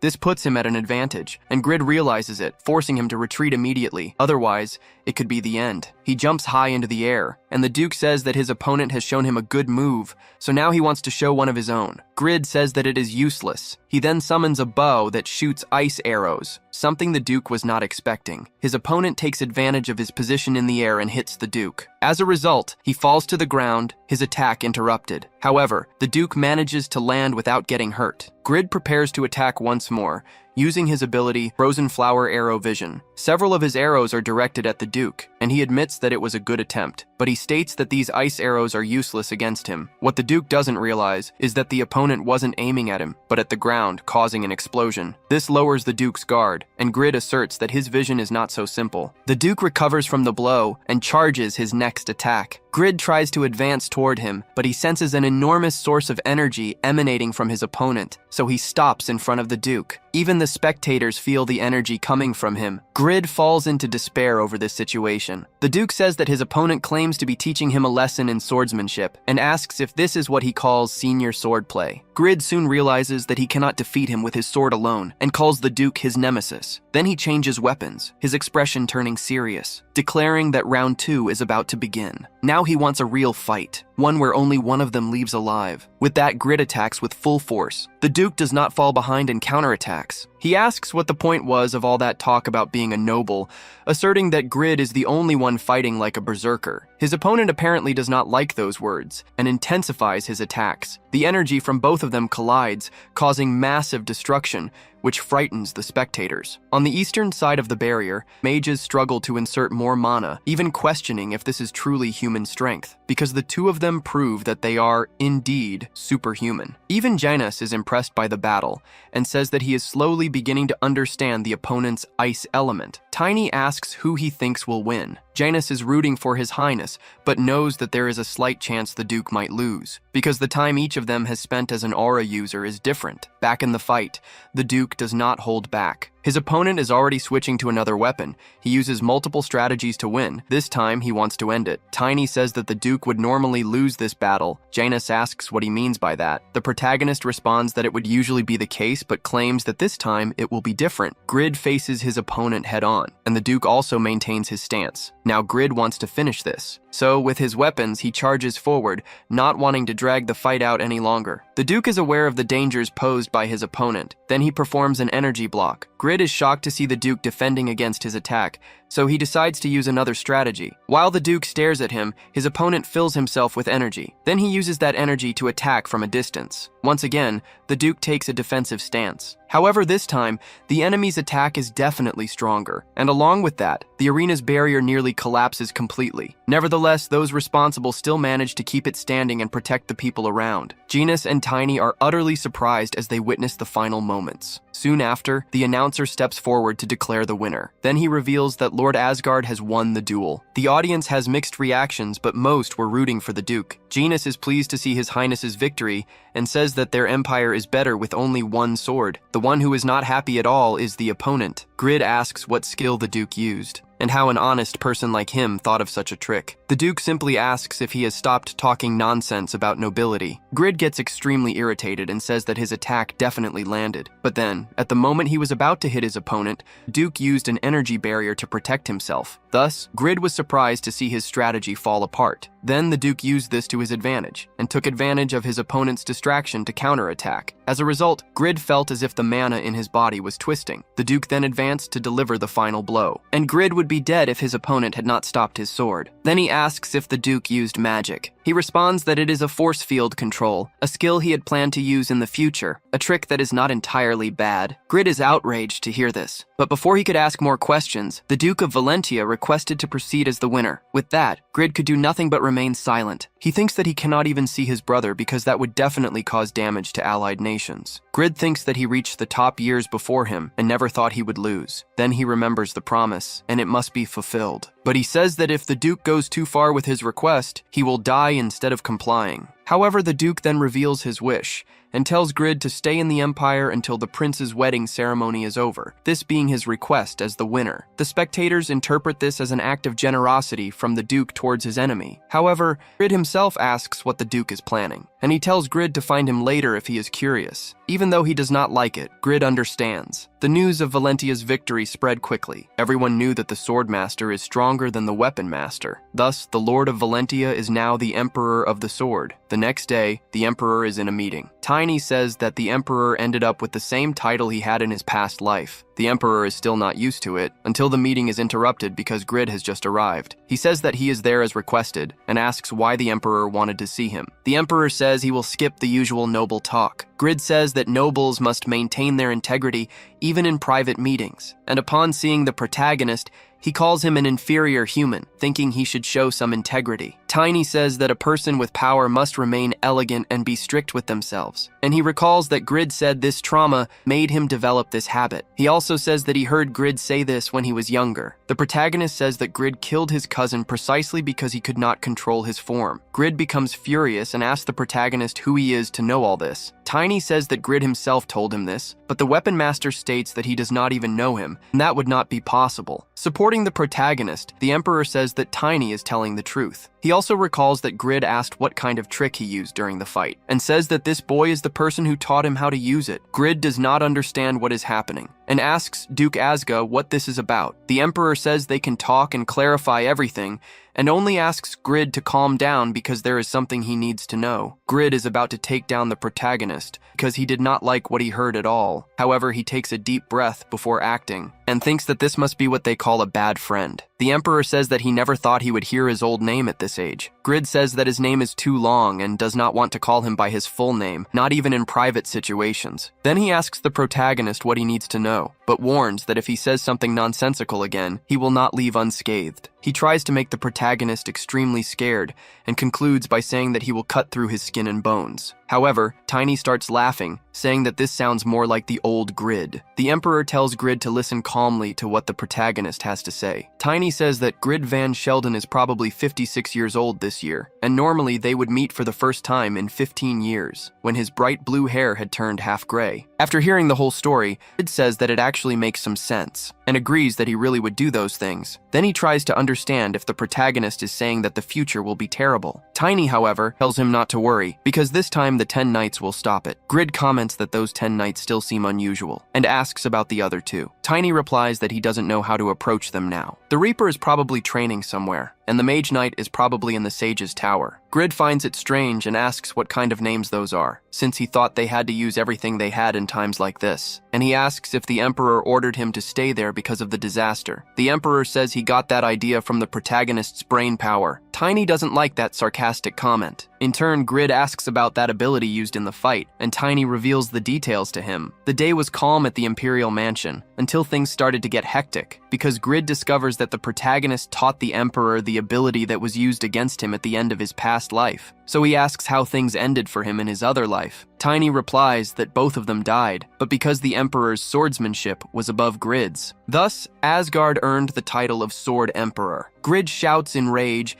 saying this can't be real, and already wants to set the date for a new duel between them. However, the protagonist tells him to calm down and listen, stating that he will teach him his future ability as well. That way, the fight will be fairer. With that, Grid becomes much calmer. While he listens that he had 5 eternal armors, the Emperor only thinks that this is what is keeping him calm. Even so, Grid finds it all a bit suspicious, and asks why the protagonist is providing all this information. He even says that they might be future allies, but for now they are nothing, and he asserts that the protagonist could have used all of this for himself. Tiny asks if that point is really important, because he claims that the world could end at any moment, and to him, a glorious life means nothing. Besides, Tiny is certain that Grid is a genuine warrior who will keep his promise with his life. Thus, he says everything Grid wanted to hear. That way, he believes in the protagonist and agrees to do what he says. The Emperor tells them to keep this conversation between the 3 of them. Grid says he is not stupid, and will make sure of that, but even the protagonist emphasizes this, because he knows that he and Heinen always cause problems after saying that. This makes Grid a little embarrassed, but he himself thinks that this Heinen is as energetic as he is. The Emperor tells Grid to act discreetly and stop acting impulsively. Even though he is angry at such words, he understands and then leaves. From the meeting room, Tiny and the Emperor watch Grid leave. After that, the Emperor believes that everything turned out well in the end, and in fact, it was useful for building a bridge between the Alliance and the Empire. That's why they need Grid nearby. He is the Duke of the Kingdom of Selden, the center of all the kingdom's magic towers and alliances. Tiny believes this, knows that Grid will keep his promise, but there is still an unresolved matter. So he asks when the Emperor will talk to Genus. From the Emperor's reaction, he still hasn't decided. The protagonist questions the Emperor, claiming that it would be better for Genus to know as soon as possible. The Emperor says he will talk to him after this conversation,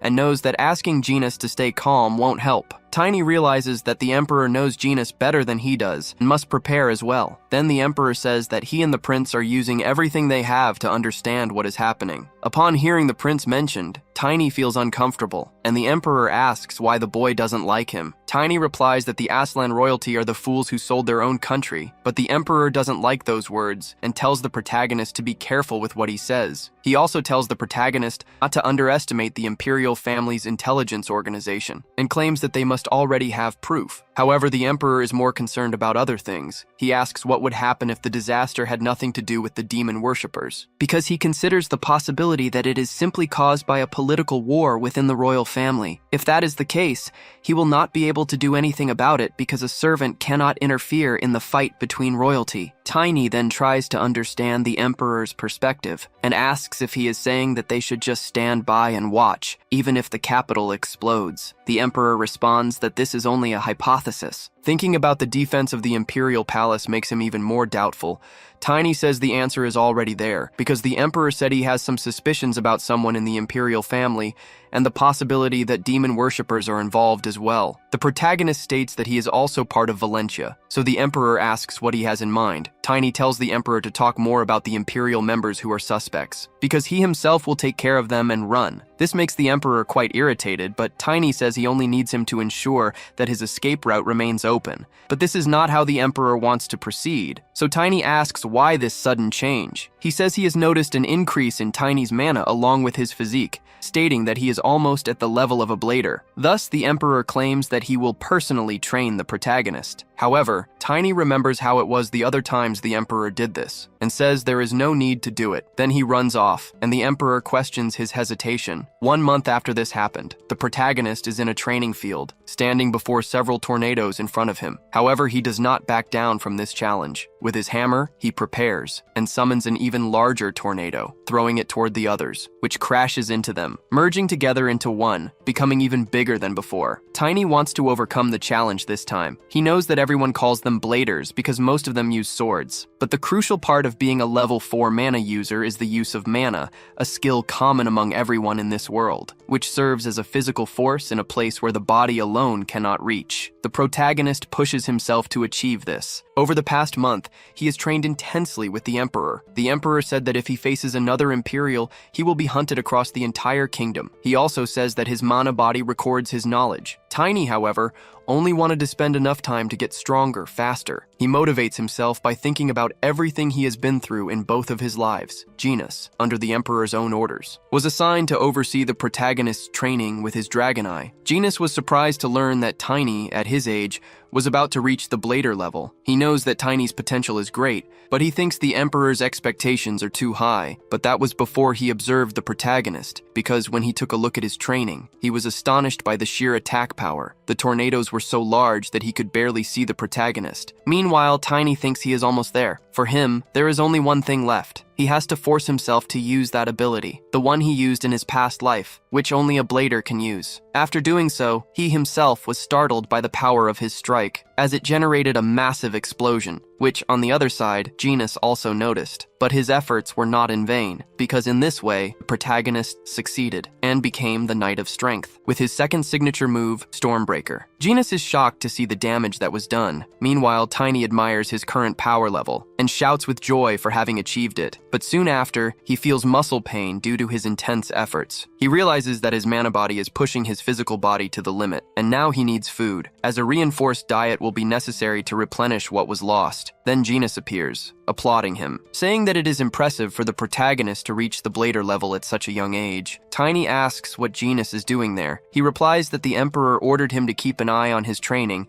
and was saying that the boy quickly surpassed his limits. Tiny thinks that the emperor knew something was happening. Then he feels even hungrier, so Janus invites him to have a snack. He tells them both to grab something together, and also mentions that he would like to say something. Janus tells the protagonist to follow him because he knows an amazing restaurant nearby. After this, the protagonist appears with his hair dyed red and asks why Janus insisted on this. He responds that this was a direct request from the Emperor himself, leaving Tiny even more confused. However, Janus says that he has a set mission, and this is to minimize attention, because the Radiant Knight is very popular right now. From now on, it is decided that the protagonist will be called Tauren. He will be a knight apprentice of Valentia and a servant of Janus. Tiny asks if this is really necessary, and Janus insists that these are the Emperor's orders. He even says that if Tiny refuses, the Emperor will twist his face, something Janus considers part of his master's sense of humor. However, the protagonist knows that the Emperor would actually do that if it came to it. Janus then tells Tiny to be careful from now on. Not only must he maintain decency, but but he must also stay calm, because only then will his body and spirit unite better, allowing him to go even further. At least that's what the Emperor told Janus. This makes Tiny remember his past when Estina scolded him for beating up some thugs. She said that Tiny must have had his reasons for it, but still, she was disappointed, because she claimed that if he knew how to control his temper, he would be much stronger. This way, he realizes that he heard something similar from her to what Janus just said. Then his friend says he believes Tiny's mana color changed when he reached the Blader level. Tiny realizes that, for some reason, this is a different color from his past life. Then Janus says that according to Valentia's vision,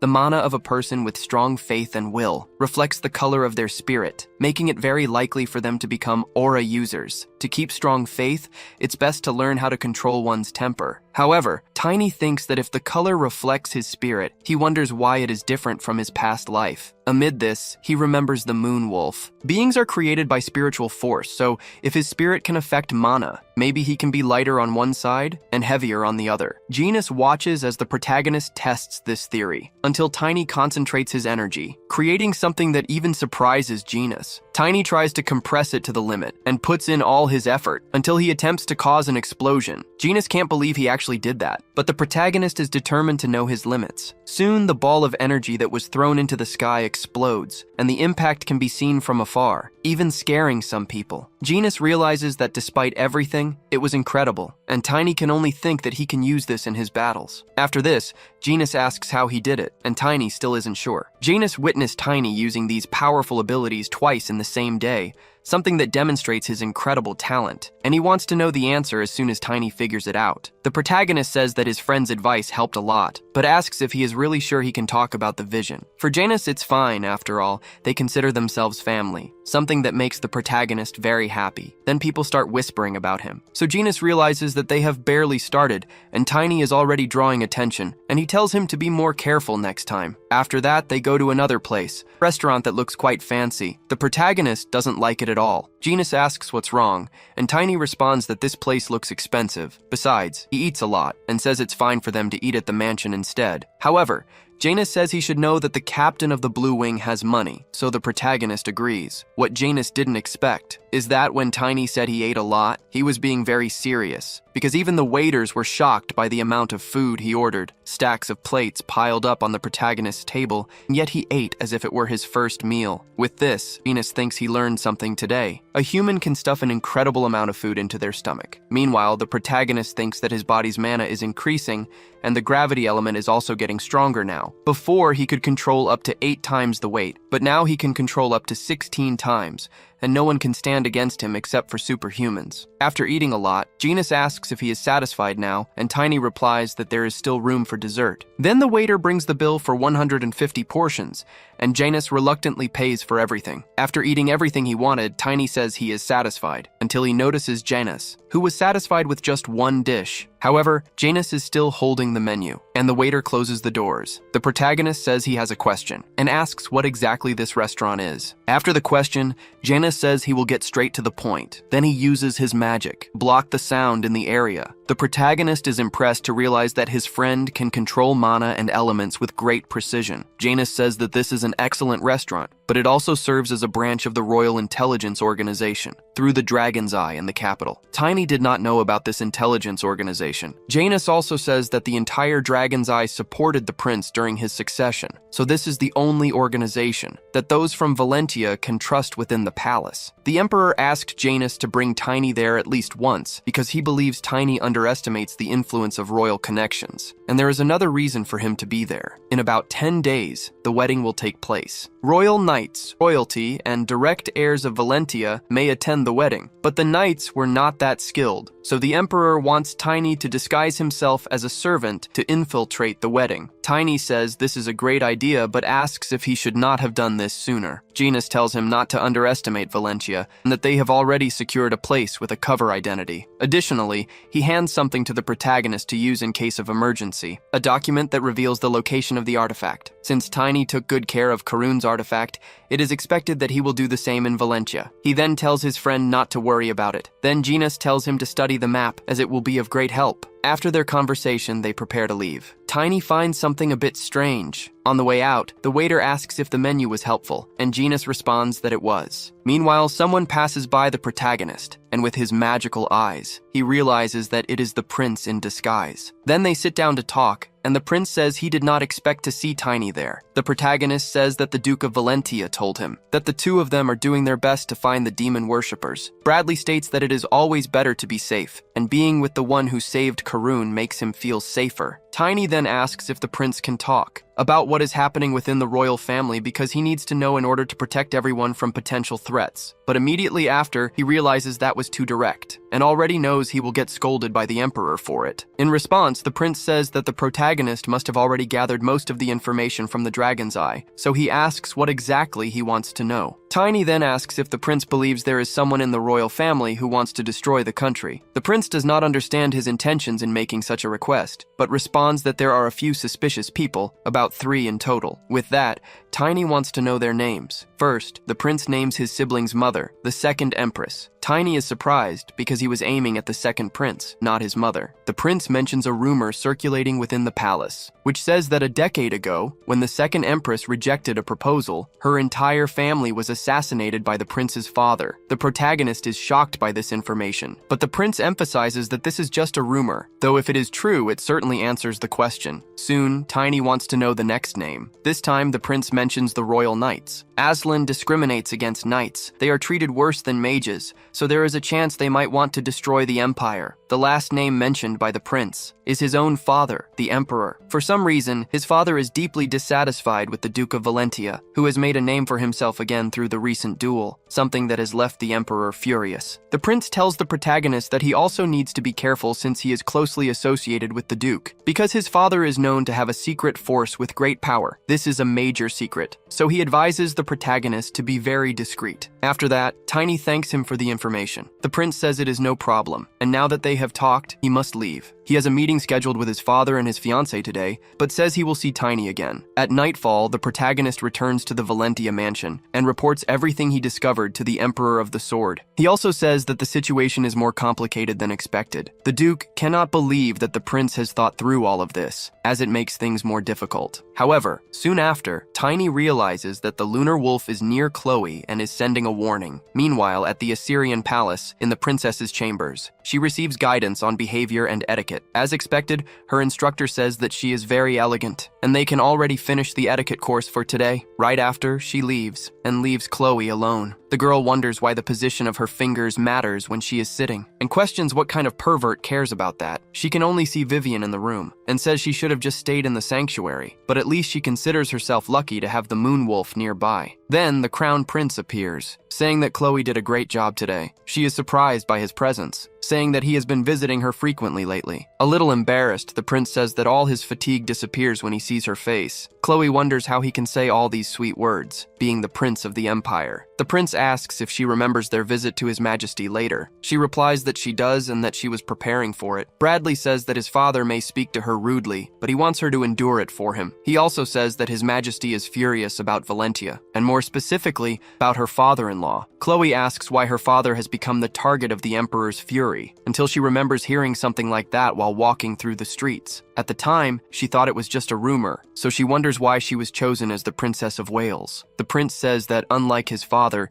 he sees their union as a couple, something that represents the unification of the empire with Valentia. He says that he somewhat forced this marriage, which may have made the emperor even angrier, but he just wants to make his fiancée understand. Chloe thinks that her father said it had been some time since he met the emperor, and if his majesty's queen is worse than the rumors, she must inform her family. Sometime later, the emperor arrives at the meeting place. He walks to his throne, being revered by everyone present. He even passes by his son and future daughter-in-law without showing any reaction. Then he reaches the throne, being greeted by the couple afterward. The emperor tells them to lift their heads. Soon, both of them stand up. Bradley asks if his father has been doing well. He replies that since his son is handling most of the national affairs, then yes, he is definitely fine. The prince says that he is participating in the affairs as is convenient, but he affirms that the empire will always belong to his father. The authority he holds was only given to him by his majesty. Then the emperor asks if he is willing to return such authority. Very nervous, the prince replies that if it is the emperor's wish, yes. However, the emperor says that there is no reason since all the nobles would oppose it. The emperor says that he was cast aside by his son,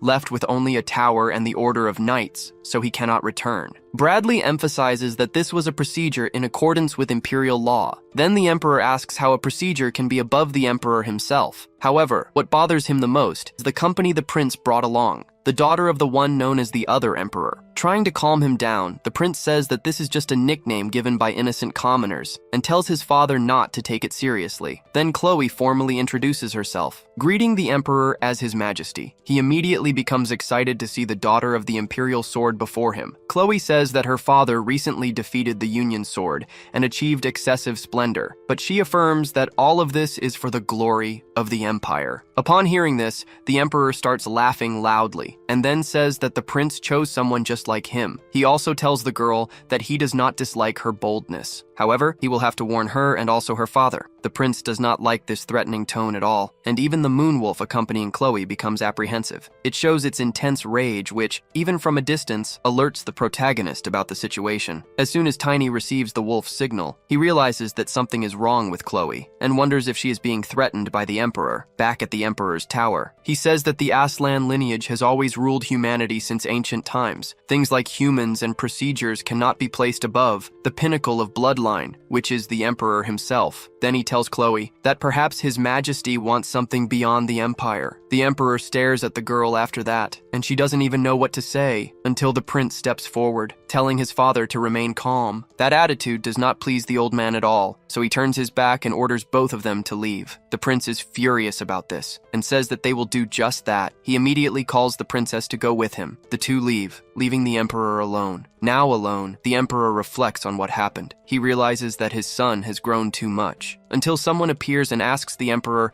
if there is a specific reason he said that to the princess. He replies that he was just excited and must be getting old. The person asks if he is really bothered by the Valentia lineage. The emperor says that 40 years ago, there was a boy who came to greet him, claiming to be a descendant of the duke's family. He was about 10 years old, had just begun learning swordsmanship. That was when the emperor himself taught him. But over time, the day came when the student surpassed the master. The emperor was shocked at the time. In contrast, the boy was concerned for him and extended his hand to help. From the emperor's perspective, it was all embarrassing, and he gave up being a knight at that moment. That's why he convinced himself that the Aslans had always been a lineage proficient in magic. However, even magical talent was not granted to him, a shameful history that follows him. The fact that the emperor does not favor Valentia is not just because of his personal resentment, but because, in his view, no matter how long peace lasts, a mere noble family should not stand above the royal family. This is a threat to the fundamental rules of the country. For the emperor, this is no different from treason. He says the prince is a clever child, but does not know this, and there is nothing the emperor can do about it because of that damned law. For this same reason, even though the empire has so much power, they have still not managed to conquer the entire continent. A royal family bound by law, noble families that continue to grow, and power that cannot be centralized. To rule the entire continent, the emperor says he must concentrate all the power of this country in his hands. The mysterious person agrees that he is right, and the emperor says that the reason to do so will be created by that foolish queen and that demon-possessed trash. But the mysterious person says they cannot defeat the Duke of Valentia alone and can clearly estimate the limits of the demon worshippers. For that reason, the emperor says he needs him and asks if this person has completed the secret weapon, to which they respond that they have not. The emperor says he heard that the weapon is talented. The person confirms that the weapon is the greatest genius born after the Shadow Group, and if it continues to grow at this pace, it will make the emperor the first in history to control an aura user who is an assassin. However, they still need 10 years. But they tell the emperor not to worry, because if they work together with the Royal Magic Tower, it will be enough. The emperor agrees with this and asks where the prince has gone. The person replies that he has not gone anywhere in particular and seems to be observing the situation with the dragon's eye. With that, the emperor says that the prince may obtain trivial information but must not even suspect the existence of this plan. Then the person says that the prince will receive the most important news at the crucial moment. The emperor says that when the demon worshippers' rebellion against the royal family happens, and the Duke of Valentia, a relative of the royal family, dies, that will give the royal family sufficient reasons to seize the mirror power, which is in the wrong hands and capable of destroying the empire. Thus, the person says they will shape the perfect situation to suit them. Then a shadow appears in the room and speaks something in a strange language. The emperor asks what it is, and the mysterious person says that their subordinate has obtained useful news. With that, they believe they can now pressure Valentia in advance. Back to the Duke. He says that the emperor does not just hate him, but now he has also threatened his daughter. Tiny told him everything he discovered and suggests killing the emperor. However, due to the Duke's reaction, he retracts his statement. Frustrated, he asks why this is happening.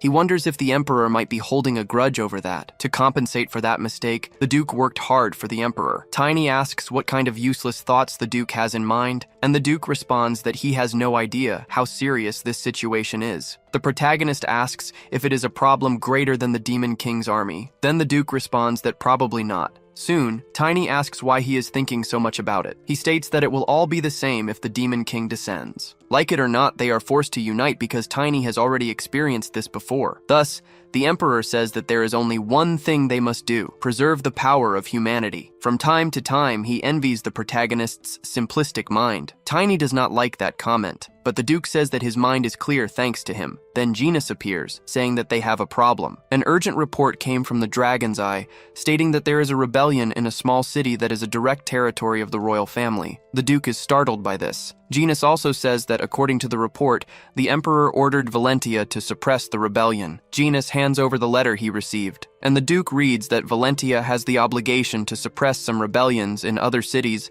and prove their worth in becoming the in-laws of the imperial family. Then he says that the deadline for this task is until the wedding. The protagonist asks what kind of courage they have to incite a rebellion in a small city with a poor workforce. Based on what he has heard, Genus says it is speculated that the people behind this are the demon worshippers. Right at such a crucial moment, Tiny believes that the demon worshippers are trying to separate the imperial family's military force. The Duke says this is a sign that they will attack during the wedding. Janus says they cannot conclude that the demon worshippers will act on the wedding day. However, the Duke says that there is a reason for them to think so, and that he will tell Janus everything later. But for now, they must take care of this matter first. Janus understands and says that, according to the reports, the places where the rebellion started are all small cities. The three locations are Seringal, Lehui, and Karina. He thinks that the Imperial Army and the Magic Tower are taking care of two of them. The Ice Flame Mage was also sent along with the Magic Tower. Now, Karina has been assigned to them. It is located between Valentia and the Imperial Palace, so they can send some men. However,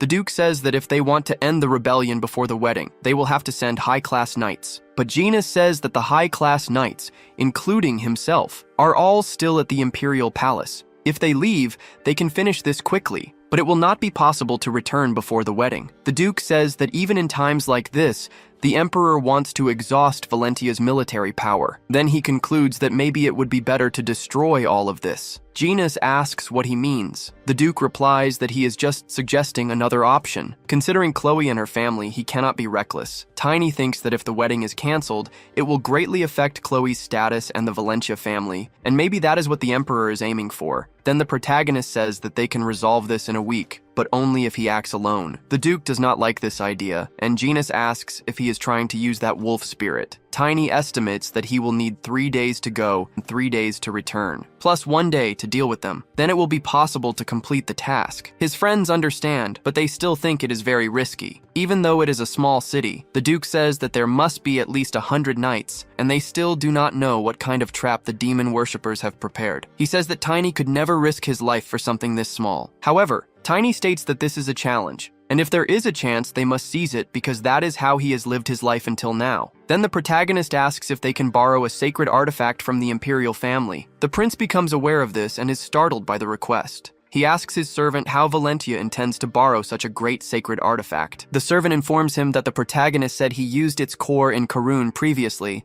a fact that impresses the prince. He thinks for a moment before making a decision, and then immediately authorizes the loan, stating that he must at least do this. He was troubled by not being able to stop his father. Speaking of the Emperor, he is informed that a sacred artifact has disappeared. He is immediately shocked by this news. The person in the shadows says that the prince has something to do with it, and that the relic disappeared after a knight from Valentia named Torin went to the palace. The Emperor says that the relic is not much different from a mere symbol. The The shadow says that this is mere speculation but believes that this knight went to Carina instead of the region designated to Valentia, and if he uses the sacred object, the demon worshippers will be melted by the light. Without even getting close to him, the people who had been blinded by dark magic also awakened. The Emperor asks if this can happen without Valentia losing a single man, and the shadow responds that it can. Then the Emperor orders that this so-called knight must not return alive. The dark figure says that to handle this, they will send the secret weapon they have been developing, claiming that it will be enough to kill a knight. Back to the protagonist, he moves toward his objective with his wolf. Not far away, the weapon observes him and realizes that this is not an ordinary mount, believing that the protagonist is riding a giant wolf and heading toward Carina. They also think he is very fast and difficult to reach, but there is a chance he will return using the same route, so they decide to wait for the protagonist to come back. Meanwhile, Tiny pushes forward as fast as he can. He has been on this journey for days and has not even stopped to eat. The only thing he ate was a wild bear before departing. And speaking of that, he asks the wolf if it senses the presence of a fourth stage elementalist. Tiny knows that his soul has already experienced the level of a superhuman, but reaching the same level of power he had in his past life will not be enough to change anything. He thinks that the difference now is that he has grown as an elementalist. The higher the soul's quality, the easier it will be to become an aura master. Although the fourth stage of an elementalist is heavy for him now, he believes he will figure out the solution someday, and he can also ask Estina anytime. After this reflection, he stops the wolf and sees the city right ahead, and now says they will return after handling this. In the city of Carina, right in front of the inner palace, one of the protesters is furious. He repeats to himself over and over that he is not wrong in what he is doing. The population that started the rebellion is outraged. A flashback shows how this man got to this point. He always thought that his family had been bowing to Carina's lordship for generations, and wondered how long those despicable bastards would keep treating him like a toy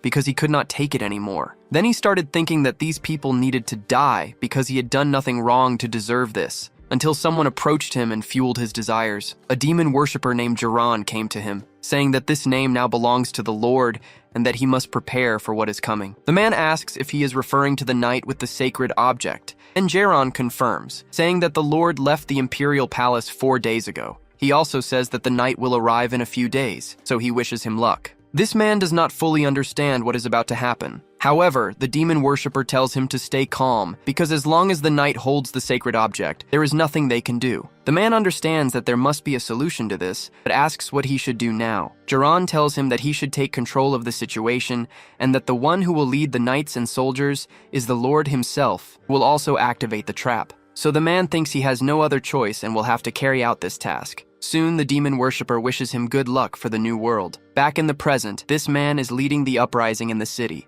A meeting of the demon worshippers takes place, and one of them asks what happened to the Lord. Another one responds that they doubt he is capable of doing anything, and that they will gather information while he deals with that knight, because they want to know how he brought the object. However, they hear a loud noise and immediately panic, thinking that the knight has already arrived. The cult leader tells the others to calm down, until he himself sees an explosion in the city. And along with it, he sees the protagonist, the so-called knight, and tells the others to stop him. The leader says that it is too late to run, and orders them to activate the trap. He says that it is now too late for them, and quickly instructs another to act fast, because he is faster than the spirit. Then he should go along with the others. The protagonist says it is good that they are gathering, because he is about to deliver a massive strike, until Tiny activates the relic. In the middle of the city square, the magic of the sacred relic covers a vast area, and even the cultists who were hiding are hit. They definitely were not expecting this, as they are struck by the power of the sacred object, and they think they must activate the trap before it's too late. Their leader says he is doing this for the new world, and he asks to borrow dark energy for their deities. But the protagonist appears, saying he won't allow it, and tells the enemy to try enduring this strike if he can. After that, he hurls his hammer, hitting the enemy squarely. At the very moment he is struck, a massive explosion occurs around him, which not only defeats the enemy, but also destroys part of the surroundings. Tiny shields himself with his magic, but wonders what that explosion was, as it didn't seem like he was killed by the impact. He looks at the crater and sees only his hammer, wondering if the enemy might have used a clone sacrifice. He also questions if they were weakened by the sacred artifact, because normally they wouldn't use a clone sacrifice for a mere attack like this, until he notices something. He sees something that seems to hold a more destructive magical power, more than most artifacts used by the demon worshippers. An artifact that, once it starts glowing, explodes. The protagonist realizes just how dangerous this is, because there are many of these spheres. Even the moonwolf senses the danger. So Tiny thinks of the best way to handle this. He realizes he hasn't tried using this technique again. The last time was at the Imperial Palace, but this is the strongest ability he can use right now. The spheres that look like eggs are cracking.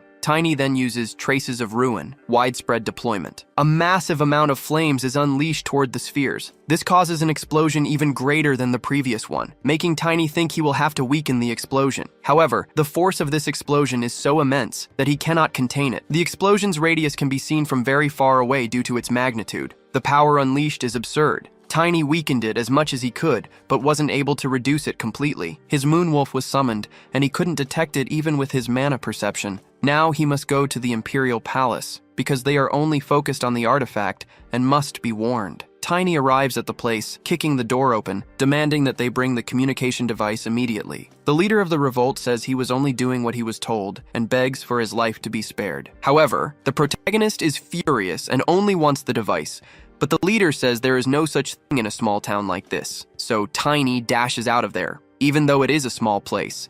Tiny questions whether it is really possible that they don't even have a communication device. He tells the wolf that it has just recovered, but says that they need to run just a little more, stating that if he runs straight, it can reach the destination faster. However, in the middle of this, Tiny is attacked, and he didn't even see where it came from. As the strike attempts to hit him, Tiny is caught off guard. Due to his telepathic communication with the wolf, he manages to dodge at the last second. The moonwolf was incredibly precise at that moment, swiftly avoiding the attack. Tiny thinks that he would have just dropped dead if he hadn't expanded his senses. But right after, a kunai is thrown. This time, Tiny is hit in the face. Then an attack comes from below. Tiny realizes that he has seen this ability before, until he dodges with the wolf, and asks the Reaper what she is doing there. But he notices that she is not the Reaper he knew from his past life, and he doesn't know if her identity is the same. However, his opponent is not interested in conversation. Like a shadow, she moves and attacks from behind, grazing the protagonist. But Tiny says that she won't escape, thus he tries to hit her with his hammer. However, the opponent uses an illusion step. Tiny thinks this is bad because he and the wolf have been running non-stop since Karina, so he doesn't have enough mana now. Then he is attacked with arrows, which makes him uneasy, but he still manages to use his iron barrier shield. However, his problems are increasing because his body is struggling due to the enemy's shadow poison. This is really bad, but Tiny does not want to die here. However, he thinks that he shouldn't kill one of the 10 future knights either. Tiny then asks why the Imperial family's shadow came after him and waits for an answer. Even though it takes a while, she asks how the protagonist knows this. That's when he realizes he got her. And he notices that she is inexperienced because the Reaper he knew would never have responded, so this is his only way out. Tiny asks if she thinks that's all he knows because he also knows that the magical circuit technique she learned comes from the Shadow Law. The enemy says that she is the only one who knows that technique, so she asks how he knows it too. The protagonist thinks that he knows this because she herself told him in his past life. And currently, Tiny has also learned similar techniques, so he quickly concludes that he must use all the remaining mana within him until his opponent fires a spear. Tiny thinks he should copy that technique as much as possible. With his wolf, he moves even faster. The opponent notices, is the protagonist now using illusion steps? And wonders if he is telling the truth. But through this, Tiny realizes that the enemy has taken the bait. However, he thinks that he cannot use this again. Then he tells the enemy that he comes from the same place as her. She then asks if he is Tiny, the Bright Knight, the Morse? Tiny wonders what's with this reaction. The enemy says she thought it was just a false rumor, but asks if he is really a descendant of the family. The protagonist answers yes. Then the enemy approaches, saying she thought it wasn't true. She says she didn't know there was any other descendant of the Morse family besides herself. Tiny didn't know that she was a descendant of the Morse family, and the Luna he knew never mentioned that. Luna says she thought there were no others besides her, because they told her she should serve the Imperial family and return to the region. Everything she did was for her family, and she cannot kill someone from her own family. However, she asks how Tiny knew that she was working for the Imperial family. Now he is in trouble, and thinks that Luna may not be great at conversation, but she is not stupid. So he says that only the Imperial family and Valentia know that he went to Karina. If someone tries to kill him, there is a high chance it is the Imperial family. Apparently, she believed it, and Tiny feels more relieved. Anyway, he asks why she ambushed him. Luna says that she simply followed the Emperor's orders and was commanded to kill him before he reached Karina if possible. If she didn't kill him while he was returning, she wouldn't have another chance, but she doesn't know the reason for it. The protagonist realizes that the reason is obvious. Her real target must be Valentia, not him. He also knows that the demon worshippers are still around. They almost destroyed all of Karun and are now fighting among themselves for power. This makes Tiny wonder if they should really be protecting this kind of imperial family. So he tells Luna that she should go back home as soon as possible and asks what Luna is going to do. This leaves her a little embarrassed. Tiny says that he is only 14 years old and that she looks older, so he treated her formally. Then she hugs Tiny, calling him brother, and is happy to have a family and to no longer be alone. This makes Tiny feel guilty, and he thinks about apologizing someday. Soon he asks what she will do about her mission with the Imperial family. Luna responds that she can handle it. Tiny feels bad in many different ways seeing the girl like that. Somewhere else, the cult leader is shocked to discover that the Morse boy was hit by the bombs and still survived. Not only that, but one of them says that this boy will arrive in the city in 3 days and will inform the city about the bombs. However, one of them asks if anyone would even believe the boy, as it was hard even for them to believe it, despite seeing it with their own eyes. The boy also went to the city without revealing his identity, and no one would believe him. But the leader says that that Morse boy is too unpredictable and orders them to accelerate the plan. One of them says that this could affect their future and asks when the Imperial family will gather again. However, the leader disagrees. He says that the Imperial family does not gather only during the wedding. The cult leader says that they will have a rehearsal one day before the wedding for etiquette rules. All the members of the royal family except the Emperor will be there, so they can use that opportunity. One of them asks what they should do about the Emperor. The leader says to let the Blue Fox take care of him. The scene shifts to the second queen. Cardia says that the plan has changed again. Due to the sudden change, she is no longer sure if they are still reliable. Her lover tells her not to worry about anything because they are completely prepared. It would be fine even if it happened a day earlier, and they will take care of that troublesome emperor. Then she states that this would be good for both of them. The queen asks if the emperor is a nuisance to them. She says that man only got his position because he was the eldest, even though he didn't have much power. She also says that he is not a man someone like Gruel, her lover and leader of the royal family's cavalry, should fear. Gruel says that the emperor is not a problem by himself, but the mages loyal to him, along with the blue blood mage, are the real issue. The queen says they must not forget the royal family's assassins. Her lover asks if that is just a rumor. Furious, the queen replies that it is not. She says those cursed ones ruined her family, and she witnessed everything with her own eyes. She saw her parents, brothers, and sisters being killed by the shadow, and she asserts that her lover should at least understand why she is going this far, claiming that he knows better than anyone. Gruel says that the few days they have will decide their fate, and says that if everything goes well, their child will become the emperor. Cardia says that if instead they fail, it will be the end for everyone. Her lover says he is well aware of that. In the emperor's chamber, he also becomes aware of the change in plans as his mysterious advisor appears, and says that they have confirmed that the second queen altered the date for the barrier stone's entry into the inner palace. They plan to act the day before the wedding. The emperor knows that the day of the rehearsal is the last moment when the entire royal family gathers before the wedding,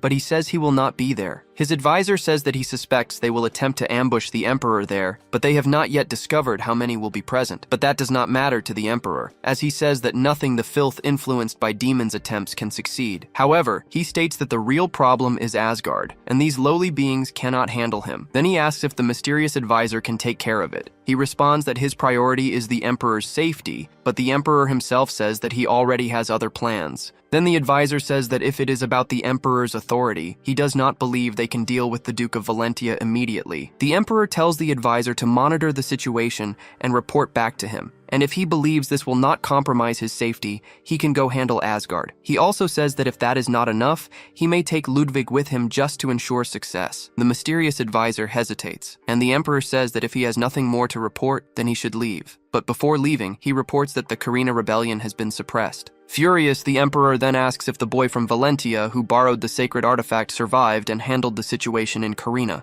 The advisor says they have plans to prevent him from returning and tries to reassure the emperor. But the emperor says he is not angry just because of a single child, because this means that those damned Valentians gained an achievement without losing a single man. The advisor apologizes for the mistake, but it is of no use. as the Emperor says that he will personally assign him to take care of those damned Valentians. Elsewhere, the first prince is informed of the situation. His servant says that Gruel gathered the knights and changed the plan. He also believes the enemies will act a day before the wedding, rather than during the ceremony itself. Soon, the prince realizes that they are targeting the rehearsal day. Then he asks if his father will be present. The servant replies that his collaborator said he would take care of it. The prince asks if the collaborator is some demon worshipper. The servant offers to intervene. But the prince says that the demon worshippers cannot harm his father without help from the inside, because as long as the blue blood mage Ludwig is present, it will not be easy. He says that his uncle will be by his father's side, because the emperor never placed a knight beside him. It has been decades since the emperor started looking down on the knights because of Valentia.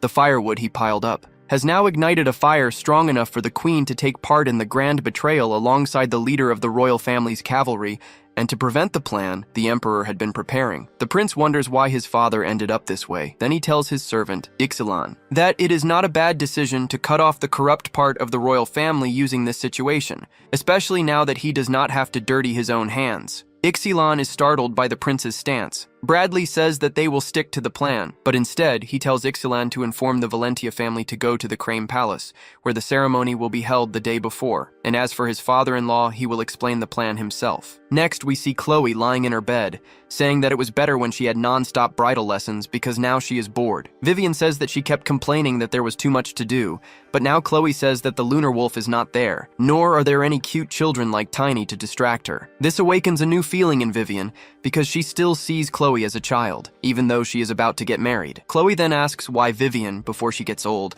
does not confess to Genus. This makes her extremely embarrassed as Vivian claims that she only sees him as her leader. But Chloe knows that is not true. Vivian says that Genus is a genius who reached Challenger rank at 30 years old, besides being handsome, but she insists that that is all. Then Chloe asks if she wants her to talk to Knight Genus on her behalf. Vivian, irritated, replies no. After that, Chloe says she envies her because her friend can date whoever she wants. Vivian asks if she does not like having to marry the crown prince. The princess responds that it is not quite that. She says that she had many privileges thanks to her family, so she had to do her part for them. Vivian asks if that is really all. Chloe says that if she eventually had to get married, she would do it for her family. Besides, her fiancé is also royalty. She also tells Vivian to date several guys in her place, and that she will talk to Genus on her behalf. But her friend does not like the conversation going in that direction again. Right then, the prince appears at her door, saying that he would like to talk about something. Quickly, Chloe prepares to receive him. Then Prince Bradley enters, noticing that Vivian was also present. Straight to the point, tells Chloe that he needs to talk about something very important with her. Back to the protagonist and his wolf. They have already run a lot, and even though they are tired, they have reached their destination. Tiny just wanted to report everything to the Duke and eat until the Duke's children approached him. The protagonist asks why, and they say that their father wanted them to deliver a message. He said that the date has changed, and Tiny must head straight to the wedding as soon as he arrives, at the location where the rehearsal will take place. The priest warns everyone about the start of the wedding rehearsal and tells them to remain silent for now, and advises them to be careful not to make any mistakes during the royal ceremony. Before that, one of the cultists told an infiltrator that when the plan began, he should channel mana into this sphere and throw it, as it would then summon the destroyer. Gruel, the infiltrator, asks if there will be a signal for that, but the cultist simply says that he will know when the time comes. He was a bit confused. He even met with the Duke before and noticed that he was very cautious. He wonders if the Duke knows something. Either way, he needs to get him out of there. Then he calls for Estrewell, saying that the Duke of Valentia is acting suspiciously and that he thinks he knows something. Then Gruel gives instructions on what to do. From a distance, the Duke notices that the two are plotting something and wonders what they are trying to do. The Duke thinks that no matter how cautious he tries to be, he does not sense any dark energy from the demon worshippers nearby, nor any strange mana. He has been observing them as the Crown Prince requested. During the preparation for the rehearsal, the prince managed to get a moment alone with the Duke and warned him that there would be a coup during the rehearsal. Bradley said that the second queen and the leader of the cavalry joined forces with the demon worshippers to start a coup on that day. The Duke then asks if they should postpone the rehearsal. The prince replies that they should not because if they act recklessly, they will lose everyone. With this, the Duke asks how the prince can gamble with the lives of his relatives. He says that is why he called for the Duke, because he wants him to protect his family. After that, the Duke asks if it is possible that the Emperor also knows about this. The prince responds that he does, but does not show any concern. That is why the Duke finds it abnormal and thinks this is not just about the demon worshippers. Bradley still does not understand how they plan to do this. A coup with just Gruel and the Royal Knights? Even if they have the demon worshippers backing them, as long as the barrier is around the royal palace, they would not dare to enter. However, the prince is certain that they would find another way. He thinks that he shouldn't worry too much about it. Even if something goes wrong, he has the support of his father-in-law. After this reflection, he picks up a knife and wishes to focus on his plan. But then his younger brother, Tanel, appears, asking if the prince no longer wants to get married. Bradley knows that the youngest cannot inherit the golden eye of the Asian royal family. He doesn't know if that is the reason, but he knows the child is the most innocent. And from this day forward, the child will also hold a grudge against him. So he tries to hide it, but his brother notices that the prince is not well. Bradley tells the youngest that there are just many things to think about as one gets older, and that he shouldn't worry about him now, so the young one feels more at ease, and congratulates his brother on the wedding, as he thinks he won't have the chance to say it to him the next day. The prince thanks Tanel, until the Duke shouts. He sees his sons and remembers that he told them not to come there, but they say this is about what was said earlier. Even so, the Duke would rather not see them there, until one of them reveals that they are with the Moonwolf. The other says that only direct family members and palace personnel can enter, which is why Tiny is not with them. He is waiting alongside the other knights of Valentia. The Duke then says that they can return now, until suddenly the mini Moonwolf jumps into his hand. Through this, they communicate, making him realize that Tiny has acquired a powerful artifact but is out of mana. He also becomes aware of the other details. After that, someone appears beside the Duke, saying there is something he would like to know. Esterwell says that they have received information that there may be people who will cause trouble during the rehearsal, and states that there is an order not to allow anyone inside except for the Imperial family and workers. Even though this bothers him, Esterwell says that it is all for their safety and asks for understanding. The Duke asks how he dares to treat the bride's father like a criminal. Esterwell says that he is merely following orders, yet the Duke draws his sword and asks whose order this is, stating that whether this sword will be unsheathed or not depends on his answer. Some people around begin to notice the commotion. Immediately, the prince rushes over to intervene. Esterwell apologizes to the prince, claiming that he and the Duke only had a misunderstanding. However, the Duke points his sword at his throat, asking how he dares to ignore his authority, and again he asks whose order this is. The prince tries to calm the Duke, and says that he believes this precaution is excessive. He does not agree that his father-in-law should be expelled from the wedding, and orders Esterwell to stand down. However, he apologizes once more, stating that the knights only follow the Emperor's orders. With this, he answers the Duke's question, and says that because of this, even though the Duke is who he is, if he does not cooperate, it will be considered treason. While the Duke is being reprimanded, the protagonist, controlling the wolf, takes the opportunity to slip away. He is worried about the old man, but must deal with the explosives first. Tiny saw what they looked like, so he imagines he can find them easily, and he also needs to find a way to get rid of them, so he quickly moves with the wolf. Back at the Duke, he is still furious about being expelled from the rehearsal. However, the prince says that if this is truly what his father wants, then they have no choice but to follow the order. So he tries to convince the Duke to withdraw. Seeing this, Gruel thinks that the prince may know something, but that does not matter. As long as he does not waste the bombs on the Duke, most of the nobles will die. Outside the venue, the Duke says that these rebels are using the Emperor's name. Bradley states that he is aware of this, but has no justification to stop them now. Even if he tried to verify what his father said, it would be too late. However, the Duke asks what would happen to the nobles inside if they left them with the enemies, because the enemies are using artifacts they have never heard of, and the people are in danger without even knowing it. The prince says that to cut off the rotten flesh, one must be prepared to sacrifice some fresh flesh. He also says that he has a much greater plan, so he asks the Duke to calm down. Shortly after the church bell rings, the priest asks for everyone's attention and says that there was a problem outside, but that has already been resolved, and they can continue with the ceremony. Soon, he announces the star of the day, Princess Chloe von Valentia. As soon as she arrives, her beauty dazzles everyone present, including her fiancé, who extends his hand to her. Chloe thanks him for his kindness. Thus, they prepare to proceed. However, the prince notices something strange. The priest prepares to continue, until someone backstage, one of the servants in charge of the preparations, lights the candles on the cake, saying he almost forgot them. Nearby, the lunar wolf rests. Through him, Tiny thinks his task would be easy, but it didn't go as he imagined since everything in this place makes the mission of finding the explosive spheres difficult, and they might have painted them to disguise their true color. Soon, the protagonist is unable to determine which spheres are the right ones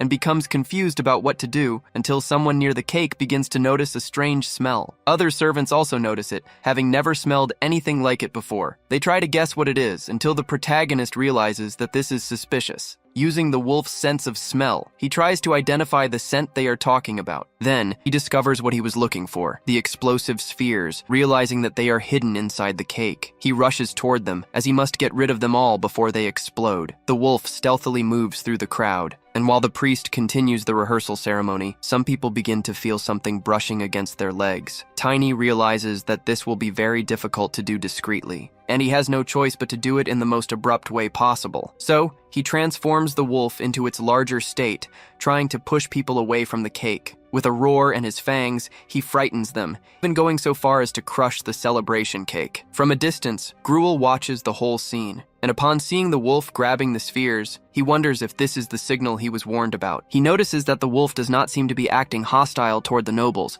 so he concludes that this is interference. Meanwhile, the protagonist tries to gather all the spheres and believes it is not too late to escape with them, as he only needs to spit them out away from the location. However, Gruel does not intend to let him escape. Soon, he attacks, and one of the spheres slips from the wolf's grasp. The protagonist sees it escape and panics. As soon as it hits the ground, it explodes in full force. At that moment, the Emperor sees the explosion occur. His brother says that the demon worshippers have developed some new artifacts. However, the real damage is still unclear. But the Emperor says it doesn't matter, as collateral effects like the death of some family members are not a problem. His brother tells him that the prince and his fiancée were also there. However, the Emperor does not care, and says that if they are dead because of this, ends up becoming a great justification for him. After regaining his lost authority over the nobles, he wants to conquer the entire continent, and this will be the perfect reason to start a war. His brother strongly disapproves of the Emperor's judgment, but he knows he cannot do anything about it. After the explosion, debris is scattered everywhere. Gruel stands up and shouts, "Death to the royalty!" This signals his men to take action. He then realizes that this was indeed the sign. It was hard to miss. Soon, he thinks it's time for more explosions. Meanwhile, the prince worries about his fiancée as he lost sight of her in the chaos. He searches for her and sees that many nobles have already perished. The prince expected some risks, but this is too much for him. He even recalls his conversation with the duke,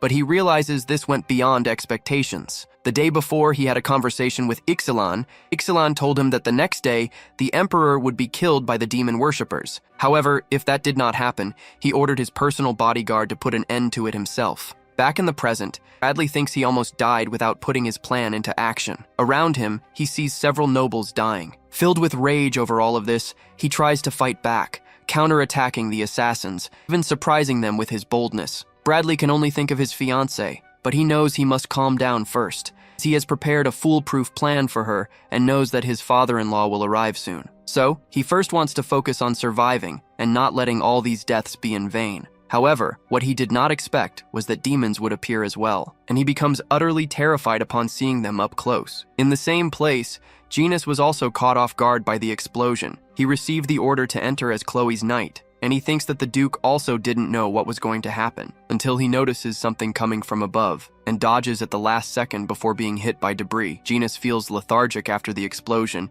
and thinks his mana is being restricted. But thanks to the artifact Tiny gave him, he manages to resist a little longer. Then Chloe, accompanied by Vivian, approaches, and Genus is happy to see that they are safe. Chloe says they don't have much time, and hands him a sword. She then tells him to follow her because they are going after the prince. However, shortly after, the princess also spots the demons. Not only that, but she sees Bradley fighting them. The prince faces the enemy head-on and is about to be struck, until Chloe calls upon the power of the goddess and appears just in time to intervene. Through her power, she attacks them, even surprising her fiancé, until Vivian tells her not to let her guard down and to be careful, because right after, danger returns. More demons emerge and head toward the couple, but this time, it is Genus who intervenes. Chloe even drops her weapon to the ground, and Genus tells her to run and leave it to him. He intended to cut the enemy's neck, but missed due to the restriction on his mana. Genus thinks he can't handle all of them at the same time, so at least he wants to buy more time for the others to escape. Then the demon attacks again, and Genus counterattacks with his advanced combat skills. The demon is struck from multiple directions, as Genus uses attack variations, striking it in different ways. Bradley witnesses the Storm Knight up close. Even after being hit in multiple ways, the demon still has energy left.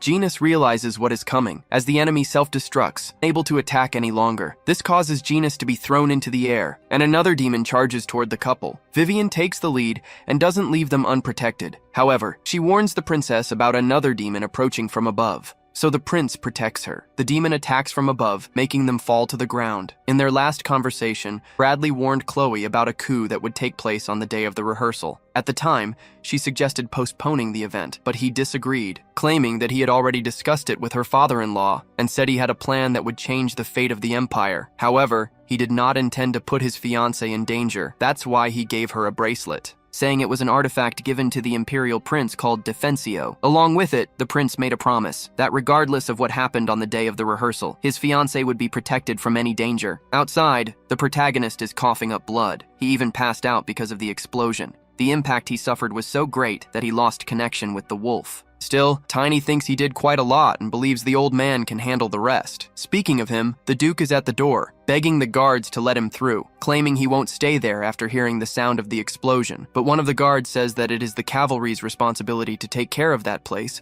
and that the people inside will handle it, so no more people are needed. However, Duke only gets more irritated upon hearing that. Thinking of his daughter, he intends to draw his sword, but at the last moment he hesitates and tells the guards they'd better take care of the situation. Seeing this, the protagonist asks why the Duke didn't act, and wonders if he is really the same old Asgard he knows. Tiny notices that the old man is different, so he walks up to him to observe more closely. After seeing the protagonist in front of him, the Duke tells him to wait, but Tiny completely ignores him and heads for the door. The guards try to stop him, but he doesn't listen and strikes them. The Duke doesn't like this and says that if they attack, it will be considered treason. Tiny, however, doesn't care. He says that what matters is not the reasons behind his actions, but what he can do from now on. The Duke definitely didn't expect this. Then the guards charge at the protagonist, calling him a traitor. With that, the Duke says he has finally caused a problem, and now owes him for this, so he finally decides to draw his sword and help the boy. He thinks he can only act this way thanks to the protagonist, now having the motivation he needed. After fighting for a bit, they defeat the guards. Soon, the Duke tells the Knights of Valentia present to go rescue the prince and princess. Thus, they obey the order. Tiny tells the old man that they can't waste any more time and need to enter as well. Then, the two suddenly see a hurricane of energy and recognize it as Genus's. The Duke sees Tiny advancing and asks what he intends to do. He doesn't even respond and just rushes toward the location, jumping over the guards. However, Duke also advances, defeating the opponents, saying that Tiny's actions are foolish because he is not strong enough to face an imperial barrier. But Tiny disagrees with that statement, and to prove the Duke wrong, the protagonist waits for the right moment. Then, with absurd speed, he shoots forward, executing a gravitational property reversal. With that, he achieves what he wanted, using this force to increase the impact of his hammer. Thus, his next attack comes even stronger with a lightning strike. Tiny causes a massive impact at the entrance of the place. Even the prince and princess inside see him arriving, as the protagonist opened a hole in the wall, using it not only to enter, but also to impress the old man. However, the Duke doesn't even care about that, as he only thinks about getting inside and helping his daughter. The Duke immediately starts attacking the enemies. Alongside him, Vivian also attacks, but she ends up getting struck while covering the Duke. Then, Chloe shouts for her father to dodge. Quickly, he proves that his reflexes are sharp, and using his family's secret fencing technique, he slices through the demons in his way. Thus, he eliminates the demons that surrounded the couple. After that, he tells the prince that he doesn't know about his plans. Regardless, he says that the prince cannot put his daughter's life at risk. Bradley tries to argue with his father-in-law, saying that's not what he's thinking. Even so, the Duke says that he can settle his debt by taking good care of his daughter in the future. Chloe becomes extremely embarrassed upon hearing that. In any case, the Duke says they are almost done, until Tiny alerts him about a sudden enemy, and immediately the Duke strikes, displaying his precise speed. But right after, he realizes the problems are far from over. On the ceiling of the hall, shadowy creatures observe them. Bradley tries to tell them to retreat, but even injured, the Duke says that the Emperor's shadows, the ones he heard rumors about, are here. He also says that they were not the only ones using this event as an opportunity. From afar, the Emperor watches everything as the mages have conjured a type of magical vision for him, and the Emperor says that he can finally witness the last moments of the bastard in Valentia. After watching all of this, the Emperor tells his brother Ludwig that it was a good idea to send the shadows as he suggested, and that thanks to him, this was possible. He also says that as soon as they die, he will personally kill the nobles one by one and make the entire empire his. For the emperor, it would be ideal if those who went there to suppress the rebellion also perished. His brother says that the Frostfire mage would not die so easily. The emperor knows that, but he wishes for the mage's death so that his brother can gain full control over the Imperial Magic Tower. He also says that he will have to deal with the child before the bastard of Valentia. However, his brother does not agree with the emperor's plans. Before this, he spoke with the prince as they devised a plan to kill the emperor. Ludwig believed that the task was impossible unless they found a way to neutralize the emperor's staff. He said that although it seemed like just a decorative item, it was the opposite. The emperor had no talent for magic and also never properly learned fencing due to the Duke of Valentia. So, he protects himself with various magical artifacts. Against someone like Ludwig, that would be useless. However, the staff is different. It is an artifact that absorbs the mana of any mage in the magic tower, including Ludwig. However, there is a way to circumvent that. Back in the present, the emperor sees that there are demons in his chamber. They didn't just stay in the banquet hall, but invaded other rooms as well. He immediately becomes furious with his servants and asks why they are not protecting his palace. Ludwig says that with the defenses in the emperor's chamber, he can easily fight against lower-class mages, but they will need his artifact for it to work efficiently. Then, his brother asks to borrow an artifact, suggesting the staff. At this point, the emperor is not thinking clearly, so he throws the staff on the ground, telling the others to go take care of it already. Thus, Ludwig gets exactly what he wanted, thinking that the emperor is even more foolish than he imagined. Now he has become vulnerable to magical attacks. Back to the Duke, he keeps the couple safe until the shadows attack him. Even so, he maintains his defensive stance. As soon as they get close, the Duke strikes, revealing the shadowy figures of the enemies who attacked him. The shadow assassins fall to the ground, for they have been struck by the Duke, and their ability to move through the shadows weakens. Surprisingly, the Duke realizes that they are still alive, but before he can do anything, Vivian rushes toward the enemies, even as he tells her not to do it. She attacks the shadowy foes, and even manages to hit one of them. However, due to her carelessness, she is struck by one of the assassins, but Tiny appears right after to help. The protagonist says that normal attacks don't work on these enemies. His mana is being suppressed. Bradley says the queen must have something to do with it, because she must have altered the flow of the Imperial barrier, driving the demons mad. He also says these enemies are not demon worshippers, but rather his father's special guard units, and they seem to have only one target, which is precisely the Duke. Right after, they notice a tremor in the ground, which startles them both. The prince says it is coming from the center of the palace, where his father's office is. Then the Duke tells Tiny to go save the emperor. He asks why he should do that. The Duke replies that there is no need for a reason, because this is the only way they will have an excuse to eliminate the Imperial Knights. With that, the protagonist agrees, and says he will return soon, and warns him not to die. Bradley thinks that if Tiny goes now, Ixalan will arrive first. With that, his plan is working. Speaking of Ixalan, he wonders if the demon worshippers are also after the emperor. Soon, he prepares to leave and tells his men not to forget the mission assigned by the prince, until suddenly, someone appears, saying they are a bit lost. Back to Ludwig, he notices that there is still some resistance against his magic, and it seems the staff is not far enough away. He wonders if he was too impatient, and also thinks that because of the queen, he had to use a lot of mana to alter the flow of the barrier. Either way, it doesn't matter because the man who took the staff works for him. The emperor is trapped, and he asks if his brother is also a demon worshipper. Ludwig asks if he looks anything like those worthless scum. The emperor responds by saying that he is just a pig with a talent for shouting. His brother says he is doing what he has the right to do as the true heir of the Asuran family. He wants to take the emperor's place, claiming that he is only there because he was born rich and is nothing more than an incompetent piece of trash. He also says it would have been more peaceful for the emperor if he had died years ago, but now he will die in pain because of his dependence on artifacts. Ludwig says that once the emperor dies at the hands of the demon worshippers, he will become the next emperor, and everything will return to its rightful place. However, the emperor suddenly disappears from his sight as a cloud of smoke fills the area. The protagonist arrives and causes all of this, and asks Ludwig if he was the one responsible for the disaster at the Imperial Palace. Ludwig says he has never seen the protagonist before and asks who he is. Sarcastically, Tiny responds that it's none of his business. However, the mage attacks him, calling him an arrogant brat. He also says that Tiny entered with confidence and asks who he thinks he is. Tiny tries to attack him from above, but the mage says he is not what he expected. With his magic, he pulls the protagonist down to the ground. The protagonist braces himself on the ground and wasn't expecting the mage's power to be this strong. Then, right after, he narrowly avoids being hit by an enemy strike. But his dodge wasn't enough because another strike follows, and this time, it hits him. Tiny is forced against the wall. With that, Mage prepares to attack again. The protagonist realizes that this mage is at least 6th circle level, but how he keeps using magic without feeling any drain remains a mystery. Tiny keeps dodging the magical attacks, until one of them almost hits him again, and causes an explosion when it strikes the wall. The protagonist notices that the mage's spellcasting speed is extremely high, but he can sense the flow of mana.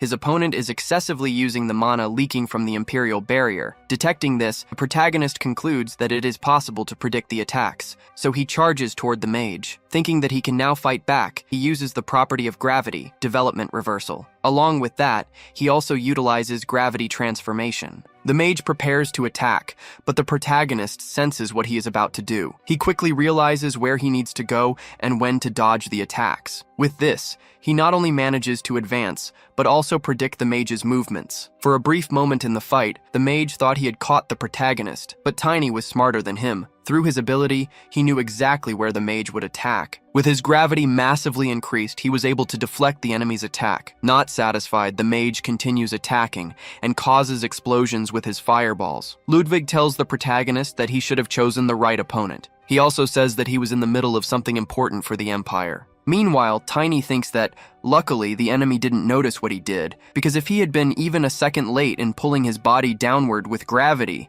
he would have undoubtedly been crushed. Fortunately, his opponent let his guard down, and now Tiny has a chance. Thus, he charges toward the enemy and appears behind him, surprising him. The mage thought the protagonist was already dead, yet he still managed to move, even after being hit by a fire whirlwind that left him nearly unconscious. Ludwig thinks he can't waste any more time and needs to finish this quickly. He just wants the protagonist to die already. Meanwhile, Tiny's plan didn't go as expected, and he wonders if he will survive the enemy's next attack. But before the mage can act, an arrow is shot in his direction. Grid appears and apologizes for the delay, claiming that the path to the Azran Palace is complicated. Upon seeing the Master of Weapons, the mage asks what he is doing there. Tiny complains about the delay, and Grid apologizes, saying he wasn't very courteous. Regardless, he didn't expect the opponent to be the blue-blooded mage. He also realizes that the protagonist wasn't aware of the mage's identity. Tiny confirms it. If that's the case, Grid says that the protagonist won't mind if he kills the mage. Ludwig tells Grid that this is interference in internal affairs, and that if he withdraws now, he might consider overlooking the situation. Grid asks if he really calls this an internal affair after tying up the Emperor like that. He also questions who boasts about an internal conflict to someone from an opposing faction. Thus, the mage realizes he has no other choice and attacks, stating that the Master of Weapons is perfect for the role of the Emperor's assassin. Grid notices that the opponent is using flames against him and remarks that there is a limit to how much someone can underestimate him. However, the protagonist warns him about an attack coming from behind. The Master of Weapons quickly dodges and mocks the enemy's magic. This enrages the mage. Immediately, he reveals his next attack coming from above, stating that the previous one was just a distraction. Tiny counterattacks the mage, further infuriating him. The mage quickly conjures a magic shield and inside it prepares to attack again. Behind the protagonist, stones suddenly appear, catching him by surprise. The mage is pleased to have finally cornered him, but before he can act, Grid appears to defend Tiny. He attacks the mage to push him away. Annoyed by this, the enemy counterattacks. Grid wasn't expecting such a quick reaction. As a result, he was hit by the opponent. Not only that, but the mage immediately prepared a fire attack and hurled it toward the Master of Weapons. Grid barely managed to escape, something that did not please the mage in the slightest. He tries to strike Grid in every possible way, but the master does not back down. He uses his weapons to counterattack while simultaneously defending against the enemy's assaults. The mage dodges an arrow, mocking that Grid's last move was desperate and predictable. However, the Master of Weapons disagrees. The arrow he shot cleared the way for the protagonist, and as soon as Tiny is free, he charges at the mage with his hammer. The blow he delivers causes another explosion in the area. Sometime later, the Emperor is freed. He immediately asks if the mage is dead. Grid confirms it, unless his legs can move on their own. The Emperor is still furious about the betrayal. He struggles to believe that Ludwig betrayed him and asks how he dares to do such a thing. He asks if Ludwig truly thought nothing would happen to him for this, and states that he himself made his brother the head of the Imperial Tower, besides having been used and now having his trust betrayed. The Emperor claims that Ludwig deserved this, after his moment of fury. He sits down and says that he observed the fight between Grid and the Unknown Knight. He also says that they did a good job and will be rewarded, but Grid says that is unnecessary, because he only did a favor for a friend, the Duke of Valentia. Hearing this makes the Emperor even angrier, and he asks who the Duke thinks he is, send someone to save him. He declares that he is the ruler of this country, the pinnacle of omnipotent power that can do anything. That is his destiny, not the Duke's. The Emperor asks how long the Duke will keep interfering in his life, and how long he will continue being compared to him. Grid and Tiny notice that the Emperor is in shock, until he suddenly asks if the Protagonist is one of them. He says that Valentia is a harlot, and must be working with the demon worshippers to take the throne, and concludes that the Duke is planning to become a hero after pretending to save him. The Emperor claims that he cannot be made a fool of, but his behavior worries Grid. However, the Emperor tells him to stay away, calling him an ally of Valentia, and stating that he is destined to rule and does not need any help. He also says that it is only a matter of time before that alliance belongs to him. But then the Emperor sees Grid draw his sword. The Master of Weapons states that as the heir of the main lineage of the Alliance,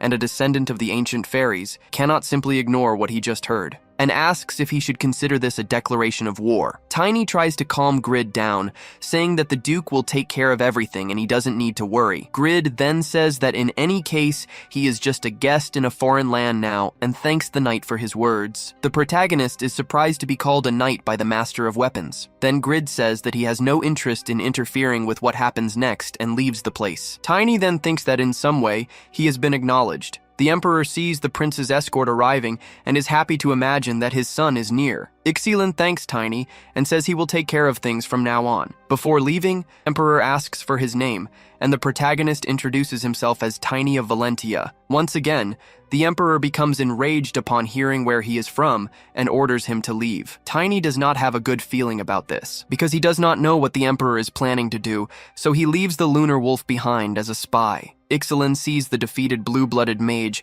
and asks how that happened. The Emperor calls him and says he has something to announce. Then he appoints Ixilan as the leader of the Imperial Cavalry and immediately gives him his first mission, which is to ensure that the Knight of Valentia does not leave there alive after receiving the Emperor's order. Ixilan says that such leadership is too much for him and refuses the offer. He says that the Emperor does not even know his name. And before anything else could happen, he orders his men to capture the Emperor. The old man is startled and asks what they are doing, and if they are demon worshippers. Ixilan calls him by his name, Vincent van Asran, the Dethroned, saying that he created chaos within the country due to personal feelings and, in a delusional scheme, planned a war that put the nation in danger. As punishment for these sins, Ixilan declares that he will borrow the name of Bradley van Asran, the new emperor, to deliver the death sentence in his place to the sinner, Vincent van Asran. The old man begs for his life, claiming that he will talk to the prince to resolve this, but his words have no effect, and the Protagonist's Lunar Wolf witnesses everything and sees with its own eyes the end of the emperor. After returning to the prince, Ixilan says he has taken care of the matter. Bradley asks if he made the right decision, and Ixilan confirms, saying that the dethroned one was preparing for a desperate war. He recalls the other day, when, along with Janus and his father-in-law, they were able to keep the princess safe. But the prince saw the strength of the troop in his father and wonders what he could do to make peace with them. Ixilan says that when he arrived at the scene, the Knights of Valentia, along with the Duke and the Master of Weapons, defeated all of them together. The prince then asks if the entire Shadow Troop is dead. Ixilan responds that yes, and says that fortunately, the next leader is the second in command, and she left on another mission, which is why she is alive along with the rest of the troop. They follow an absolute rule that they must take orders only from the official emperor, and said they would return after the coronation. The prince asks about the second queen, Cardia, and Grywell. Ixilan responds that they were imprisoned shortly after the rebellion was suppressed. Bradley asks about his younger brother Tinel. Ixilan replies that after the rebellion, Grywell kidnapped him and kept him imprisoned. The prince asks why Grywell would do that. Ixilan responds that Tinel is a bastard son of Ixilan with the second queen, and he is not the prince's blood-related brother. Their goal was to start a coup and make Tinel the next emperor. The prince is shocked by this information. He doesn't know how to react, and on top of that, he has to handle things as the emperor. Thus, he would have to follow protocol and execute Cardia and Grywell. Ixalan says that the second prince, Lot, would oppose his mother's execution, but Bradley says they cannot leave any seeds of discord. However, that is not the only concern, and Ixalan asks what will be done about Tinel. The prince says that even though he is the result of an affair, he is still his brother, and for that reason, he will let him live. Then, he tells Ixalan to gather the others for a meeting, because he wants to properly reward the key figure in this event. Not in a conventional way, but in a manner worthy of what was accomplished. Sometime later, in front of the new emperor, the protagonist asks if he can receive something extra as a reward. Bradley had offered him a transcendent weapon, and after hearing his request, he says that Tiny might not understand what that truly is, but Tiny certainly does. He even had one in his past life. In his thoughts, he notes that such weapons have strange properties, making it rare to find the right one. Noxure, which he will soon obtain, is enough. So he tells the new emperor that he has only one request to make. Bradley becomes anxious upon hearing the request. Tiny then wishes for the descendant of the Morse family, ranked below the Imperial family, to be granted freedom. Ixalan says that she is the next leader of the Shadow Troop, she had mentioned before. The now emperor says he cannot guarantee that request, at least not immediately, because that girl has a task to fulfill first. However, after that, the emperor guarantees that her freedom will be granted in half a year. Tiny thanks him for granting his request, but the emperor says he cannot reward him with just that request, as it wouldn't be fair given everything that happened. Thus, along with that, Tiny may choose one of the transcendent weapons from the imperial palace. However, it is not something he can have just because the emperor allows it. The protagonist thinks that this was not part of his plan, but if that is the case, he will choose a weapon. A little later, he meets the Frostfire Mage, who in turn also recognizes Tiny as the Radiant Knight. He says it is an honor to have him at the pillar of the Magic Tower, and now he will guide him to the storage, following the Emperor's orders. Inside, the mage says that this is far from being just a noble treasure vault. Among all storages, this one has the highest security. Tiny wonders what kind of weapons the Imperial family keeps there. He had never heard about it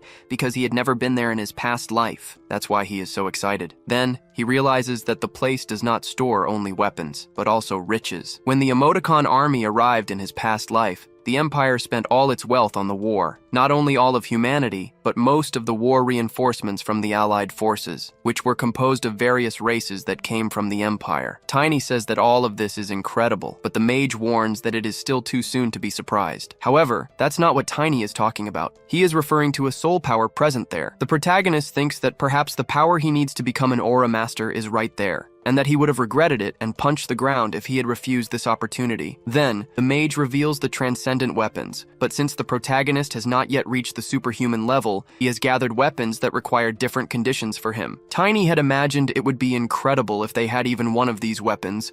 The protagonist then approaches a pair of boots. However, the mage warns that they can only be used by someone who has reached the Blader class level before a certain age. 3 magical wind circles are always applied, and there is an effect that allows the user to utilize 7 magical circles once per week. In short, it makes the user faster. Upon hearing the mage describe in detail all the attributes of the item, the protagonist can only think that he talks too much. The mage knows that Tiny has reached the Blader class, but since he is already past the age requirement, cannot use this item due to its condition. However, the protagonist claims to be only 14 years old, so the mage asks if he would like to try the boots. He replies that he does like them, but he wants to look at the other items. Then he asks about the bracelet. The mage says that only a girl who can use third circle magic and is underage can equip it. He also explains that this item will strengthen the user. 6th circle magic once per day, 7th circle magic once per week, 8th circle magic once per month, and it also provides magical defense. The mage adds that there was also an explanation when this bracelet was discovered. An ancient transcendent crafted it to protect his own daughter. With that, the protagonist understands why the conditions are so specific, but he asks why the mage is presenting this item to him, since he is not a girl. Either way, he moves on to the next item and mentions that he brought this one by chance. Its condition is an enigma. Only someone who controls the power of the soul and has a partnership with a soul can use it. Tiny knows he meets these requirements and says he will take the item, and he does so even without knowing its effects. However, as soon as he touches the item, it begins to disintegrate. Like magical dust, the item merges into the protagonist, transforming into a full suit of armor. Thus, the protagonist realizes that he was right. Not only did he meet the requirements,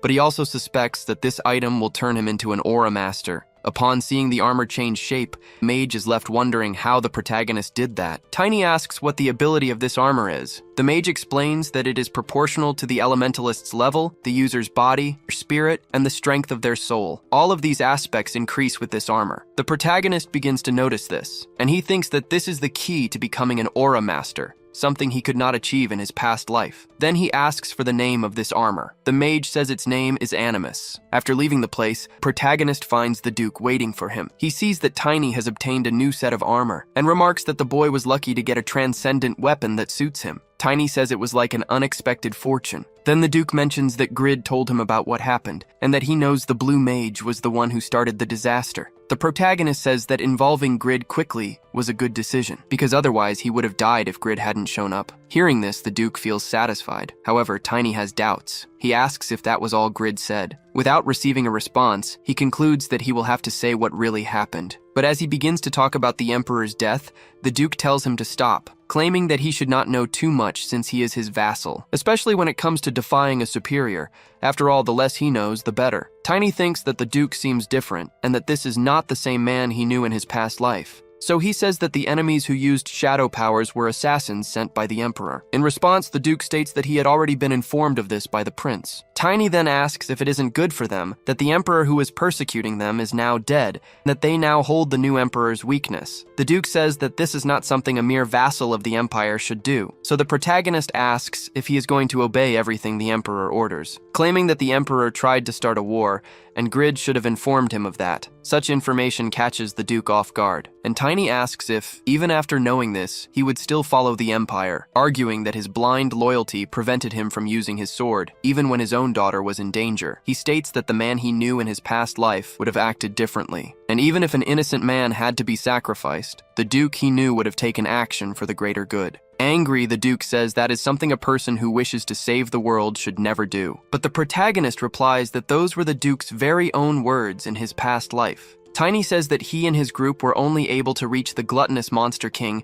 after sacrificing 3 of the 10 best knights as bait. He states that the plan was the Duke's, and everyone followed it. At that moment, in pursuit of achieving his goal, the Duke was someone capable of carefully weighing what was most important, and for that reason, everyone trusted him, including Tiny. The Duke then asks if he really sacrificed innocent people. Tiny says that as far as he knows, no. But the Duke had previously stated that if it did happen, he would accept death as a form of atonement after his goal was achieved. The Duke says that after believing in Tiny, he thought he had prepared himself well, but now he believes his mind is still not ready. So he declares that he will change if necessary. That is all he can promise for now. These words leave the protagonist satisfied. He says that this is enough for the time being. After arriving home, Chloe was waiting for them. However, she is startled to see the protagonist so grown up, and she almost doesn't recognize him. Tiny reminds her that she saw him at the rehearsal ceremony, but she says she was too busy to notice him. Chloe says that the Tiny she knew was just a small and cute child. Vivian appears next and asks what is going on. Then Chloe points at the protagonist, and even Vivian is shocked to see him. Chloe is still in disbelief upon seeing him like this, but then the lunar wolf appears, and it helps her calm down a little. Tiny admits that he has indeed changed a lot. However, now she doesn't even want to acknowledge him. The Duke asks what is wrong with his daughter. Tiny says he isn't sure, but knows that she was frightened. After that, the Duke goes to the meeting room. He meets with Grid,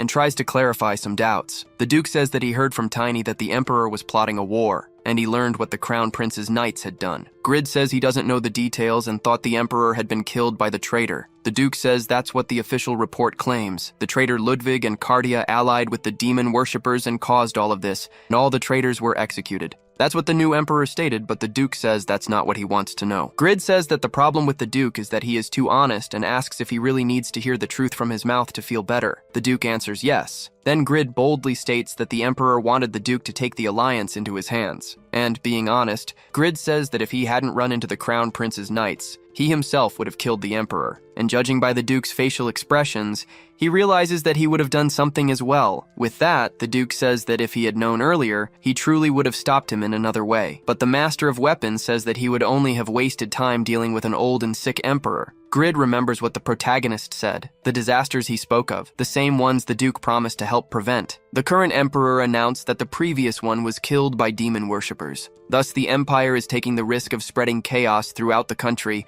to acknowledge the threat of the demon worshippers. That would not have been possible if the previous emperor were still alive, and he asserts that this is the best outcome the Duke could have in any scenario. Grid claims that he and the emperor share a similar trait. Neither of them is able to distinguish what truly needs to be done from what are merely personal feelings. He also says that if he hadn't challenged the Duke and if the Duke hadn't convinced him to stay, his daughter would have died along with the crown prince. Then Grid asks if the Duke would still say that he did the right thing in this case. The Duke reflects on this and ends up agreeing. He then says that he should stop being so stubborn, because things are becoming clearer to him now. That's why he says they will proceed with the next part of the plan. Already in the middle of the city, Aaron meets with the Duke and the protagonist. The Duke says that he called him there because he believes he is the right person. Garen replies that overseeing lands is nothing new to him, but this is the first time he has done this in disguise. The Duke says he was curious about the honest reaction of the people and tells Garen to speak with them as well. At first glance, he does not recognize Tiny due to his sudden change in appearance. Then the protagonist reminds him of the last time they met. Garen had not seen him for a few months, yet he is shocked by his growth. He also mentions that not only has his body changed,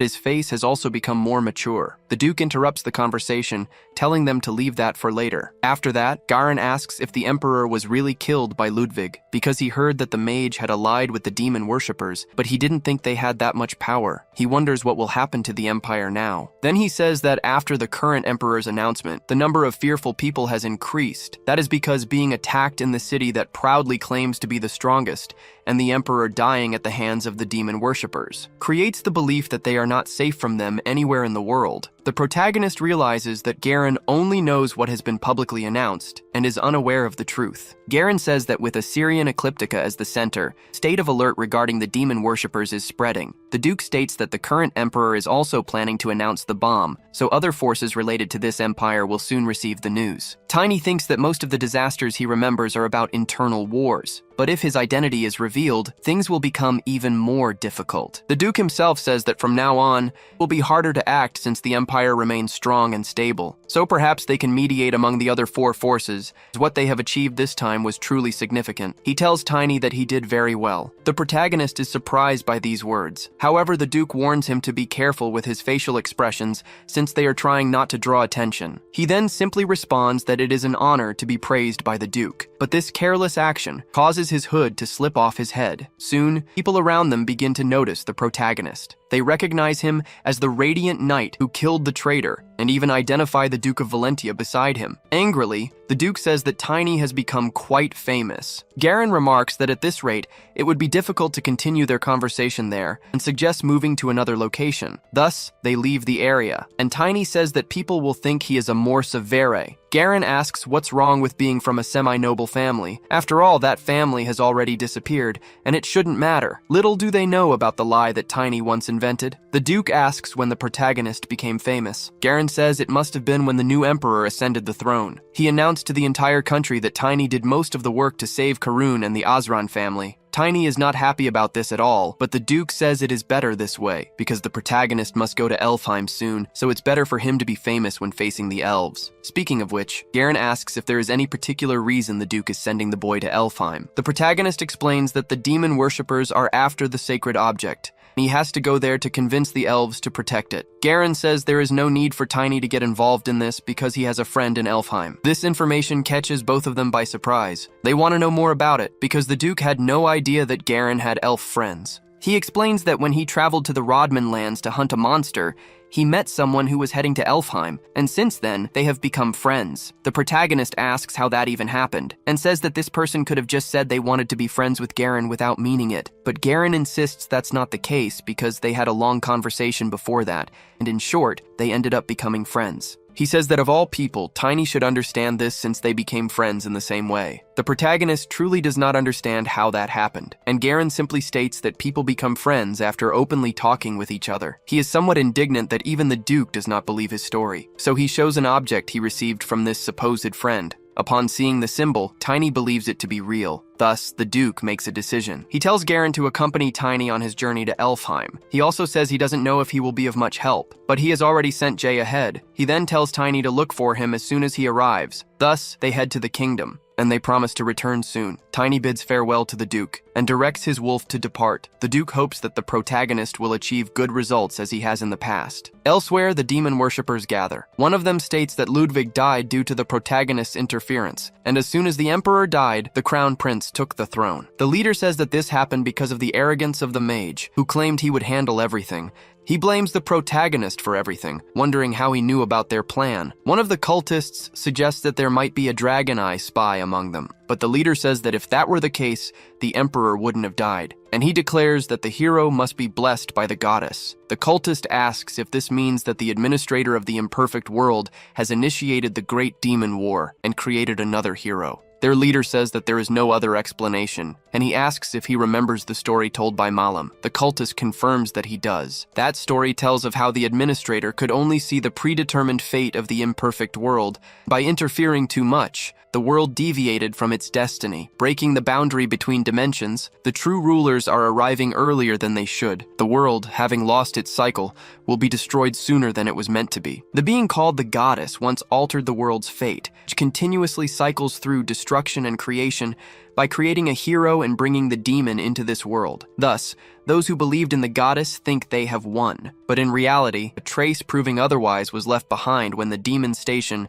and the great labyrinth were created. The cultist states that if a new hero has been chosen now, the end of the world is even closer. Their leader says that, because of this, their dream will become reality even sooner. However, the cultist reinforces the idea that there may still be a spy among them. Then the leader says that they can test that, and originally, they had planned to go to Elfheim after dealing with the Empire. But their trump card, Elaine, died, so they will change their target to the Orc Alliance, where they have another ace prepared. If the hero goes to Elfheim, then he is truly the hero. But if he goes to Baator, the city of the orcs, that means there is still a spy among them. If their enemy heads straight for Elfheim, the leader says that his servant can handle it on his own. The servant agrees, stating that he will do it for the new world. After this, the leader thinks that if the person they suspect is truly the hero, he will not take responsibility by claiming it was part of the oracle's prophecy. Instead, he will kill that person. But if he goes to Baator, he will have to investigate properly, and he wonders where the Morse boy will go. Meanwhile, the protagonist is nearly at his destination. Garen says that they have arrived at the orc campaign, and now they must hurry. Sometime later, the protagonist sees the most feared demon standing before him, ready to attack. He then lets out a startled scream. Terrified, he wonders if he has traveled through time again, but he quickly realizes that it was just a nightmare. The lunar wolf nudges him until Tiny notices that it is a full moon and gives the wolf permission to go wherever he wants. Luna reflects that it has been some time since he started adventuring with Tiny, and a lot has happened since then. After losing all his allies to the Demon King of Gluttony, who destroyed the world, Tiny was able to travel back in time with the help of the leader of the 10 greatest knights, but he arrived a little too late, and his sister Irina had already died. After avenging his sister's death by killing Wolf, he made a contract with Lunar, who had been sealed inside Wolf's body. After dealing with the Lord of the Phylus State and the demon worshippers, Tiny left that place. And coincidentally, he encountered Asgard's daughter, Chloe. He needed her help to find her father. Fortunately, they both managed to go with her. While they were all together, a fifth circle dark mage appeared. They were ambushed by an elf who worked for the Baron, and they barely managed to defeat her after a fierce battle. But after that incident, Elaine died. Because of this, they attracted the attention of the elders of the demon worshippers. Eventually, they finally found Asgard, and Tiny told him about the tragedy of his past life and the 7 disasters. As a result, he was trained by the Duke to be prepared for the disasters to come. During this time, the Lunar Wolf was considering canceling their contract. That was when the protagonist obtained a weapon from the forge. After finishing his preparations, Tiny headed toward Karun to prevent the first disaster. But they discovered that things had already started going wrong by that time. After dealing with all the demon worshippers hidden on the ship heading toward the city, Tiny was recognized by the king of Karun and was able to prepare for the disaster at the palace. Sometime later, the king introduced the navigator Litman to Tiny. However,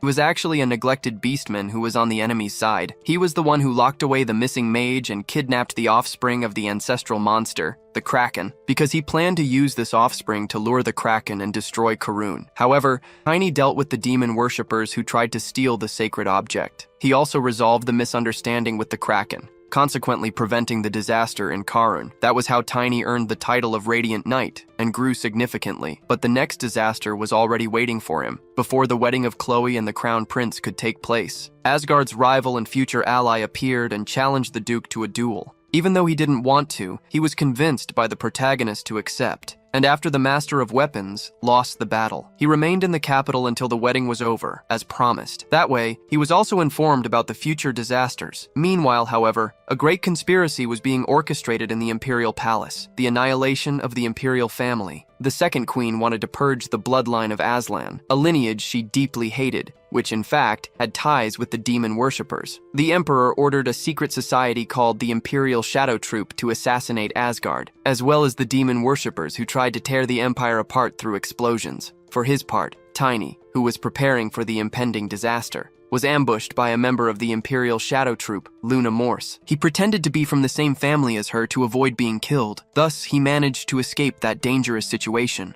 On the day the disaster struck, Tiny tried to prevent the bombs, but the demon worshippers had already planted them. They eventually exploded, resulting in chaos. Under the Duke's orders, Tiny set out to save the Emperor, and ended up discovering that Ludwig, his very own brother, had conspired with the demon worshippers. However, Tiny was not strong enough to fight him. At that moment, the Master of Weapons appeared like a comet. Not only did he prevent the protagonist from perishing at the enemy's hands, but together, they managed to kill Ludwig. After the mage was defeated, the Emperor showed himself ready to start a war, but he was executed before that, at the hands of his own son. The rebellion came to an end with the imprisonment of the Empress. Not only her, but her lover and partner in conspiracy were also arrested. After the Crown Prince ascended the throne, he promised to reward the protagonist. Tiny ended up strengthening his spirit, body, and soul power. Along with that, he obtained the transcendent armor called Animus. His work was praised by the Duke, something that surprised him since the old man was not one to do that. After that, Tiny set off toward Elfheim, accompanied by the knight Garen, where the third disaster would occur. As the sun rises, protagonist calls his wolf to continue their journey. Lunar is a bit emotional because of the full moon, but now that he is awake, he is ready to move on. A week later, in a vast pasture outside the Empire, Garen says that this is orc territory. He apologizes for the long journey, stating that the protagonist could have arrived in just one day if he were alone. However, Tiny says he doesn't mind, and either way, needs help to enter Elfheim. Garen says they should be careful about one thing, the orcs. He also explains that if they were in Industria, they could simply pay a toll fee, but orcs do not allow the weak to pass through their territory. Tiny knows that they will have to accept the orcs' challenge as brave warriors to proceed, and says that until they reach Elfheim, they will encounter several tribes if they go in a straight line. If they win the battles against the orcs, they will reach their destination faster. Garen is impressed by the protagonist's knowledge, but remembers that the Duke warned him not to question how Tiny knows things, and simply to act accordingly. On that occasion, the Duke promised to reveal the reason someday, but until then, he instructed Garen to just support the protagonist. That was why he agreed to this mission. Garen thinks he should keep it a secret as a friend, so he simply follows the protagonist, just as the Duke instructed. The two advance, running through the field, and it doesn't take long for them to encounter their first orc challenge. Tiny is already facing one of them. She appears mounted on a boar. He even mocks his opponent, because he is holding back his strength, knowing that greater challenges await him. The protagonist wonders if that enormous sword the orc wields was really that light in his past life as well. He doesn't feel any weight. Garen deduces that it might be due to the protagonist's new armor, which despite its size, grants unparalleled strength and resistance. Tiny charged recklessly dozens of times, but Garen notices that the opponent tired out before he did. Seeing the orc exhausted, Tiny taunts her. However, due to this provocation, she becomes furious and attacks him again. The lunar wolf shows a terrifying expression, which even scares the opponent's boar. Because of this, it stops running, destabilizing her. This gave the protagonist the opening he wanted. From a distance, Garen warns him not to kill his opponent. Even so, Tiny attacks, but he stops himself at the crucial moment of the battle and merely knocks the orc down, leaving her alive. He thinks that even with all his training, the gap is still too vast. Soon, he realizes that the fear in his opponent wasn't caused by him, but by the lunar wolf. Not only that, but his elemental abilities have reached the next level, and Tiny recognizes that choosing this armor was indeed the right decision. The defeated orc is retrieved by her people and taken home along with her boar. After this, Garen says that was a very dangerous thing to do. Tiny apologizes, claiming he got too excited. Garen says that now they will move on to the second tribe and regrets never having seen such imposing orcs before. Tiny, however, thinks it was easier than he expected. Regardless, Garen asks if they should proceed to the second tribe, and Tiny responds that they can stop in Jamming Wood on the way there. His friend asks why. The protagonist explains that it is the city of the Red Boar, which he just defeated, and they can get there in 2 hours if they head west from here. Garen asks how he knows that, and Tiny says he just heard it somewhere. But the knight is no fool and knows that the protagonist has many secrets. Even so, he decides not to question him further. After arriving in Jamming Wood, an orc appears at the entrance and tells the two of them to stop. The orc notices that they are not merchants. However, Garen states that he has already passed the warrior's challenge and shows him the reward for his victory. Thus, they are allowed to pass, even though the orc does not want to let them in. Tiny comments that they are not as friendly as he expected. Garen explains that it is due to the many wars of the past. The protagonist recalls that even in his past life, when there was an internal war in the Empire, the orcs came in massive groups to plunder, but the orcs also had a war within their own tribe, and they self-destructed afterward. Tiny thinks that Elfheim might also be a problem, but there are many things he doesn't know about the orcs' internal war that is approaching. Battle and war are nothing new to the orcs, but war within their tribe is. No species would choose to self-destruct, and he wants to see if there will be any sign of that, at least for a day. So he suggests staying there for a day, and Garen says he will do as Tiny wishes. Tiny asks if he isn't curious about the reason. Garen replies that he trusts Tiny and knows that he isn't the type of person to do something like this without a reason. So they decide to stay in the city for a day instead of moving forward. Tiny comments that the place is bigger than he expected. Garen thought he had been there before, but the protagonist says that it is his first time and that he only heard about this location from a friend. He thinks that it's no wonder Jarek boasted about this place, and if Jamming Wood is this impressive, the capital Bader must be much larger, and his friend must be there. Then, an orc appears and says that things have already been quite tense lately. Soon, a human in full-body armor arrives and asks what the protagonist wants in his city. Garen explains that they have just passed the warrior's challenge and that there is nothing for them to worry about. The leader asks how the protagonist managed to do that with such a small body. In his defense, Garen states that despite being small,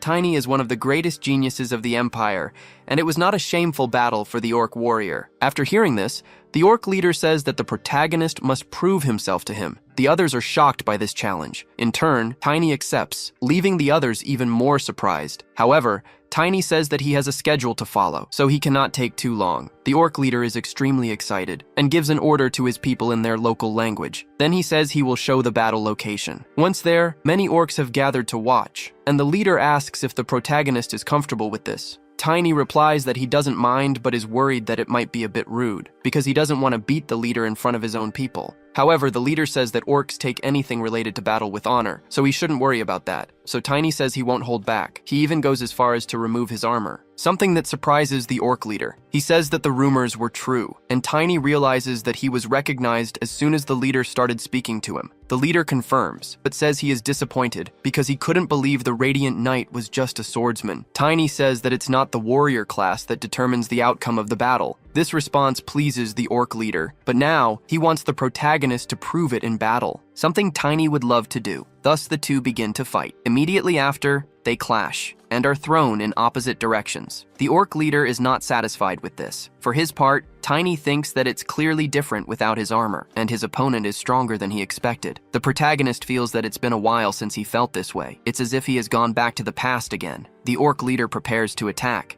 and raises his axe toward Tiny. As he attacks, the protagonist manages to defend himself. Tiny faces his opponent and feels so curious that he can't help himself. He remembers fighting orcs in his past life, and now he wants to see how far his brute strength can take him. As he distances himself from his opponent, he notices that this is the orc's mana method, the tribal tattoo that the leader wears. His opponent asks why the protagonist isn't using his armor. Tiny says that without it, he is still strong enough to defeat him. Then the opponent attacks and tells Tiny not to disappoint him. The protagonist tells him to have high expectations. Soon, the two attack and clash again. From afar, Garen watches the fight and thinks that the two are already taking it too far, but they are far from done. The protagonist himself is enjoying the fight because he thinks that this orc is exactly like his friend Jarek, who always told the protagonist to fight like a man until the enemy's bones break because that is the way of a knight. These memories make Tiny even more excited. He uses his strength intensely, even going as far as to crack both their weapons, until he breaks them both, leaving them at the mercy of their bare fists. The impact of this can be felt by everyone present, including the protagonist's friend. For his part, the orc leader says that without a doubt, the protagonist is confident. Tiny says that the same can be said about him. This satisfies the orc. Then, instead of continuing the fight, he embraces Tiny, saying that this is enough to confirm the rumors, and now he can be honest with him. Then he says that they should go talk somewhere else. This definitely surprises the heroes. A little later, they find themselves in front of a banquet, and the orc leader tells them to eat whatever they want because after fighting hard, they must eat. Garen shyly thanks him for this. Tiny, on the other hand, doesn't waste time and enjoys every piece of meat, even surprising the orcs. While they eat, the leader wants to say something and says that there was a reason for bringing them here. He then asks if the two are close to the emperor. Tiny responds that only in public,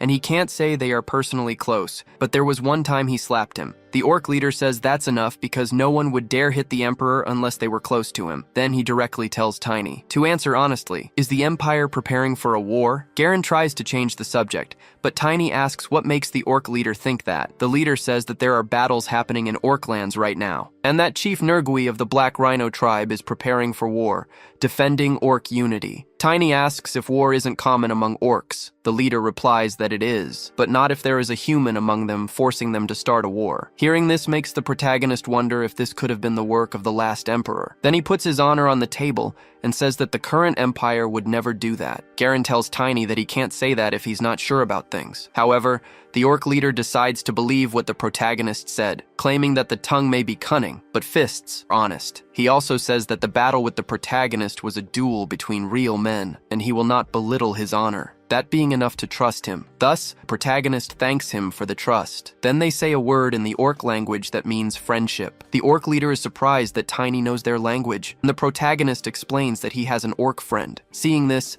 Garen says he knows that friendship can transcend the barriers of species and borders, getting super emotional. The next day, they prepare to depart, until someone approaches and says they know Tiny is going to Elfheim, so they offer to guide him to the edge of the great forest. Garen recognizes her as the orc who lost the fight against Tiny a few days ago, but she says he didn't need to bring that up. She introduces herself as Narn, the scout leader of the Red Boar tribe, and she wants to join them until they reach the Great Forest. Garen says they haven't finished the warriors' challenges yet, but Narn says that doesn't matter because her tribe is close to the orcs there. So Garen asks if they will be near other tribes where they are going. Tiny responds that it's possible. Narn says that Chief Batar is the greatest warrior and leader and taught them that killing without necessity should be avoided. She also followed him and learned the common language, allowing her tribe to prosper. Garen says that this leader must be a great man, but the protagonist thinks about it and finds something strange, as he saw some refugees from Jammingwood in his past life. However, he never heard the name Batar, and he wonders if this Batar died before the day of disaster. Tiny then asks if there is a way to send a message to the Empire from Jammingwood. Garen asks why he wants to do that. Tiny says he must warn Valentia about the changes in the orc tribes because it is important. The knight had already assumed it was about something else, and tells the protagonist not to worry because he has already contacted a friend in Jammingwood to send a message about the conversation they had with the local leader. He thought Tiny was worried about saying such a thing with confidence, but the protagonist knows that's not the case. Garen says that orcs cannot use ancient magic to communicate through spells, but that friend will personally go to Valentia to deliver the news. The protagonist asks since when he has had a friend in Jammingwood. Then the knight says he met him in the arena and says that the duration of friendship doesn't matter because he is trustworthy, and asks the protagonist to trust him. So the protagonist decides to give him a vote of confidence. A short time later, they reach the border, and Narn speaks with the other orcs. She explains that the humans are travelers heading to the Great Forest. Since they are friends of the Red Boar tribe, the leader lets them pass, until one of them speaks to the protagonist and says he has heard that a human riding a wolf spirit who prevented the disaster is passing through the orc grasslands. He quickly identifies that the protagonist is this person. Narn reminds him that she just said the two humans are friends of the Red Boar tribe, and asks why their passage is still being blocked. The orc replies that he does not want to stop them, he just wants their help because they need the wisdom of the wolf, as he has lived long enough to become a spirit. Tiny realizes that he is referring to the lunar wolf, and notices that the orc also has a wolf that has grown weak with age, and it is indeed much smaller and quite thin for a dreadful wolf. After that, the lunar wolf suddenly bolts, leaving the protagonist confused, until it stops running, because it reaches some plants with magical properties. The lunar wolf takes some of these plants to the orc, who says it is Karen Vine, He says that it is just a bitter herb to them and asks if that is how the lunar wolf became a spirit. The protagonist replies that it is not, but says that it will prolong the life of whoever consumes it. Thus, the orc thanks him for his help. He says his name is Bold, and as a candidate for chief of the dreadful wolf tribe, he promises the protagonist that by his honor, if Tiny ever comes to him in the future, he will do everything to help him with anything. Tiny is pleased to know he has gained another ally. He suddenly recalls Jarek and wonders what his friend might be doing at this very moment. Regardless, he knows he'll find out soon enough. 5 days later, within the vast expanse of the great forest, the protagonist expresses his gratitude to Narn for her assistance. She, in turn, wishes them luck for the journey ahead. Now that they have finally arrived at the forest, Garen asks Tiny if he has ever been here before, to which Tiny responds negatively. However, the knight immediately senses that this is untrue. Garen explains that the Great Forest is inhabited by elves and ancient beasts. It serves as the continent's shield, protecting it from the pollution spreading from the demonic region.